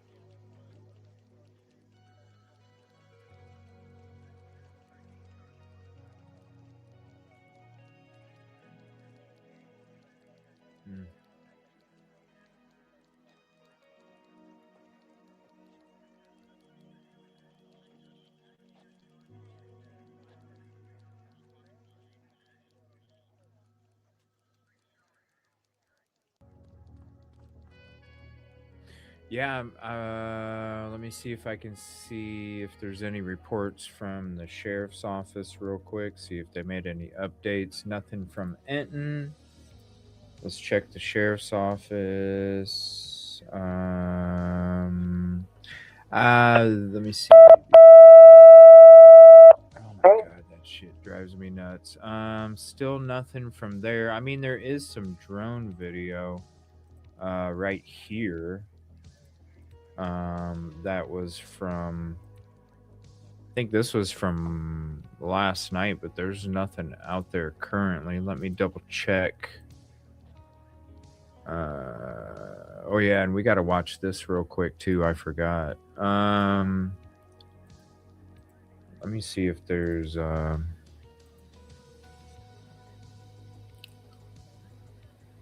me see.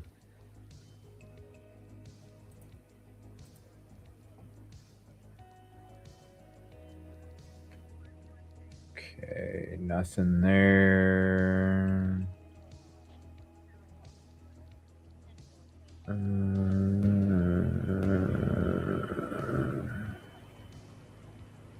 Nothing there.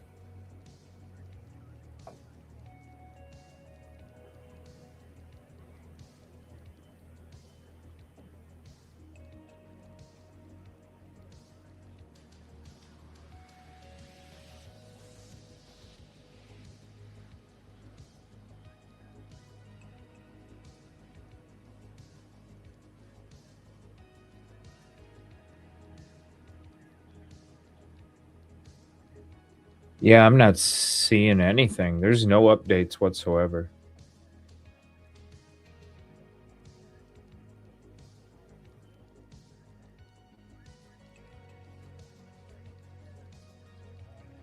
Let's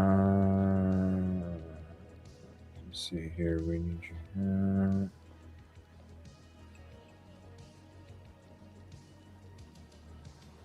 Yeah, there's nothing.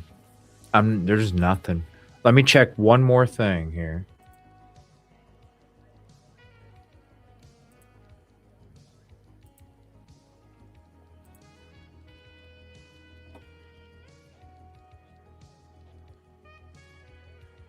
Nothing. Nothing. All right. We're going to watch this. Did they use... Yeah, there is some drone video. Fox. Yeah, Fox. We're going to watch this. I'm going to flip to the big screen and watch how many times she blinks. It's very interesting. This is a good video too. Here's the link for this if you want to save it to your own playlist. So here's this real quick. Let's watch this part. Watch how many times she blinks compared to everybody else. She's got grandchildren. They cover her in kisses. She's spunky. She's fun. You know, mama, we're looking for you. The whole world is looking for you, mommy. And then this. Here it is again.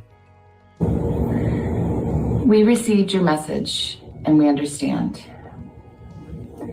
We beg you now to return our mother to us so that we can celebrate with her. This is the only way we will have peace. This is very valuable to us, and we will pay. A lot in there, Jim. You've got so that we can celebrate with her. Also, now they're begging. We beg you to return our mother. And then this is the only way we will have peace. This is very valuable to us, and we will pay. The peace is very valuable to us, and we will pay. Return her so that we can celebrate with her. What does that mean to you? Yeah, there's a lot in there. I much prefer to be analyzing the communications from the alleged kidnappers, but we'll stick with this for now because we don't have any access to that. Yeah, it almost sounds like, and Chad knows this very well, we've both been there, when your investigation of some sort of a missing person, it could even be a boat accident or something, it goes from rescue to recovery. And it almost sounds like the family members have morphed into that category. Why they felt they wanted to put a message out, because they want to celebrate that, and not in the way we look at celebration with a birthday party or a surprise party, saying goodbye, perhaps. A celebration of life is a very common term nowadays. Yep. And perhaps that's what they're seeing. Just tell us where she is. We'll pay you this sum, whatever, if it's 6 million, as we're hearing, USD, which again makes it even more interesting, as you pointed out earlier. They're willing to do that, but there is a somberness about them. There is like they know something, perhaps what President Trump was referencing on Friday. Somehow that information came to fruition and it was passed to the family. Because all he used the term was solution. And of course, I picked up on when President Trump said it was reasonably soon. What does that mean? Hours, days, weeks. That can be, clarified in many different ways. So it does seem to have a different, there does seem to be a different persona, collective persona reflected in that last message. And I just hope they're wrong about it. I still want to think she's alive. I still want to think the investigators are looking to rescue her or at least have her released. And I'm assuming the task force is bifurcated, those looking at everyone around Mrs. Guthrie, housekeepers, all the people we talked about before, then the other side of the team looking at a possible kidnapping. I'm hoping they're bringing the CIA in and NSA in terms of, you can put anonymizers on your computers. You're pretty good for local law enforcement, even federal. But I'd like to think that our system, our federal government, the spooks out there, the spies, know how to truly penetrate an anonymizing type system and take this back to Eastern Europe or Sub-Saharan Africa, wherever these demands are coming from. And I'm not giving anything away here. The NSA does not mess around. That is the group that knows everything. All International. Right. What? Oh, okay. So hold on one second. All right. So now, yeah, it was kind of interesting. Great conversation, man. Great conversation. It really makes you think about a lot of different things. There's so many of these other these other videos about how this don't make sense and this investigator and all this other stuff. There's no way I'm going to be able to cover it tonight. But what we will do is we'll get through more of them tomorrow night. Definitely come back. And we'll kind of, see what's going on. I don't know. I'm going to collect any new updates that come out. Did I get the new FBI update? Well, I thought Kash Patel was supposed to be, coming out there. Hold on.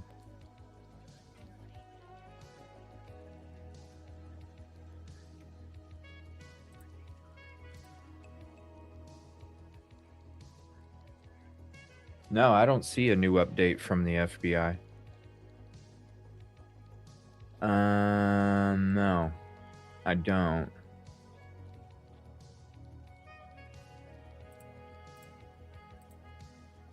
I don't. What was the new update? Let me see here. Brian Etton. My Discord. Well, here's the cool thing about it. You don't have to figure out how to use it with the live calls. All you have to do is set up an account, and literally you just click on the link. It'll take you to the backstage. And when we're ready to bring you up for the live call, then you just click on another link. And so you'll click on one link that gets dropped in the chat. It'll bring you to the backstage. And then once we're ready, because there's going to be a queue for people. So you can literally, you don't have to sit there and keep trying to call or anything. You can sit in the queue.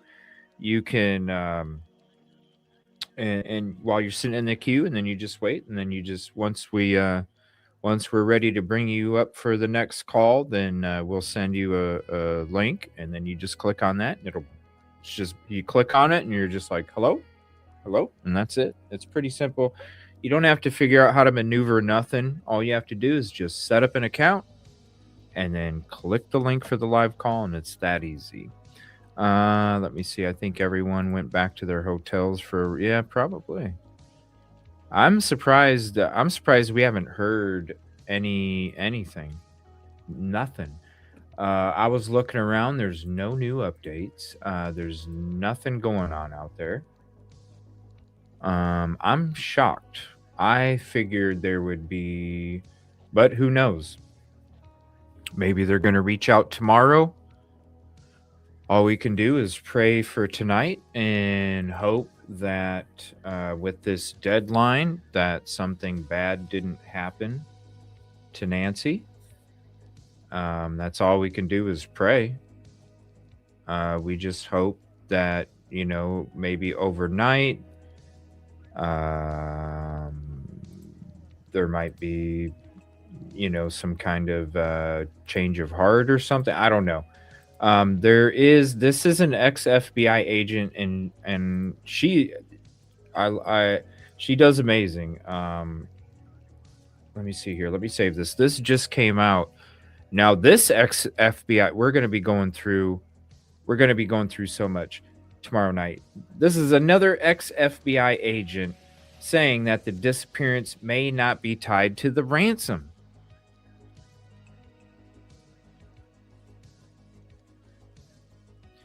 By new, I mean before. Okay, yeah. We got that. Thank you, Angel Mama. Meant okay. They are very religious, and I also thought they meant celebration. Oh, that does make sense, Angel Mama.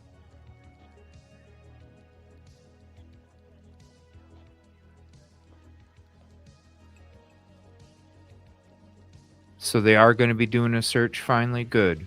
Sorry, the StreamYard comments are finally popping up for me.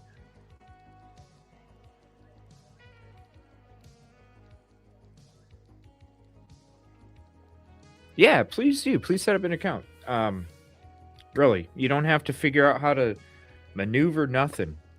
You don't even have to be on Discord. Like, you can literally you can have your YouTube chat up on your phone. You can literally click the link, and then your phone will take you to the backstage. You'll see you're sitting in the backstage, and then you just once we're ready to bring you up, you just click on that link, and bam, you're right there. You're like, as soon as you click it, hello, you're right there. Let me see here. Let's watch this real quick. Other than that, there's no other updates. I got a bunch of videos.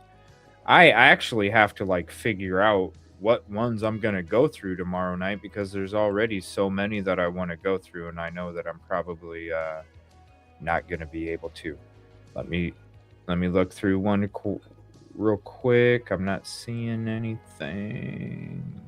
All right, let's watch this. I like this ex-FBI agent. She talks about a lot of cases, and she is always spot on. So let's check this one out real quick. Prove you right. And Chris, you said basically you doubt that Nancy Guthrie's disappearance was actually a kidnapping. The fact that Savannah Guthrie has now put out this video that very clearly seems to indicate that there has not been proof of life, there has not been communication with the kidnappers, and now broadening it out to we just want the public's help. Does that prove you right?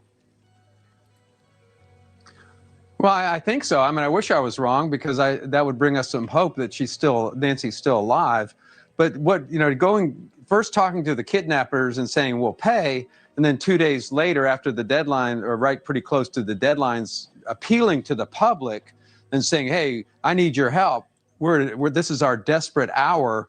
It is not compatible with working with the kidnappers to try to get a safe return and having paid a ransom.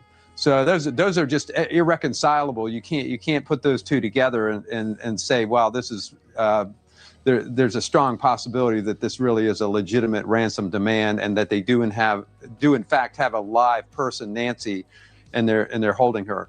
So unfortunately, I think I am right. I don't want to be. Huh? Yeah, Tracy, there's so much of this case that is in a word bizarre, and there's a lot of other adjectives you can use. Over the weekend, I cannot tell you how many pet theories I had, and people asked me, could this have happened? Could that have happened? And every one of them, you kind of had to say, well, maybe, because we don't know. And we don't have any facts that sort of lead us in one direction, other than what Chris points out, that this doesn't seem like a ransom kidnapping because typically the kidnappers want their money and they get in touch. Is there a theory of the case that this fact pattern really fits? Well, here's the thing I do want to say respectfully, Chris, to say that it's not a kidnapping is perhaps a little bit irresponsible. This ransom may not have been valid, which I have said all along may not be the case because the FBI has never come out and absolutely said that this was a valid ransom.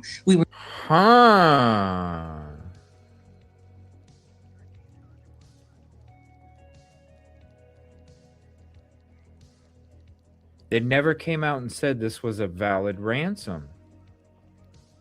So many We're just twists. working under the auspices that it might be. Now, she still may have been taken against her will.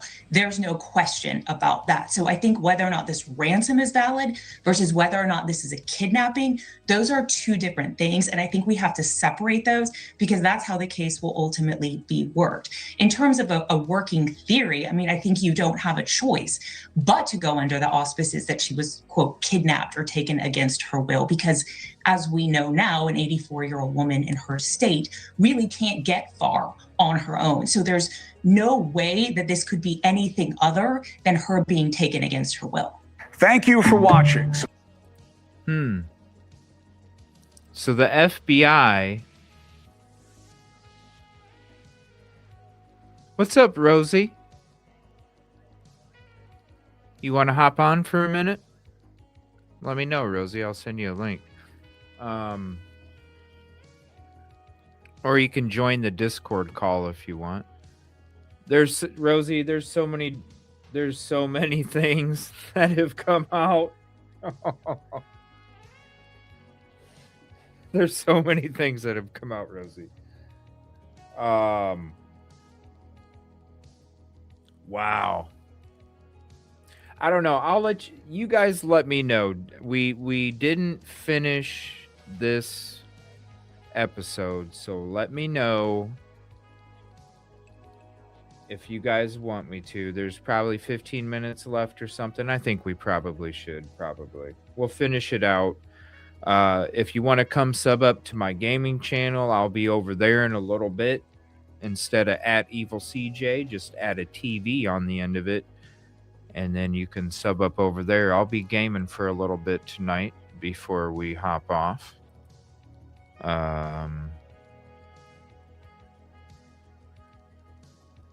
Man, I don't know where to begin, Rosie. You know, Rosie and I were talking earlier today about this case. And yesterday too, all day yesterday, really. And Rosie, there's so much there. I don't even know where to begin, Rosie. Oh, thank you, Leslie and Billy. I don't even know where to begin, Rosie. I really don't. there's so many different angles and theories, and I mean, and these trust me, tomorrow night show is gonna literally be like all ex-FBI agents that are different ex-FBI agents talking about how weird this is. And we need to look more into that the Glove Park?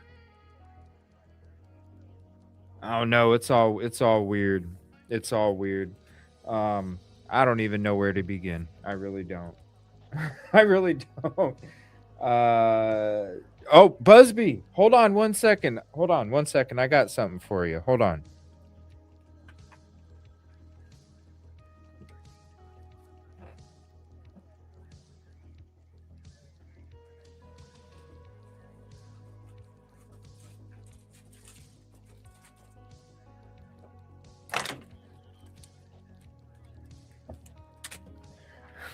All right, Busby, look.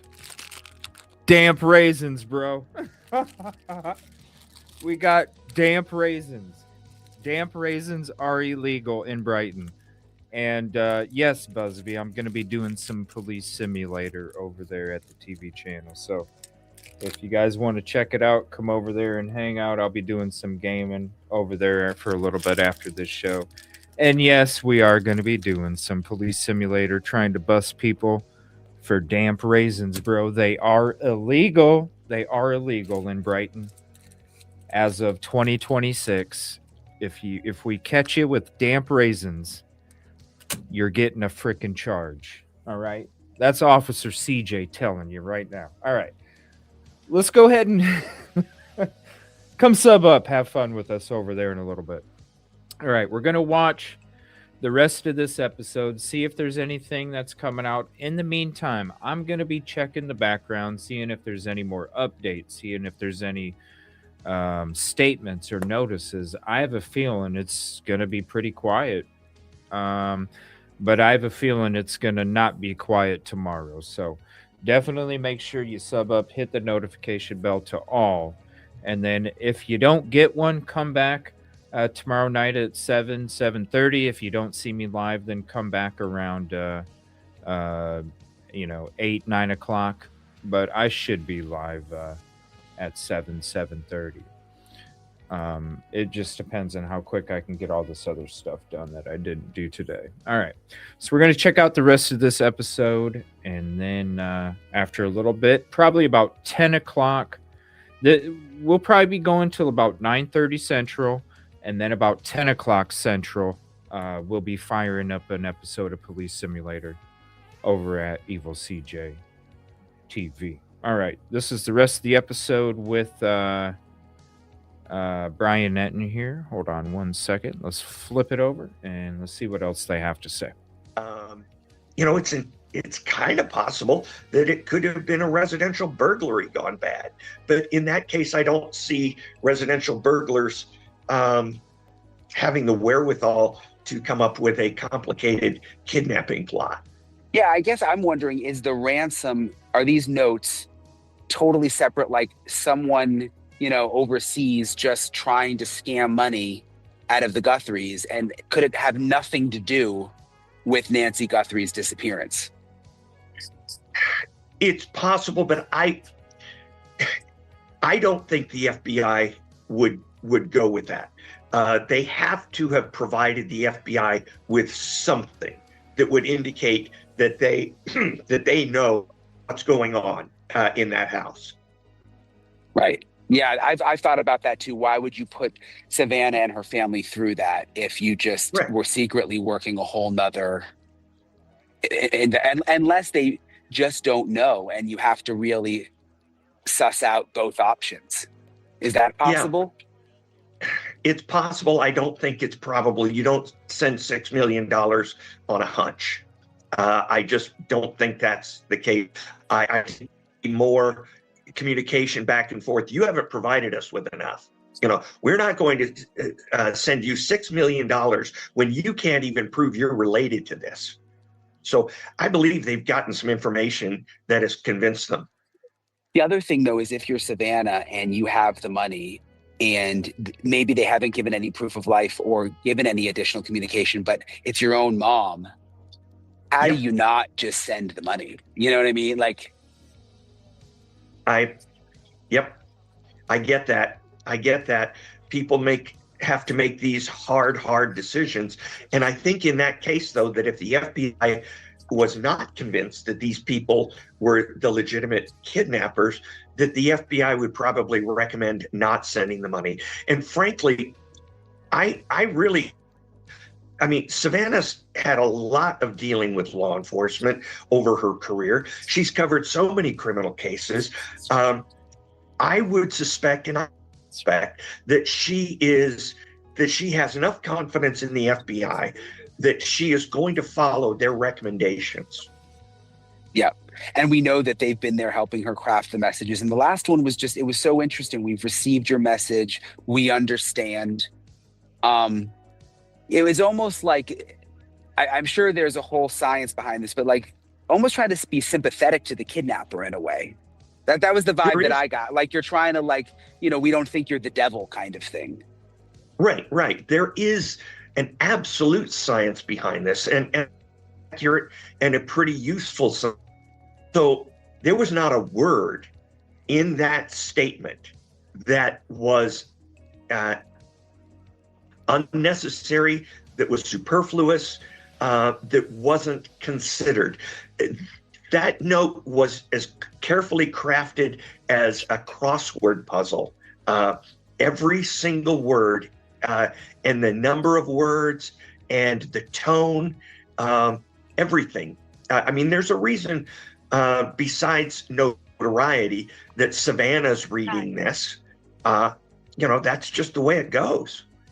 Yeah, and you can tell that they're reading. Like she looks down in pretty much every video, so it's obviously she's trying to stick to the specific words. Right. Just back to something else from Saturday night when I was out at Annie Guthrie's. The 3 deputies showed up, blue gloves. They went in. It was very low key. Like it wasn't they weren't FBI. There was a security guard there, hired by the Guthries, who seemed to know they were coming, let the 3 deputies right through. And we've since learned that it was consensual, that, the family knew they were coming. And the blinds were down, but we could see flashes from inside. So they were taking pictures inside the house for about 3 hours. This is, again, Annie Guthrie's house. So Nancy's other daughter. Should we be reading into that?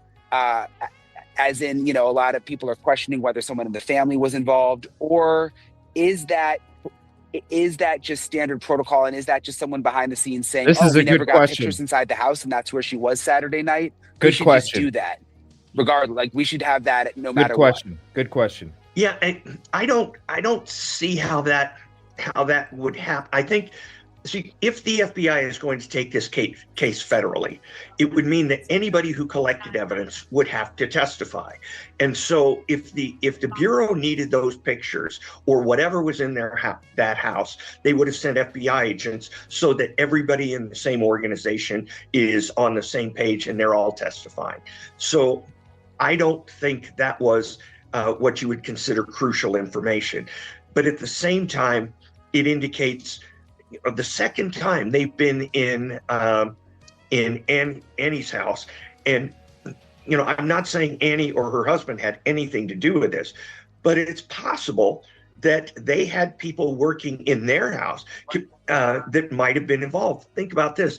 Annie was responsible for, essentially, she lived closest. So of the family members, she was right there where she could take care of her mom, and she had knowledge of the house. She had all the information about getting into the house, their timing and things like that. So it's not out of the realm of possibility that somebody who had been in Annie's house could be a suspect, and that would mean photographs were being taken.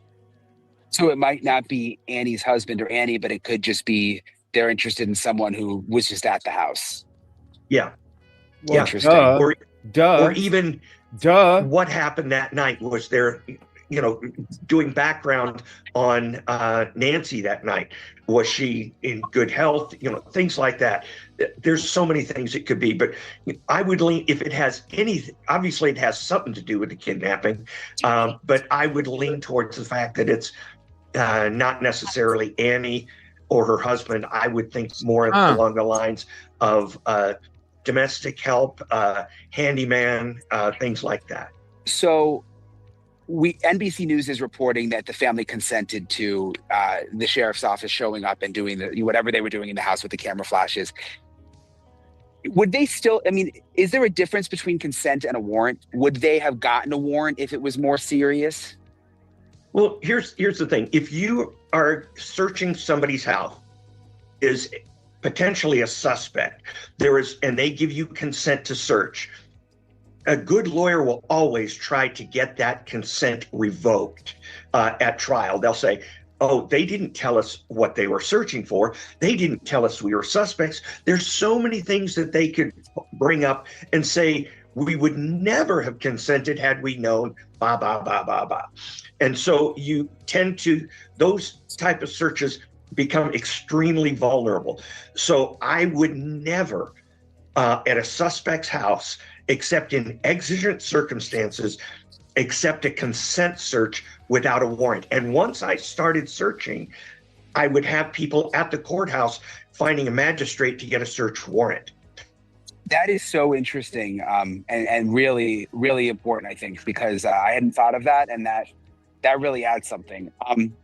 The other thing I wanted to ask you is, she's 84 years old, Nancy. Everybody with older parents knows you have a lot of people that start helping. You got healthcare aides, and you've got, housekeepers and pool people, whatever. She's got a really nice house. I'm sure there's a lot of maintenance. Do you think they're looking into all of those people? Absolutely.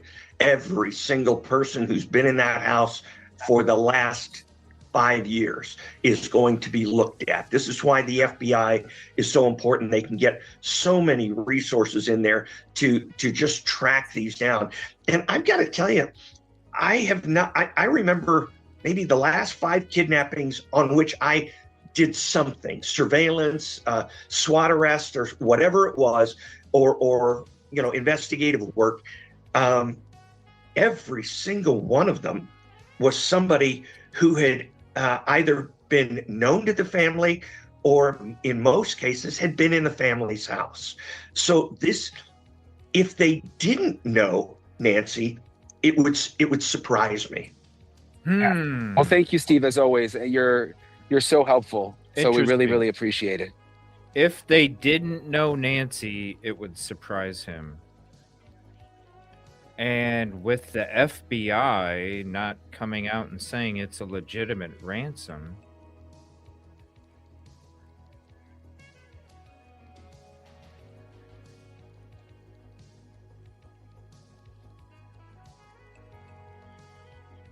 so many questions. Thank you. As always, I really appreciate so many questions, man. Man. Oh, crazy. So many more. I looked, there's no other new updates. Oh, I did want to ask to handle you, is this, that's the channel, right? Is this the video you was talking about? New Savannah Guthrie video changes everything in Nancy Guthrie case. Let me know if that's the video you're talking about. I did save that video. And let me see, 15 minutes. I'll reach out and see if it's cool. And then, if I can get a response, or whenever I do get a response, we'll go ahead and check it out. Let me see here. But remember we said it's something closer to home. Yeah. I have a feeling, like the whole show tomorrow night is going to be, that's tonight, but things got stranger.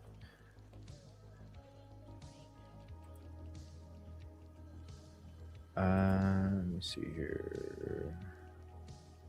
Oh, this just got weirder. Okay. With the Epstein. Okay, let me save that one.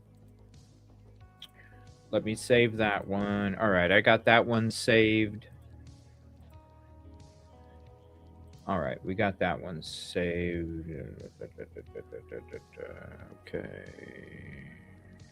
Okay. Alrighty. All right. Let me see here.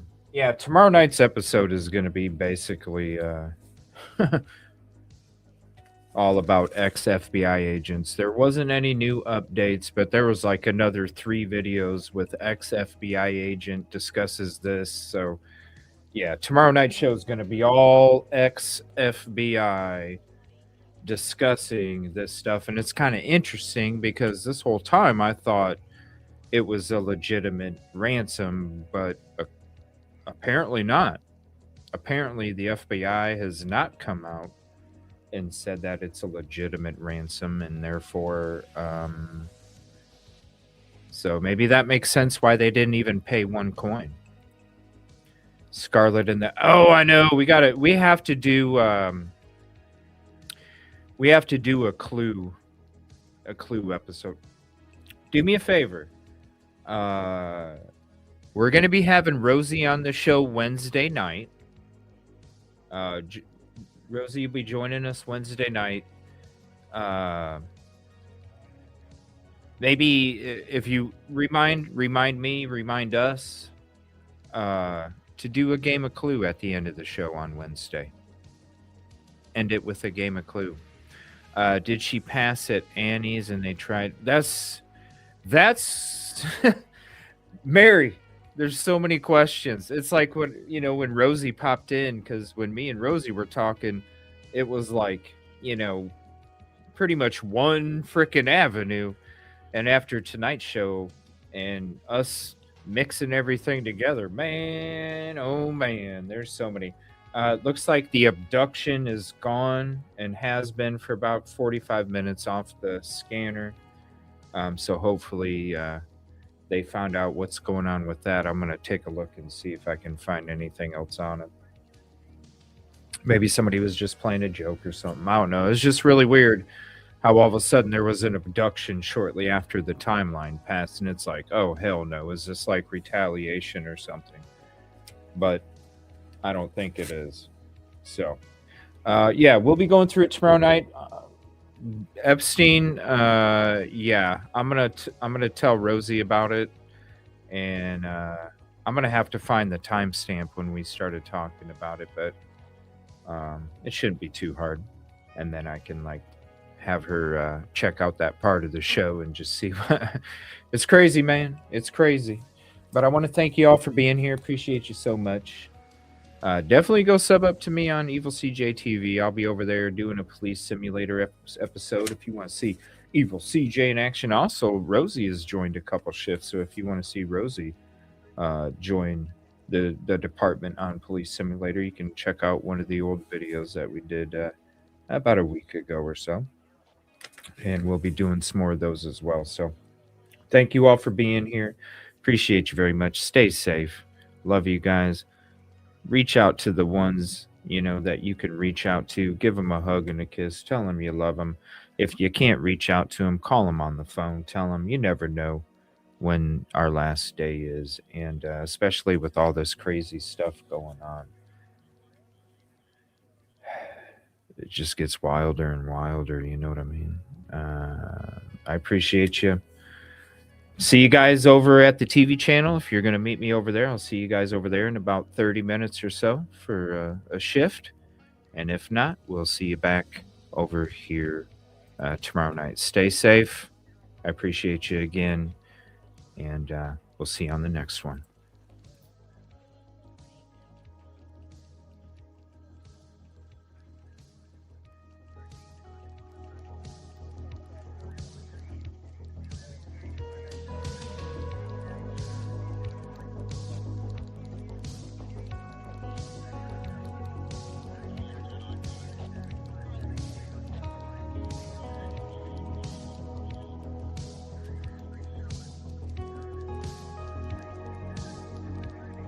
Thank you, Dre, for becoming a member. Appreciate you.